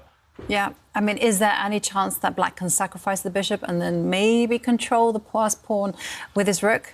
Possibly. There's one final way to maybe cling on a bit longer as black, but even that, I think, won't be sufficient to hold the game. So right now, Harikrishna has to find the best square for his king. I think he has to go into the centre of the board, just shuffle 1 square across. And then white's pawn is just marching forward. Yeah. I think this is... He has to be very careful where he puts the king, and he's put the king in the centre. And so now Mishra should just push his pawn, and it's on the board. And now the only way to stop this is, OK, he's given a check. You want to give up your bishop, stop that pawn, and then get the rook behind. But no, he gives a check. The white king, just go to a light square. Don't go to a dark square. That's the only thing I've learned from... Yep, and has gone to a light square, and... OK. OK, I wasn't expecting that one necessarily. I was expecting it to step forward. Yeah, maybe there would have been some annoying checks anyway, and maybe the white king is going to zigzag its way back towards the black rook now to stop the checks. So maybe there was just no safe hiding place that Mishra could find. And now, yeah, wow, this youngster is so impressive. He's so accurate, actually, these last few moves. OK, what can black even try here? White's about to make that queen. Well, maybe check again. Okay. Check again, and the white king will see where the white king goes. It'll come towards the black rook. OK. Stay on the light squares. Well, we're going to find out, because Mishra has 11 seconds to find a safe spot for his king to hide. OK, and it's taken a step back. And, well, the evaluation bar, just looking at the evaluation bar, it said not a fan. Not a fan. Oh, and now you have my idea of dropping the bishop back. And the point is you sacrifice your bishop in order to safeguard and use the rook as... yeah, and use the black rook to stop. Yeah, exactly. As a kind of guardian of that pawn. A bit of a bodyguard there. Oh, where is the win? 5 seconds. 3 seconds. OK, so the rook defends. OK, but now the black king is heading back, right? Yep. Or maybe the black pawns are marching forward. Yeah. Suddenly, how do you stop the black pawns? Well, apparently that's a big mistake, according to the bar. OK. The bar says that suddenly white is winning, but, OK, it's complicated, and now there's a check. OK, white's given check, and the black king has to move out of the way. You cannot move across towards the left, because then you block the black's rook connection with white's pawn. You have to step to the right now as black. There's only 2 safe squares to go to. It's hard to tell the difference here, but now there is a big threat of black giving checkmate, actually. Black is threatening to bring his rook across and trap the white king. So Abhimanyu, he has to dodge that one. 2 seconds left. OK, and he's dropped the knight back. Yeah. So now if the black rook comes across and checks the white king, the white knight can actually drop back and block with check. OK, so Harikrishna is determined to push his pawn, which is a scary thing when you only have 5 seconds left on the clock. How to handle that? Maybe just give a check. OK. When in doubt, give that check. Exactly. Give another check, gain 10 seconds. Exactly, gain 10 seconds. So... I don't think he spoils anything. No. By giving another check. 3 seconds, 2 seconds, 1 second. Make a move. OK, has he made the move? He made it with 1 second left on his clock. And actually, I think the winning idea is to actually just bring your rook up the board now, bring it behind black's pawn, because black's rook cannot even capture the white pawn. There would be a knight check, a knight fork. He's given a check. Is this still working? OK, he's played the same idea I had, but in a different order. Maybe this is still working. Wow, this sounds so complicated. It's super complicated. It is very complicated. This is basically what they call an endgame study, where only one move wins every time, or the difference between a win and a loss is just one move. And, OK, now I think he can go up the board with his rook. Can he do that? Oh, it's so complicated. Yeah, OK, and he's played done it. He's played it. So now white is threatening to make a new queen. And unfortunately, Harikrishna's put his king on a strange square, so when Black does promote, there's going to be a knight fork. Yeah, it's going to be a nasty knight fork. Nicely spotted by Mishra with seconds left on the clock. This is impressive stuff from the 12-year-old. He's made a new queen, and I think this is just winning, right? Yep. Black has to capture that queen. If he doesn't, if he makes a new queen himself, White's queen will have the chance to check and eventually give checkmate. OK, Black gives a check with his rook first. He's gambling. Look at this crazy position. He's trying to give up his rook, but if White ever takes that rook, Black queens with check. That rook, it's a kamikaze rook. It's just trying to, it's suicidal. It's trying to give itself up. It's trying to die, but White is not taking that rook yet. At some point, he'll have to, though. Yeah, exactly. Desperate times call for desperate measures. So, OK, but the great thing is that with these checks, OK, here it is. He's captured the rook. He's gained extra time on the clock, but now he can use his queen as a shield. Yeah, this is what's necessary. I think you can step up the board with your king first, or you can even use your queen to block. And OK, now you can start blocking with the queen. White is a rook and a knight up for just one pawn, so he has to avoid the checks. Once the checks run out, White wins. And a bit of care is necessary, but the queen and the knight together will... And now you can step up with the board. Sorry, step up the board with the king. Yep, run away. The king will run away. It can tuck itself very nicely in, and that's it. Wow! Mishra, he's won his first game. History in the making, everyone. 12-year-old Abhimanyu Mishra. He's number 612 in the world. He's beating number 21, Pentala Harikrishna. David, what your reaction to this? I'm a bit speechless, a bit emotional. I mean, it was not just getting the win, but in the style he did. It was a roller coaster. He was winning, then he blew it. He was maybe even losing. Then he was winning again, and he clung on and won in spectacular style. He deserves to be smiling right now. Yeah, I get emotional myself. That is fantastic to watch, Ivanka. Can you imagine a 12-year-old? I know, and at the end it was like a study. Like, you know, he kept finding the only moves to win, and he's really been through the hills. You know, this whole tournament. You know, with really struggling here, but you know, it's, of course, to defeat such an opponent like Harikrishna, and like David said, to do it in such magnificent style at 12 years old. Yeah. Bravo. With seconds left on his clock in what you guys described as just a crazy, difficult endgame. How is he able to do this, David? Well, yeah, he was able to do it with some spectacular moves, some really cunning moves as well. And just these last few moves, maybe I can show them on the board because, wow, just... Actually, it was this move, just bringing his rook up the board so calm, just making a quiet move, just ignoring Black's threat to try and make a new queen. This was the killer blow. This was what won Mishra the game. Nerves of steel, lifting his rook up the board, letting Black advance, but making a new queen himself. And he had seen a few moves in advance here that if the White queen gets captured after White recaptures, then after Black makes a new queen, the final move, knight check, looking for a fork, and here picking off the Black queen on the next turn. And this cunning idea led to a crazy position we saw later on, both sides making a new queen. And here Abhimanyu, he had calculated that he was just in time to bring his own queen back, his new queen, to block the checks. And with his extra rook and knight, he won the game. Just to spot all of that with only seconds on his clock, that is a sign of true genius.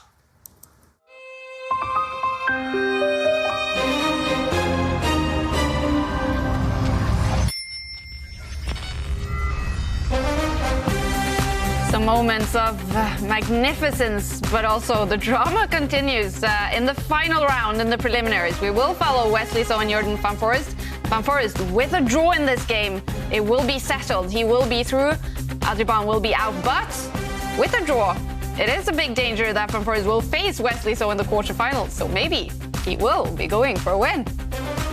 Yeah, what do you guys think? I mean, it's not a dream situation to face Wesley So in the quarterfinals. Yeah, especially Wesley So in such strong form. But Jordan, he actually has to hope now that Wesley is in a peaceful mood. Yeah. I think that's his best bet. Because if Wesley's in the mood for a fight, especially with Wesley having the white pieces, it's going to be scary times. Yeah, Adhiban, he still has a small chance to make it. But he has to win the next game, and he has to hope that Van Foreest loses against Wesley So. So the drama is not over, you guys. And now we're joined by Ginger DM, Simon Williams. Wow, what do you think about what we just saw, Simon? Abhimanyu Mishra beating Pentala Harikrishna. Pretty amazing, yeah. I mean, he's 12 years old, and just to play in this competition is great for him.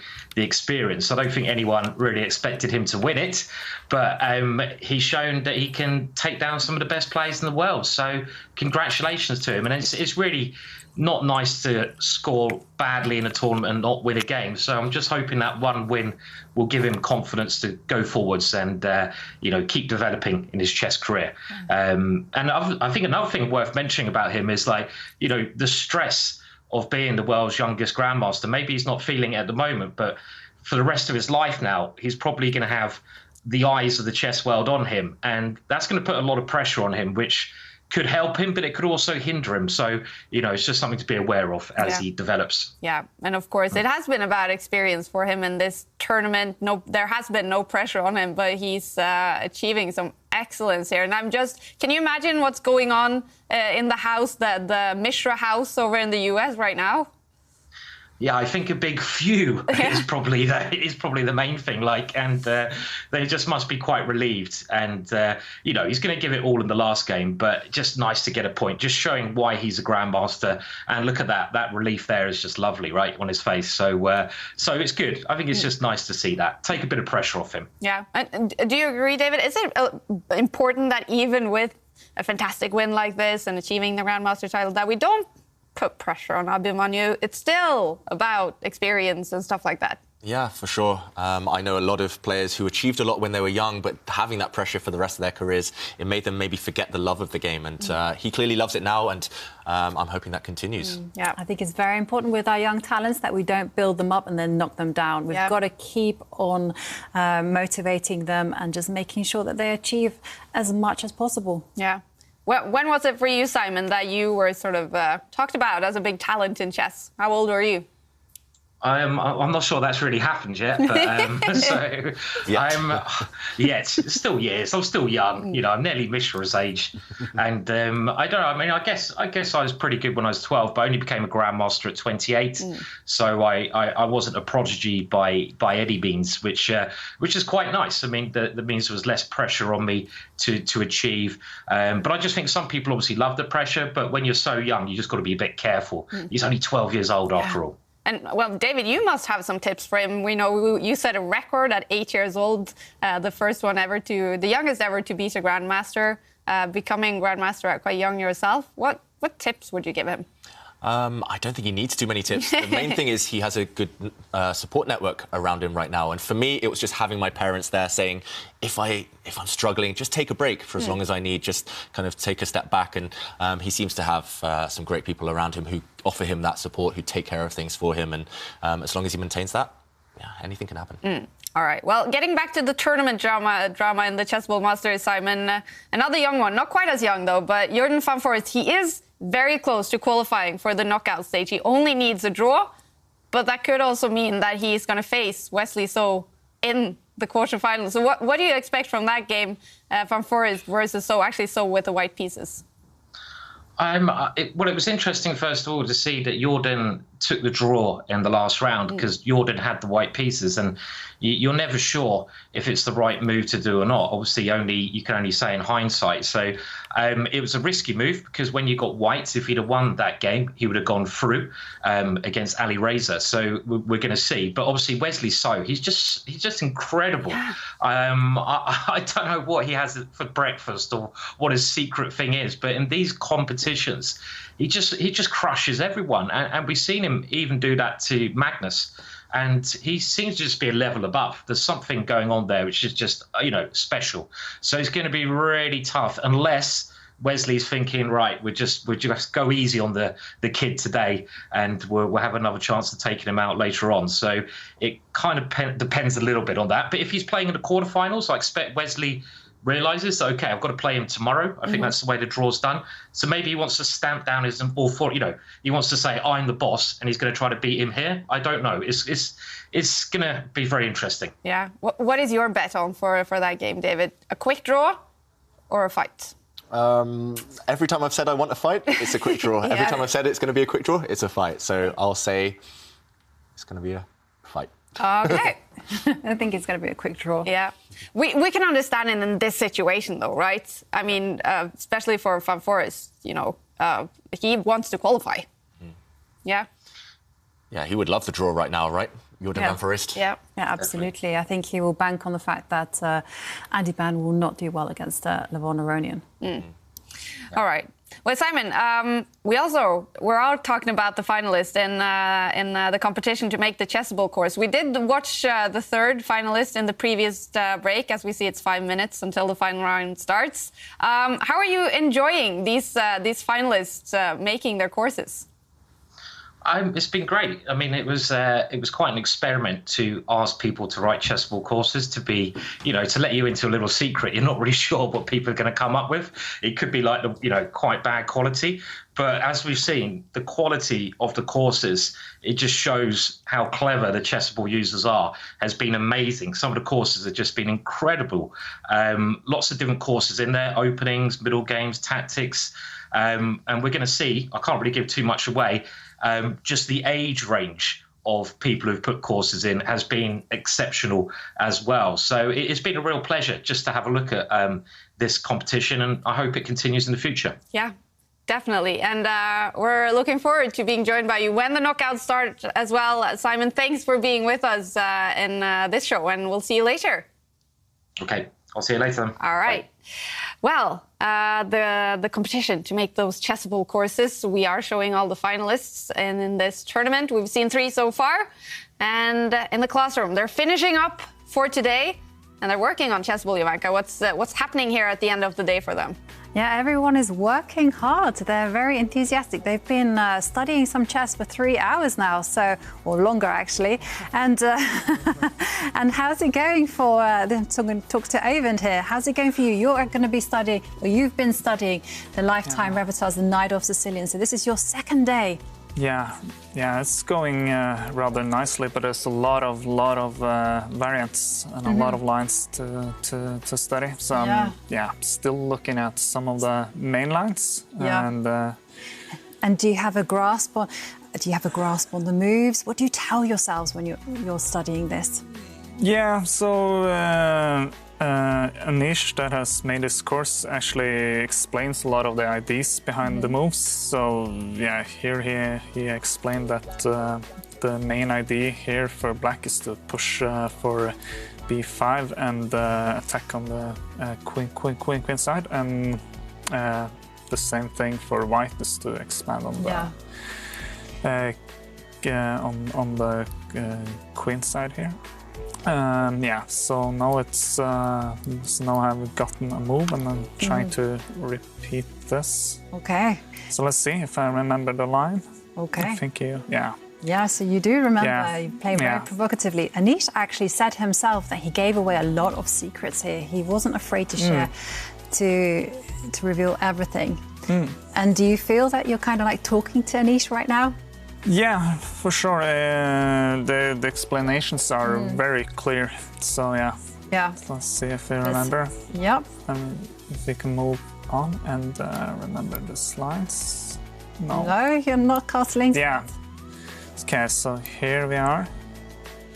I'm trying to go here. Yeah. And now we can see all these explanations. So are you inspired to play as aggressively as Anish suggests? Yeah, for sure. I did not play the Sicilian previously before looking at this course, and now I have been trying it out. And yeah, there's still a lot of lines to learn, but I've gotten to try out some of them, and I understand it a little bit better now for sure. Yeah, and as you can see, learning is all about understanding, it's about trying your hardest, and it's about enjoying the game. And in our last round, Kaya, it's going to be all about enjoying the moment for our participants. That is so true, Jovanka. It's coming very close in about 2 minutes or so. It will start the final round and the preliminaries, and it's not yet decided who will go through to the knockout stage. Let's first take a look at the results from round 14. That fantastic win for 12-year-old Mishra against Pentala Harikrishna is a historic moment right there. Artemiev, he won against David. Anton Nakamura eventually got a win against Ju Wenjun. Picanero getting a great win here against Iturizaga. And then also Wesley So won his game against Adhiban. So standings before the final round in the preliminaries. This is it. Wesley So could be about to get a historically high score in the Meltwater Champions Chess Tour. He is at 10.5. With only a draw, he's going to be at 11. Hikaru Nakamura in 10. And then we have 2 players on 9.5. Aronian Furuzia, Artemiev on 9 points. Liem Kwangle and Shakhriyar Mamedyarov on 8.5. And then Jordan van Foreest, he is on 8. He's not quite safe, but with a draw, he will be through. But he probably will be in 8th place. Well, depends on what's happening with Liem Kwangle and Shakhriyar Mamedyarov. Adhiban, only result for him in this next game is a win. He has to get a win to have any hopes. And here we go. Wesley So against Jordan van Foreest. Yes, and it's a King's Pawn opening. And the Italian game from Wesley, not what I was expecting. If he wanted the draw, oh, maybe there's still one line. But yeah, I was going to say, if he wanted the draw, maybe he would have put his bishop on a different square. So right now, an Italian game, both sides have developed their bishops out early. Black's knight jumping out as well. OK, I'm going to call it. This is going to be over any moment now. OK. This is exactly how Wesley drew his game earlier today against Mamedyarov. So we've seen a bishop trade, a set of pawns coming off, and it looks like Jordan van Foreest is about to qualify with a draw. White's queen has come out to attack the black knight. Black's knight's going to attack the queen's going to move, the black knight's going to retreat, the queen's going to drop back, and position repeats itself. Wesley's had enough for today, and that's good for Jordan, who qualifies. Wow. It is all over then. Basically, the preliminaries, at least we know who will go through to the knockout stage. Of course, we have no idea who's going to face who, so that is still to be decided. But with that draw, Jordan van Foreest is through to the knockout stage, and also Wesley So is getting that historically high score, 11 points. Wow. 11 points out of 15. That's very impressive. And I'm just really also in awe of how Wesley manages to make it all look so easy. You know, he went through the whole run of this tournament undefeated, and he's done it before as well. And wow, what can I say? It's almost effortless. You know, he draws when he wants to. When he really wants to win, he wins. And these strong players, these are the world's finest, most dangerous players. And Wesley making it all look like a walk in the park. Yeah, it's been a while since he won a tournament in the Meltwater Champions Chess Tour. He did win 2, though. Yeah. Are we seeing that level for Wesley So again now? Definitely so far, and his 2 wins in the final, they were against Magnus Carlsen. He's only been stopped really by Magnus Carlsen ever since then. So without Magnus here, he's got to be the big favourite now. And yeah, just his performance in the prelims, scoring 11. I think Magnus Carlsen and Levon Aronian in the past, they scored 10.5, but this is a new high. And if he continues like this, it's hard to see anyone stopping him. Yeah, and we are hoping to get a comment from both Wesley and Jordan before we follow the rest of round 15 to see who's going to face who in the quarterfinals. That is not decided yet. And for Jordan, Jovanka, what do you think it means for him to qualify now for the knockout stage? Oh, he's going to be buzzing, isn't he? Because he's done the hardest part, and now he can look forward to the next set of challenges where he'll be playing a match against probably Wesley, in fact. And that's what he just wants. Yeah, we are joined by Jordan van Foreest. Congratulations on making it to the knockout stage. Thank you so much. I'm really happy. We're so happy for you. So tell us, what has this day been like? It was a really hard day. I mean, especially the first 3 games. I mean, the last 2 games weren't really games. But I lost to Adhiban in round 2, which was really painful because he was, well, he's my friend, but he was also my direct competitor for, I think, the top 8 spot. We were both trying to get there. And we played just a really good game, and I lost that. So that was painful. But then I managed to win against the youngest grandmaster, Mishra. So that was... I was really happy about that game, and I think they're secured qualification. Yeah. And what does it mean to you to be in the knockout stage in a big tournament like this? Oh, I'm really happy, especially because, well, I played one time before, didn't go so well. And in general, I'm not so sure about my rapid skills. And who knows, if I lost that first game to Aronian, where he blundered his rook in a completely winning position, things could have gone completely different. And I mean, that win certainly gave me a lot of confidence that luck is on my side. And I think that was already immediately like the turning point in the tournament, the first game. So yeah, just super happy to be in there. And Jordan, we saw you coast to qualification with a few draws at the end there.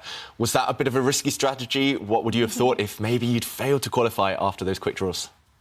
Yeah, I wasn't sure what to do. I thought a little bit about it, but then I thought, okay, well, I mean, it's probably better just to do this from a like a match point of view, like because I thought probably Wesley will try and will not be too ambitious in the final game. And well, if I'm too ambitious against Harikrishna, I can easily lose the game, of course. So I just thought in this situation it's the best. Although I'm usually I like to fight, but well, sometimes you just got to do like what the tournament demands. What's the best way? Yeah, and I have to say though, if Liam or Shakriado, of course, loses, then I'm not quite sure what the situation is. But it is a big possibility that you will face Wesley So in the quarterfinals. So if that happens, what will that be like? Yeah, I think that will be. Well, first of all, it's really exciting, of course, to play like Wesley, who's dominating almost every event. So it's going to be a tough challenge if I get to face him. And well, I hope it's going to be a lot of fun. But as I know from experience, once you're losing some games, it can quickly be not so much fun. So, well, if I get to play him, I'll just try my best as against everyone else. And even though it will be an uphill struggle, I will just try my best and see where it goes. All right, Jordan, we're so happy for you for making it through to the knockout stage. Best of luck in the quarterfinals. Thank you so much. See you. See ya. Bye. Thanks for joining us. And we're also joined by the winner of the preliminaries, Wesley. So, Wesley, congratulations on a fantastic tournament so far. Yeah, thank you. Yeah, thanks for having me. I think I played very well the last 3 days. Well, first day was the best score, but I think I showed some exciting chess. Even though my games were far from perfect, there were a lot of blunders. But at the end of the day, I qualified. I don't think it really matters whether you finish first or 8th, or maybe it does here. But I'm glad to score 11 points, also considering the fact that Magnus is not here, so the tournament is very open and there are a lot of possibilities for everyone. Yeah, scoring 11 points, Wesley. How have you been able to do that? That is a record in the Meltwater Champions Chess Tour. Oh, yeah. Yeah, well, first of all, I was very inspired because Magnus is busy doing other things. So I felt normally I'd be happy with just the upper half. But I thought in this tournament everyone's trying. And also I figured I should try to score as much points as possible when Magnus is not here and try to catch him in the tour points if possible. But yeah, also it's a bit weird. Like I thought players would be satisfied with 5 draws today, but somehow Levon and Hikaru also kept winning. And so it also put the pressure on me to try to maintain first place. So I also tried to push with the white pieces. But I think in general I've been very successful with the white pieces. I think I had 6 wins in 1 draw. 5 wins and 2 draws or something like that with the white pieces. So I think that generally helped me a lot. But also I've been lucky in some of the games, like against Artemiev, for instance, could have gone either way. Actually, I'm just quickly sort of calculating here. I was saying that you were the winner of the preliminaries. I guess there is a slight chance that Hikaru could take it if he wins this game. Now you will both have 7 wins. I didn't even think that was possible. Yeah, if he wins this game, I think my tiebreak is higher, but I'm not exactly sure. Then we will go to that incredibly hard to calculate tiebreak. Yeah, that's where I have to go to the Champions Chess Tour or the Wikipedia to find out the tiebreak. But first of all, he's playing Artemiev, and I think he's black, so it's going to be very hard for him to win. But I think even if he wins, I think my tiebreak's higher, but I have to double check. And we did predict, possibly, Wesley, that you might be facing Jordan van Foreest in the quarterfinals. So what would your expectations be for that one? Yeah, I mean, Jordan is the Dutch #2, and he's a very strong player. And I'd like to congratulate him for winning the incredibly prestigious Tata Steel tournament earlier this year. So that was a big prestige for him. And it's a big achievement winning that ahead of Magnus and Fabiano. So big congrats for that. He's a very strong player. He's improved a lot. He's reached 2,700 recently, I believe. So it's nice to see that there are very good Dutch players there, not named Anish Giri. But I'm very excited. Jordan is a up and coming young talent, and I think he's got a lot of room to improve. All right, Wesley, again, congratulations on a fantastic tournament so far. Best of luck in the quarterfinals. Yeah, thank you. I'll see you guys tomorrow. Yeah, definitely see you, Wesley. Thanks for joining us. All right, fantastic tournament so far by Wesley So, scoring 11 points, probably the winner of the preliminaries, unless Hikaru wins a hard game that he is playing right now. We will keep following the final round here. But do we have a tweet, Joanka? Yeah, we do have a tweet that I was going to show you. It's a little bit painful for one of our our cast. Jimmy Cecil kindly reminds us that maybe Abby's defeat of Harikrishna brings back some memories for David. 12-year-old Pragananda defeats 2,700 Grandmaster David Howell in the Isle of Man. Yeah, we've all been there, David. We've all been there. Yeah, it's full circle for me, winning against Grandmaster when I was young, and then that game happening. But in my defence, I did turn down a draw in that game. I turned down a few repetitions. I was trying hard to win. But yeah, Pragnananda, he's gone on to great things. World Youth Champion. He's now phenomenally strong, over 2,600. And if Mishra is able to continue the same trajectory, that's going to be him in a few years. Yeah. And yeah. Fantastic. And OK, we're going to keep following round 15, and we're going to jump into the game with Abhimanyu Mishra, 12 years old, coming from a win against Pentala Harikrishna. Now he is facing Ali Reza Firouzja. Could we have another win? I mean, could Mishra be any more chilled right now? Yeah, look at him. At that. So relaxed, just leaning back there. And OK, Firouzja making a move. If we do a quick count, it's level material. Queens are off the board, but only queens. And that's actually quite a rare scenario that all the pawns and pieces remain, but the queens have been traded. And now, OK, pair of bishops leaving the board as well. And White's king stepping into the centre. It's roughly balanced. It's very blocked right now. I quite like Black's position because Black does have maybe the superior bishop, but in general, not much to write home about. Yeah, I agree with you there, David. I think the position is nicely balanced. I mean, there's a few things in Black's favour. For instance, Black has the lock to... Was it the key? No, it's the key. But, sorry, I'll start again. Black has the key to open up the H-line there on the right. With his rook, he has the pressure on that line, and he can also fix that pawn, that backward pawn, by just stepping forward with one of his own pawns.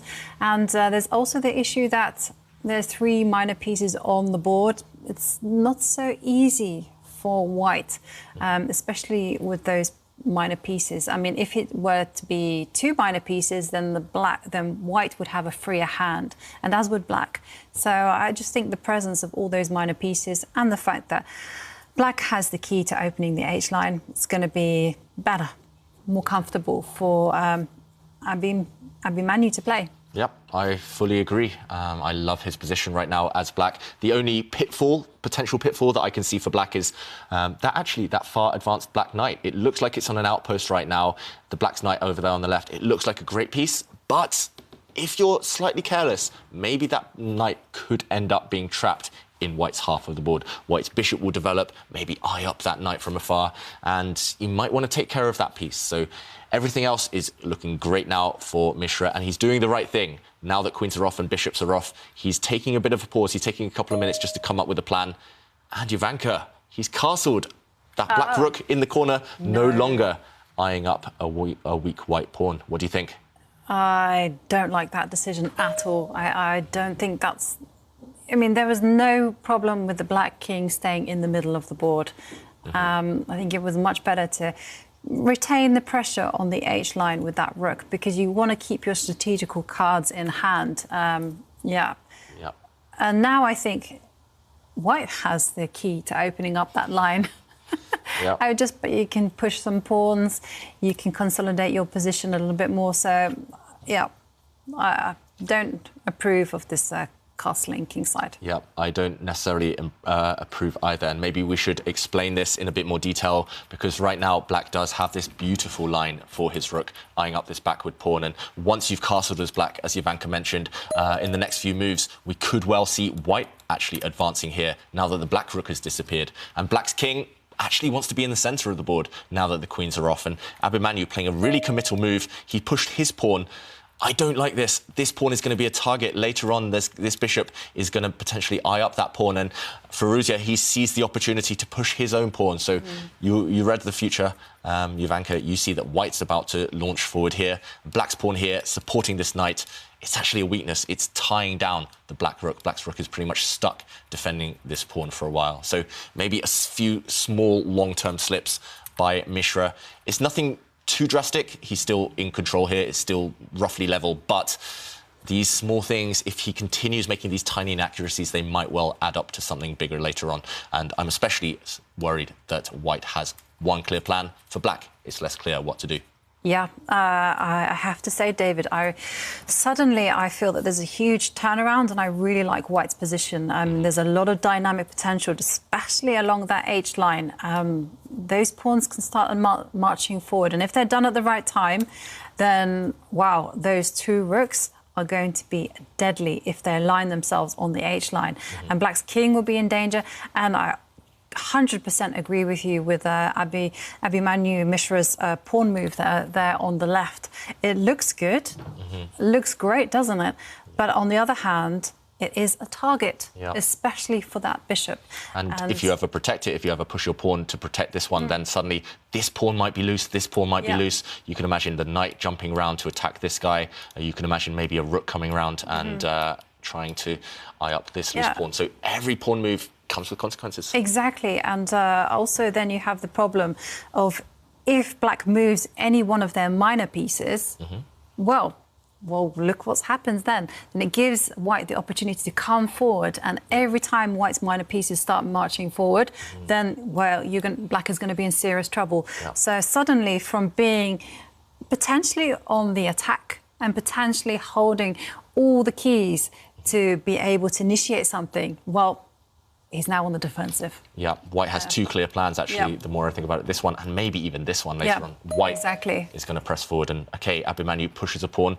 Probably he wants to put his king on this square, but why castle then earlier on? He could have done the same plan, but saved a move in the process. No, castling... It's a natural move, actually, I have to say that. A lot of people would have made that move, actually, just instinctively. You get your king to safety. But in endgames, kings are perfectly safe in the middle of the board. Don't rush to move your king into what is traditionally considered to be the safe spots. It might not be OK. And that's the thing, when we're young or when we're first starting out chess, we have people just in our ear just saying, castle the king, keep your king safe, castle the king. But actually, there are rare occasions when the king wants to be in the middle, where it needs to be in the middle. And this was one of those rare occasions. Yeah, exactly, especially in an endgame where the king kind of actually wants to be in the middle of the board, because that's where the action is happening. Look at the king now, it's nowhere near the action. And White's king, on the other hand, it's in prime position. So... yeah, we're kind of being quite hard on Mishra, but at the same time, it is a lesson that really needs to be drummed into everyone. Don't necessarily castle your king in an endgame.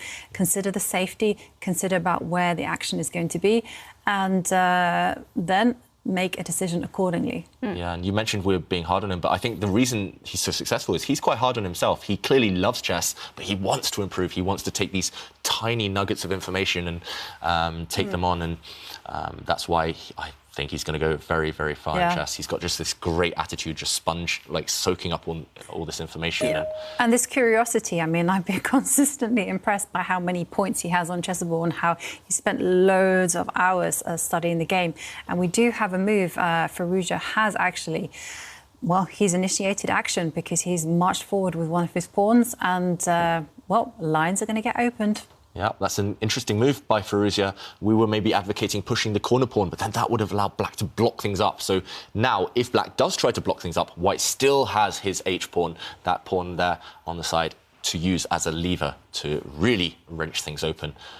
So yeah, nice move there from Firouzja, and some questions to answer for Mishra now. I have to say, it's very cool to finish off the preliminaries in the Chessable Masters with this game. I mean, 18-year-old Alireza Firouzja, two youngest players in the tournament. Firouzja, where everyone says could be the next world champion. Adhiban Mishra, the youngest grandmaster in history, obviously. Feels like we're watching the future here. These two probably will could be dominant over the next 30 years. Yeah, making us feel old, Kaya. Yeah, I know. I'm feeling old too. I have to say, I totally forgot that Firouzja is so young. I keep forgetting, yeah. You know, 18. When you mentioned that he was 18, I was like, oh, yeah. Yeah. Up until recently, he was 17, and then he just turned 18. Yeah. So, OK, so more action has been initiated, actually, on the right side, because Alireza, he is determined to open up a line on the king side.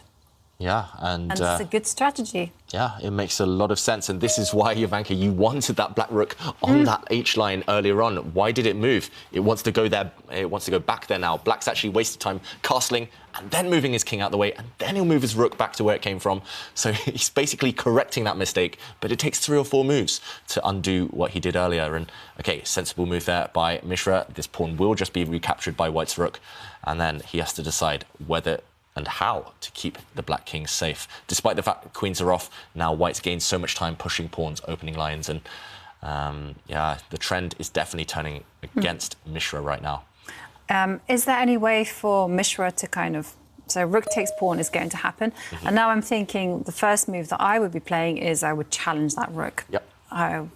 No questions asked, because I don't feel that white should be entitled to control every single open line there is. Yeah. But there's a problem, though, actually, because... The downside is that... There's a pawn on priest. Yeah, and let's show that on the board, because the move black wants to play, it is actually impossible. Black wants to challenge this really strong white rook on an open line, but as soon as you do this, rook takes rook. And now the reason we were actually moaning earlier on about this pawn push is because now the pawn is simply vulnerable. White could snap off this pawn for free. White's won a pawn, and this is just a huge advantage. Actually, maybe white can just trade a set of pawns here first, but then that pawn would drop. So right now, in the current position, black is tied down to this weakness. It's a self-inflicted weakness. The pawn would love to just retreat itself to a safe square, but Abhimanyu, he's put his pawn, he's committed it already, and now he's going to have to waste time later on backing up this pawn with another pawn. But that one move he's going to spend on that later might become really crucial. So right now, if he can't challenge rooks, I would actually be scared. I would be scared of this rook coming to harass the king. Maybe it's time to just try and block things up and hope for the best. The downside is that you give white's knight a square. That square controlled by black's knight for now, but that knight will have an outpost later in the game. So lots to weigh up right now for Mishra. Does he allow a potential attack against his king? Nope, he does close things up. So white's knight has access to this square right now, but it is covered by black's. So very tense. White with the advantage, but no clear breakthrough yet. Firouzja, on 9.5 points, I'm sitting here just calculating. I mean, I have to say, still a lot of excitement actually left in this round, because anything can happen regarding who's going to face who in the quarterfinals. And if Alireza wins, he's going to be on 10.5. And if Hikaru Nakamura plays a draw, which looks likely right now in his game against Artemiev, those two will both be on 10.5. And tiebreaks to decide who's going to be number 2 then. Of course, if Aronian doesn't win his game. And I have to say, it looks good for Adhiban in that game. The bar has been over to his side. I'm not sure. He probably doesn't know that he is out already. He's just banking everything on winning that game and hoping that's One thing I have noticed, actually, the players always know. Because I'm always like, well, the players don't know what they're doing. But the players actually do check the results. They have a screen where it tells them. So he knows that he's out. And the one good thing about that is that it now affords him the freedom just to enjoy the game against Levon. Yeah, and it would be heartbreaking, right? Finishing just half a point outside the playoffs when he had so many chances actually earlier in the tournament. Maybe a bit more solidity, a few better decisions at key moments, especially in the endgame for Adhiban, and he would be through, but small margins at this top level. Yeah. And for the players then fighting, or the players ready for quarterfinals, the games look very drawish, most of them, I have to say. Yeah. Still a few of them full of life, but roughly level, so chances for both sides. Obviously, yeah. I'm just looking at the bar. Yeah. I have no idea what's going on. Another interesting clash, though, is the game between Zhu Wenjun and Humpy Konaru. Oh, yeah. And Humpy, I think, unable to win a game so far in the tournament, but she's winning now. She's better against Zhu Wenjun. So a prestigious one. Yeah, really prestigious, interesting clash there. All right, but we are following this one, Alireza Firouzja against Abhimanyu Mishra. Alireza, do you think he's very keen on getting the win, thinking about the tournament situation, scoring as high as possible, maybe getting easier opposition in the quarterfinals? Yeah, and there's also pride at stake because when you compare ratings, Alireza Firouzja has a big advantage there. So he will be wanting to finish the preliminaries with a victory. Also, maybe he knows that in 3 or 4 years' time, Mishra is going to be challenging him at the top of world chess. It's nice to beat these guys while they're young, get that first blow in. It's just a big psychological thing later in their career. Yeah, I mean, and these games also, show up when we compare the players on the head-to-head scores. For Magnus Carlsen, and we keep talking about Jan Nepomniachtchi being one of the only players with a positive score against Magnus. And many of those games come from when they were very young. Yeah, and you definitely want to be ahead in those stats. It's all about pride. Chess players are so proud, aren't we? Yes. Exactly. There's an expression, you've got to beat them when they're young. Yeah. And I live by that one. These two, both young though, and Alireza Firouzja thinking for over a minute on his next move here. They're keeping a lot of the pieces on the board, and here we go. Yeah, so big decision there by Firouzja. I quite like it, but it comes with a lot of risk. So he stepped his pawn up, giving check to the Black King, and now Black's King has to make a decision. There's only 2 safe squares. You either have to march towards the white army, you have to step the king down and towards the centre of the board, or you have to retreat the king to defend the black rook in the corner. Otherwise, you lose the black rook. Okay. Yeah, so I'm going to call it, and I'm going to say there's only 1 square to play to, and that is just to play. You have to step back and defend the rook, because if you step the king forward, there was a big tactic in the air. Did you see it, David? No, I would have stepped the king forward. Really? For sure, I would have stepped the king forward. No, actually, we show it. Okay, we have to show this. We have to show it. So here, Abhimanyu retreated the king, very sensible, defending his rook. But Jovanka, you wanted to show me something. Yeah, I wanted to show you something. So the king steps forward, you play rook takes rook. Okay, and I recapture. Okay, and now you push the pawn in the centre, 1 square forward. And I take it. And then bishop check. And then unfortunately, there's pawn takes knight at the end of it. Oh, no, David. I mean, I'm not sure where I go even. Maybe I can do both, but maybe I'll just step forward. Yeah, OK. I forgot that the knight... I've actually played a lot of a game called King of the Hill, which means the whole point of the game is to get your king into one of the 4 central squares. So I'm very adventurous with my king. But Mishra, he defended his rook, and after the rooks came off, now we're going to see a pawn trade. And OK, Abhimanyu, when he recaptures this pawn, the reason I didn't like this is because the king is terrible now in the corner. It's really passive. Yeah. It's going to take... How many moves it's going to take? 1, 2, maybe later 3 moves. You have to move the bishop out the way first, then 4 moves to get back to an active square. Yeah, I mean, the king is totally caged in there by that pawn, and we've seen it. That pawn is a fantastic endgame pawn, just because it controls so many squares and completely immobilizes the black king. Yeah, there's going to be so many checkmating ideas against that black king now, even in an endgame. I need to go back home and work on my calculation because it was a nice idea. It almost worked. It almost worked. Yeah. All right, and OK, so Artemiev and Hikaru Nakamura, they finished their game in round 15 now with a draw. So Hikaru is on 10.5. First of all, it means that Wesley So definitely is the winner of the preliminaries with 11 points. And it also means that if Firouzja wins this game, he's going to have 7 wins. He's going to be at 10.5, and Hikaru only has 6. So that means actually, with a win here, Firouzja will probably capture then 2nd place. Of course, then if Levon Aronian doesn't win his game, then I have to calculate all over. But a win here, good chances Alireza will be in 2nd place. Wow. Yeah, and he would love that, right? Yeah. Again, bit of prestige, and it's nice to have it in the record books that you scored such a phenomenal number of points in the prelims. But OK, Abhimanyu, he's recaptured one of the pawns there. That is the ideal way you want to recapture as black. because you're kind of keeping your pawns, especially on that left side, all intact. But suddenly, maybe black has less control over the other side of the board. Some weak pawns now. I'm especially looking at the black's pawn on the f5 square. That has no defenders. Me too. It's got no defenders, and well, the white king has a clear path towards it. I'm very worried for Abhimanyu there. It would all be great if black could suddenly transport his king into the middle of the board, but black's king out there on a limb. Well, I would personally like to remove white's pawn, which is a thorn in black's side.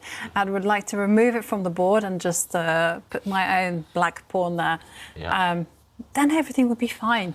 Then everything would be fine and dandy, exactly. Exactly, yeah. White's far advanced pawn, that's the only reason white has an advantage, actually. Everything else looks great for black, apart from white's far advanced pawn just causing real nuisance to the black king. Yeah. Okay, and, so white gives check. King moves. That does help the black king closer towards the centre. I'm not sure whether that's a factor. I'm slightly surprised by that check. It could have been played at any moment, so unless there's a clear follow-up, maybe it's better left in reserve. They do say that the threat is stronger than the execution, so just keeping that kind of check in your pocket makes sure that the opponent has to burn 10, 20 seconds on every move, working out the checks. So, surprised. Well, I'm very surprised by that move. Yeah, I'm also surprised by that move as well, because I was thinking of more concrete play, such as, hey, throwing a knight forward and maybe making some threats and making some trades, just so I can target that weak pawn that you highlighted. Yeah, nice move. I think that would have been. Yeah, and the big problem for white now is actually white's knight on the right has a good circuit. So, okay, well, we do have a move. He has gone forward with his knight, but this time to the centre. Okay. That was also in my radar because, again, the target is that weak pawn that David has highlighted on the f5 square. You want to start attacking it. Yeah, now a big choice for Mishra. He can trade knights. Usually you would want to actually eliminate that really strong knight that white's just planted in the middle. But if you take that knight off for black, you allow white to recapture with a pawn, and white has a passed pawn. And white would have probably a protected passed pawn long term, and it's still very, very difficult to ever get the black king out to stop that pawn later on. But David, you have to be very, very careful here, because if you make some nonsense move, say like a random move on the left side of the board, something is happening, something is brewing, and it's going to happen on the H line. So this tension here, if you run away, for example, to this side. Yeah, just say, okay, that would be very crudely met by the knight jumping forward one square, and then suddenly the knight and the rook have aligned themselves to create a deadly checkmating threat, and it can't be stopped. Yeah, it's actually just checkmate next move, pretty much, unless maybe black throws a bishop in the way. But yeah, the knight protects the corner square and therefore allows the rook to deliver checkmate on the next turn. So huge, huge threats here.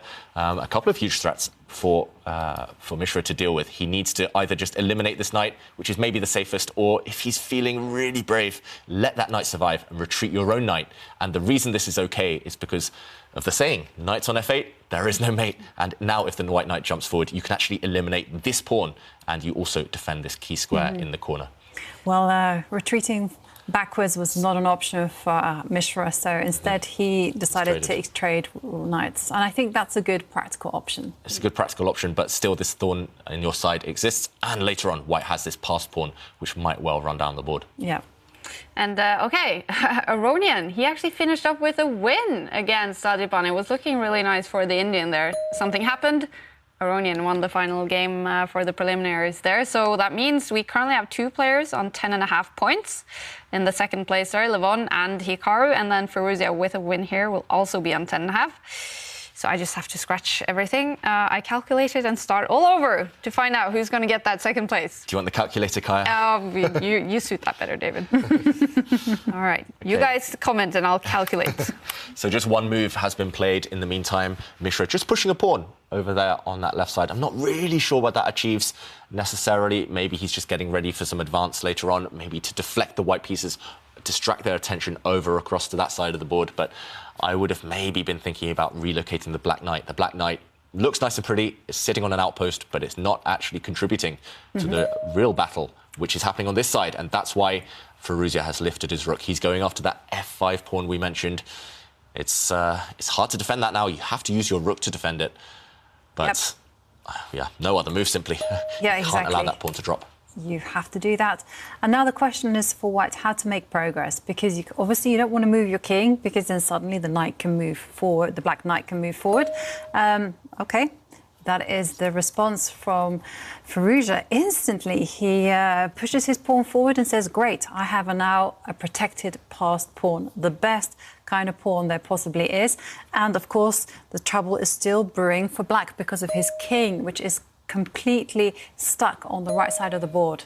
Yeah, black's king, it looks like it's just castled, but it castled earlier, it came out, then it came back, and it's lost so much time. Yeah, and white now has a clear plan in mind. It's a three-step plan, but it's an effective plan. Yeah. White's knight is about to retreat, and it's going to go after the f5 pawn. As soon as white's knight attacks that pawn, game over. Yep. So Mishra now trying to use his knight effectively. And now we're expecting the knight just to take a step back. And that move also has some nice threats to it. Yeah. It's going to attack some pawns, and knights like to do that. All right, and I calculated, you guys. So if Firouzja wins this game and ends up on 10.5, then Levon with 8 wins in the tournament will be in second. Firouzja with 7 wins will be in third. And Nakamura actually, he will end up in 4th place. And that means he probably will face Vladislav Artemiev in the quarterfinals, the finalist from the previous tournament. So it suddenly got quite a lot harder for Hikaru here. Wow, imagine tying with the record score throughout the tour and still coming in 4th place. Yeah. That is just crazy. 10.5, what a... What a tournament what a tally, we had. Yeah, but I have to warn you about the clock situation about Abhimanyu Mishra. He's just under 10 seconds left on the clock. And, well... It's looking desperate for him on the board as well. Desperately looking for something. And just take a look at that white knight. That white knight is supreme. And black, well, he's trying. He's trying on the left to just push some pawns forward, because what else can you do? Yeah, the problem is that all of his pawns have fallen on the other side of the board, on that king side, and that black king now is going to be facing some really serious threats. So it's a bit of a race. Can black's pawns advance quickly enough to cause a distraction, or can white go after this black king? And Firouzja, he's barely pausing. He's pushing those passed pawns. That's why they exist, to be pushed. And, OK, whose pawns are going to be faster? White's pawn now attacking the black rook. If that black rook moves, which it has to, you cannot capture that pawn. White's knight will recapture, and that would be checkmate. So if the black rook moves now, white's rook is going to come up the board and eliminate the pawn in front of black's king. That's going to be a killer. That is a killer blow. There's nothing to be done against that. And even the clock doesn't bring any solace, because Mishra only has 5 seconds left, 15 seconds. And David, you called it. It's happening. And, well... Okay. Mishra goes for the best try. He had to give up his rook for the knight and pawn there. You could not allow white's knight to continue doing all that damage. But if we do a count now, it's a rook for a bishop and a pawn. The white rook, maybe it can just relocate itself. The beauty of rooks is that they can play on both sides of the board. And I don't think black's pawns are dangerous enough to save this game. White's king can easily deal with those black pawns on the left flank. So white just needs to relocate his rook. The black king's still terrible, unable to centralise itself, and that should be that. So Mishra fighting hard still and finding a nice defensive resource there, a necessary resource, but Firouzja, so cool, so calm, and very experienced these days, bringing his rook back. And that rook now has the freedom of the bottom row to start attacking some black pawns. Yeah. All right. I'm just the reason I'm getting quiet is because I keep calculating. Mamedyarov also finished with a draw against Tari, so he is on 9 points. But Liam Kongle is still playing, so you know what happens depends a little bit on what the result in that game will be. All right. We do have some more moves. Yeah, one move there from black. He's improved his bishop on its longest diagonal, attacking one of white's pawns. So another decent move there from Mishra, forcing a decision. Does white defend that pawn with his king, or does he go active with his rook? He's gone active with his rook. Yep, that is a great move. You know, you should always choose an active rook. Yeah. And especially because this rook can cause a lot of problems. Yeah, exactly. If you have a choice between a passive move going on the defensive or going active, you always calculate the active one first, right? Exactly. Unless there's something specific wrong with it. then you have to... Yep, bishop takes pawn played, and now we're expecting rook takes pawn on the board. King has to flee to the centre, and now the white rook is just starting to eye up those passed pawns that black have. Yeah, and that's a really good strategy, actually, from Firouzja. He's forced the black pawns onto dark squares where they can be blockaded. So now the white king is actually going to sit on the light squares, stop both pawns at the same time, and free up the white rook to continue doing its work. So white's king, I expect to see it head towards those black pawns, stopping them both at the same time, and then black is frozen. Black can barely move, and white's rook will find freedom. Yeah. Okay, he pushes a pawn instead. I guess there's no rush to use that white king as a blockader. Firouzja is rushing, however, to try and win this game. He's pushing those pawns forward. Mishra, meanwhile, I don't think he can maintain a blockade. It looks like he's controlling lots of dark squares, but black's bishop is going to be overwhelmed. It's got to protect its own pawns out there on the left, and it's got to protect its pawns on the other side of the board. So, okay, a bit of care maybe needed by Firouzja. Now the king has completely stopped those pawns. It's acting as a bodyguard, that white king. And now I'm trying to figure out where that white rook goes to end black's resistance. It's still not 100% clear. Ooh, okay, Mishra pushing a pawn. I think he should have just sat still, just maintained the status quo, not touched anything, and just said, okay, you find a winning plan. It's not actually that obvious for white now, but now, having pushed that pawn, is he not making Firouzja's life easier? Can white not just capture that pawn? Yes. Yeah. Can capture that pawn and then capture more pawns. It's all good news. It looks convincing Okay, for white. pawn takes pawn on the board, bishop takes, king takes pawn. Okay, Very good. black's idea must be... No? No, I don't know what black's idea is, because now... Sorry, I thought black's idea was to push his pawn, give it away, distract the white rook, and then use the black king to step forward, because the black king was cut off. But now he's just given up a pawn for free, Mishra. I don't really understand that decision. Now, I mean, there's plenty of ways to win, actually. You can even use the white king, just march the white king forward again. And, yeah, black is just frozen. And Liam Conley, he has finished off with a draw against Idrisaga, and I think that means that Liam is number 6, Mamedyarov 7, and Van Foreest 8, I think. We are waiting for this game to finish to decide where Alireza Firouzja will place himself on the table and who he will meet in the quarterfinals. Okay, so he gives a check. The black king has to move. It doesn't really want to step back to passivity. But it might has have to. Yeah.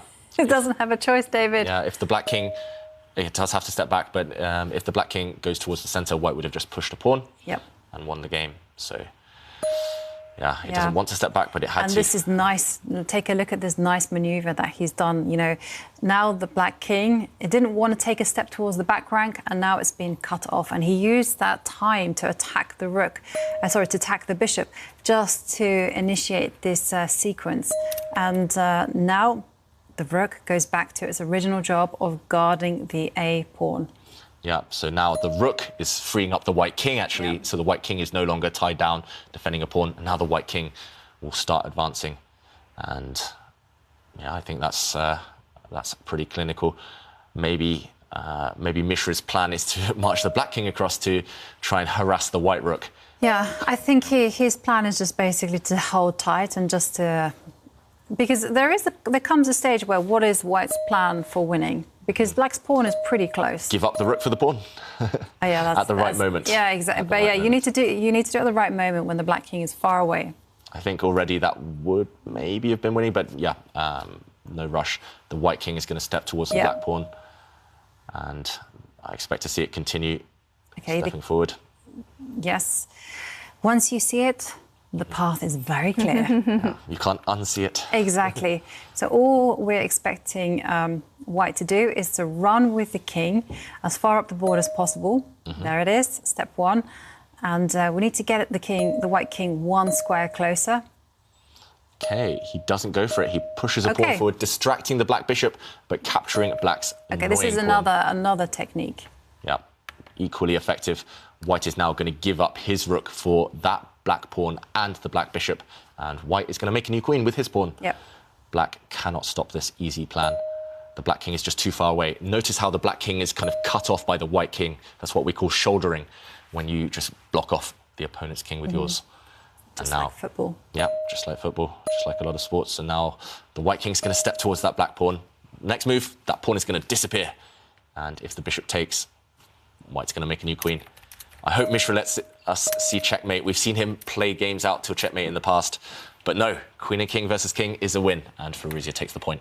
And there it's over. Alireza Firouzja getting the whole points against Abhimanyu Mishra. Finishing it off here then, Alireza Firouzja probably in third place. A great tournament so far for him. And then Abhimanyu Mishra, of course, he is out of the tournament, but that was not what it was about for him. It was experience, and he also got a win against the Super Grandmaster in the previous round. So Abhimanyu Mishra, I mean, he's going to go away from this tournament feeling great, I suppose. Yeah, because he won a game. Yeah. And he scored something, so absolutely he will be feeling over the moon. And this has been a fantastic learning experience for him. I mean, that's how he came into the tournament. It was just about, this was his first ever try against the top players in the world, and he certainly has a lot of positives to take home because, well, you know, he really kept the battle going, you know, for a long time, and it was only in the later stages of the game where we saw him, we saw experience play a hand. What do you take away from it, David, having seen Abhimanyu Mishra now in his first elite tournament? Yeah, so many positives, and he was fighting to the end of every game, especially after such a long tournament. Especially when you're young, it's hard to keep up that energy, keep up that stamina. But he won one of his final games. Even this last one, it was such a long battle. He didn't get wiped off the board in any of the games, actually. He forced his opponents to really fight it out, and that experience of the endgame especially is going to stand him in good stead for the future. But then we can't forget Alireza Firouzja. He is only 18 years old. He ends up in third place in the preliminaries. What can you say about him? He's showing that switch to the French flag is bringing him luck. Firouzja has done okay in the tour so far, but never really shone as brightly as he can, and he's showing now that he's in top form. Yeah, is he better than he's ever been in the Meltwater Champions Chess Tour now, Bianca? Yeah, he's finished in third place, which is a fantastic score. I mean, he has qualified twice into the quarterfinals. I think he will judge this particular tournament to see whether he gets into the semi-finals. If he gets that, then I think he will be buzzing. Wow. And, OK, we are waiting, of course, for a comment from both Alireza and Abhimanyu. So maybe we can take a look at the final game here, David, that Alireza eventually won. Yes, and I just want to rewind actually back to an earlier moment in the game, and I think this was just the moment it slipped away for Mishra. He should have actually been adventurous with his king, and with a bit more time on the clock, I'm sure he would have found this move. He should have stepped up the board and kept his king nice and active. Also, keeping an eye on this very, very important pawn. It looks super dangerous, and as Jovanka mentioned, there are some checkmating ideas for white, but it was possible, and this would have kept the balance. But instead, he went passive with his king. He actually dropped back and retreated, and after this rook trade, we saw this king sad, trapped in the corner, and it stayed there for a long, long time. So this is one lesson Abhimanyu Mishra will take away. When the queens are off, keep your king nice and active. And we're joined by 12-year-old Abhimanyu Mishra after finishing the Chessable Masters. And Abhimanyu, I'm going to say congratulations with that win you got in round 14. Thank you. Yeah, it was an amazing game. It was full of ups and downs, but yeah, in the end, I managed to win that. Yeah, okay. It's a dream come true to play in this event and play against the players I've been looking up to for a very long time. They're all very, very strong, and I'm very happy about my performance. Oh, yeah. What has it been like these 3 days playing chess for many, many hours, of course, against these elite players? Yes, it's very fun as the resourcefulness is simply amazing. Like in two of my games, one game against Mamedyarov and one game against Adhiban, they both were in worse positions, but the way the tide of the game changed completely, it shows that I have a lot to learn.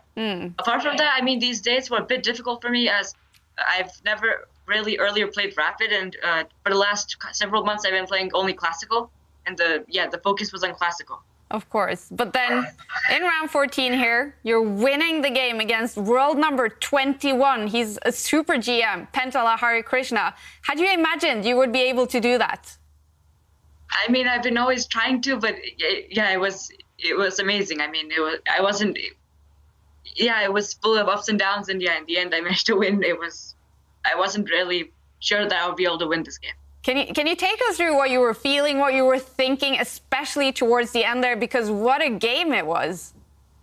Yeah, so towards the start, it was in the opening. I had like a slightly better position, and as the game went on, I feel like at some point I was winning, but then I let it slip, and it reached to an equal ending, and there he my D pawn, he let my D pawn run, and then there was a mistake, and I was very happy, of course, after I won. And of course, you said it many times. It was, of course, about getting experience in this tournament. But what does it mean to go away from it with also a win? Yeah, I mean, it feels great to finally, after playing all the World's Elite, to finally get one win against them. Definitely. And will you celebrate now? I know it's not too late over there in the US. Yes, definitely. How will you celebrate? I mean, okay, for the rest of the day, probably don't practice any other chess for now. Sorry. I'm very thankful for the organizers to have invited me. This was an amazing opportunity for me. Yeah, no, congratulations on your victory. We were following that and we were very impressed. So what is next for you? Do you have any tournaments lined up? Oh, maybe we lost him a little bit of... Oh, there you are, Sorry, Adhiban. there was some internet problem. It's back. Yeah, so did you hear Ivanka's question? No, I'm sorry, I wasn't able to. No, I was just asking, what is next on the horizon for you? Probably after a few months, I'm going to play some, probably Gibraltar or something. And yeah, I'm going to keep my next goal is 2,700. And finally, it's world champion. Wow. You can do it, Adhiban. When you look back on this tournament, what are going to be the 2 or 3 main highlights or the main things you're going to take away? The resourcefulness of top players, like in my game against Mamedyarov, it was a very strange opening, and from the way he changed the tide of the game was simply amazing. And yeah, I'm very happy about my 3 draws and a win. Yeah. Are you feeling inspired also after this? We know you love working with chess, but even more inspired maybe. Yes, definitely. All right. Abhimanyu, it's been so fantastic to follow you in this tournament. We're so happy for you getting that win and getting that experience. Thank you so much for joining us. Thank you. All right. And we're also joined by, he's not many years older, only 6 years older, Alireza Firouzja at 18 years old. Alireza, congratulations on reaching the knockout stage, first of all. Yeah, thank you very much. It seems it's been a great 3 days for you, great preliminaries. Are you happy with your performance? Yeah, I think I played decent chess this tournament, at least better than the other ones for sure. It was more I never got convincingly to the quarterfinals, so yeah, this time I'm happy at least without any doubt. It was. Yeah, I mean, very convincingly in 3rd place there with 10.5 points. That's an amazing score. What has been different then in this tournament? What have you done better, maybe? First of all, if we want to be real, the tournament was much easier than the other ones. So, but yeah, otherwise, yeah, I was a little lucky the second day. I had a losing position against Anton, so if I would have lost that game, then it would have been very difficult because I lost the previous one to Harikrishna also, which was very annoying game. So yeah, it could have gone wrong, but okay, I was a little bit lucky that I won that game. So. And I have to ask as well, because you're finally now playing under the French flag, played under the FIDE flag for quite some time now. Has it been a relief to you to get that situation over with and now knowing what federation you're playing under? No, there is, yeah, of course it's an honor for me to play under the French flag, but I'm just thinking about, I was preparing a lot for World Cup, that didn't go well. Now I'm going to focus for Norway Chess and Isle of Man, so yeah, these are the things that are coming and I have to focus a lot on them, so. And of course, you're finishing off against Abhimanyu Mishra, youngest grandmaster ever at 12 years old. You're obviously the second youngest player in the tournament at 18. What was that like, playing a 12-year-old here? Yeah, it was a strange moment for me because he was playing very solid, and normally in that age you don't play so solid, I think. But yeah, I think he's a very good player. I saw many moves he was playing, very decent moves. So yeah, I wish the best luck for him in his career. Yeah, cool. And Alireza, it looks like, according to my calculations at least, you'll be playing Liam Kwangle in the quarterfinals. So what are your thoughts on that matchup? Yeah, we played a lot in this Champions Tour and also before in Asian tournaments.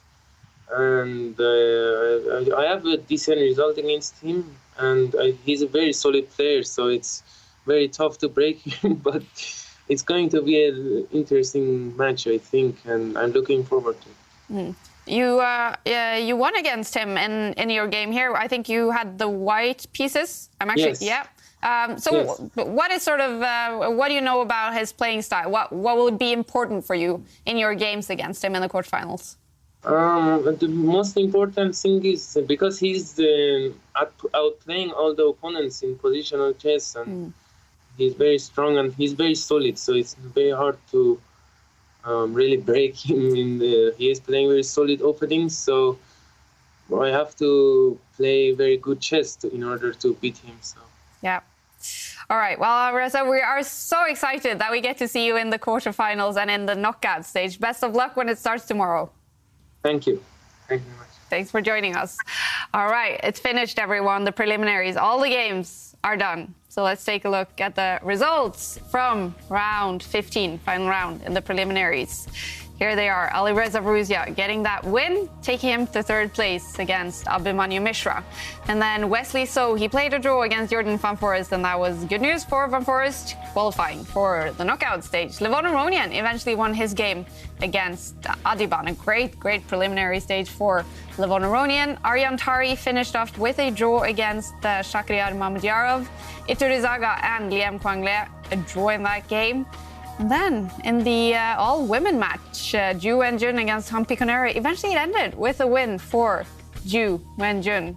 And then Vladislav Artemyev and Hikaru Nakamura, they played a draw. David Anton finishing off on a high, winning his game against Pentala Harikrishna.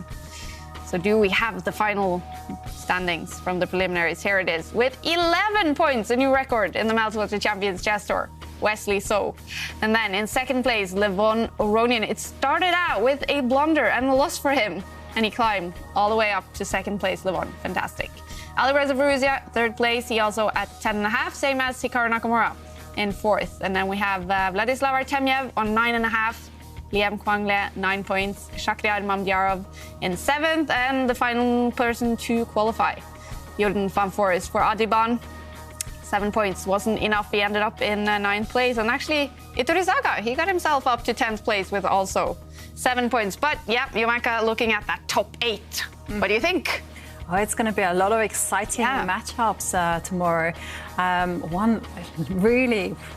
A match that I really can't wait for is actually between Levon Aronian and Shakhriyar Mamedyarov.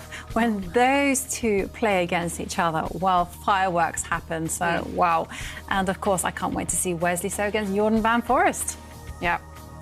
Anyone you're surprised is knocked out, David? Yeah, it's sad to say goodbye to those players in the bottom 8 places.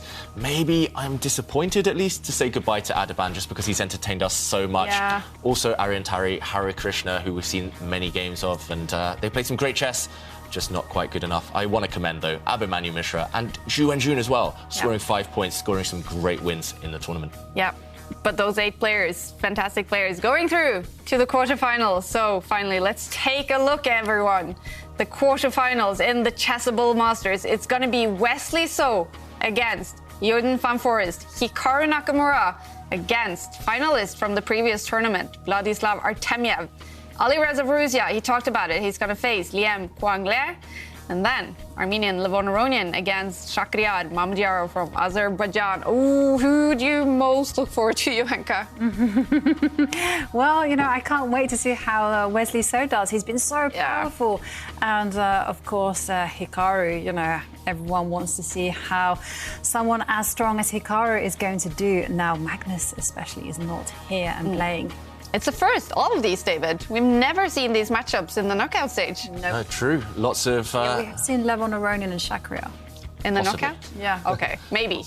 Okay. But yeah, lots of exciting matchups either way, and lots of very aggressive, dynamic players. So, yeah, all of them actually are pretty much too close to call. I think the only big favourite maybe is Wesley So in his matchup. Yeah. Everything else, yeah, it's going to cause a lot of excitement. Wow, it's been fun, the preliminaries, but it's only just started. The Chessable Masters getting ready for quarterfinals tomorrow. But before we say bye for tonight, we have to find a winner in the question of today. Yeah, today was all about action, no procrastination today. Yeah. And, of course, our quiz of the day was all about how do you fight against procrastination, and some great advices from everyone. And before we announce today's lucky winner of our Chessable course, well, we have a few honourable mentions. We liked Sansa's response. To stop procrastination is to stop being unenthusiastic. Second, have confidence. Not having the confidence of thinking I can do it, we end up doing nothing. That's very true. Vanessa says, I'll let you know tomorrow how to tackle procrastination. I like it. And Carlengo Simikoko says that ever since they learned procrastination is the arrogant assumption that God, natural selection, owes you another chance to do tomorrow what you've been given the chance to do today. I give myself a loud 4 count, then jump to get started to doing to what I ought to have done. So absolutely. But today's winner goes to Ballet Chlorine, who says, never procrastinate. Bribe others to do the job. We like that one a lot, so congratulations. You are a lucky winner of our Chessable course, and someone will be in touch asking for your details. So there you have it. Congratulations. Very cool. All right. We'll have some more question of the days for you guys when we head into the knockout stage, starting tomorrow with the quarterfinals. It's going to be so much fun. Hope you'll join us for more action in the Chessable Masters. 8 players have left us. 8 are left to fight for the big prize. So follow us tomorrow. And bye for now.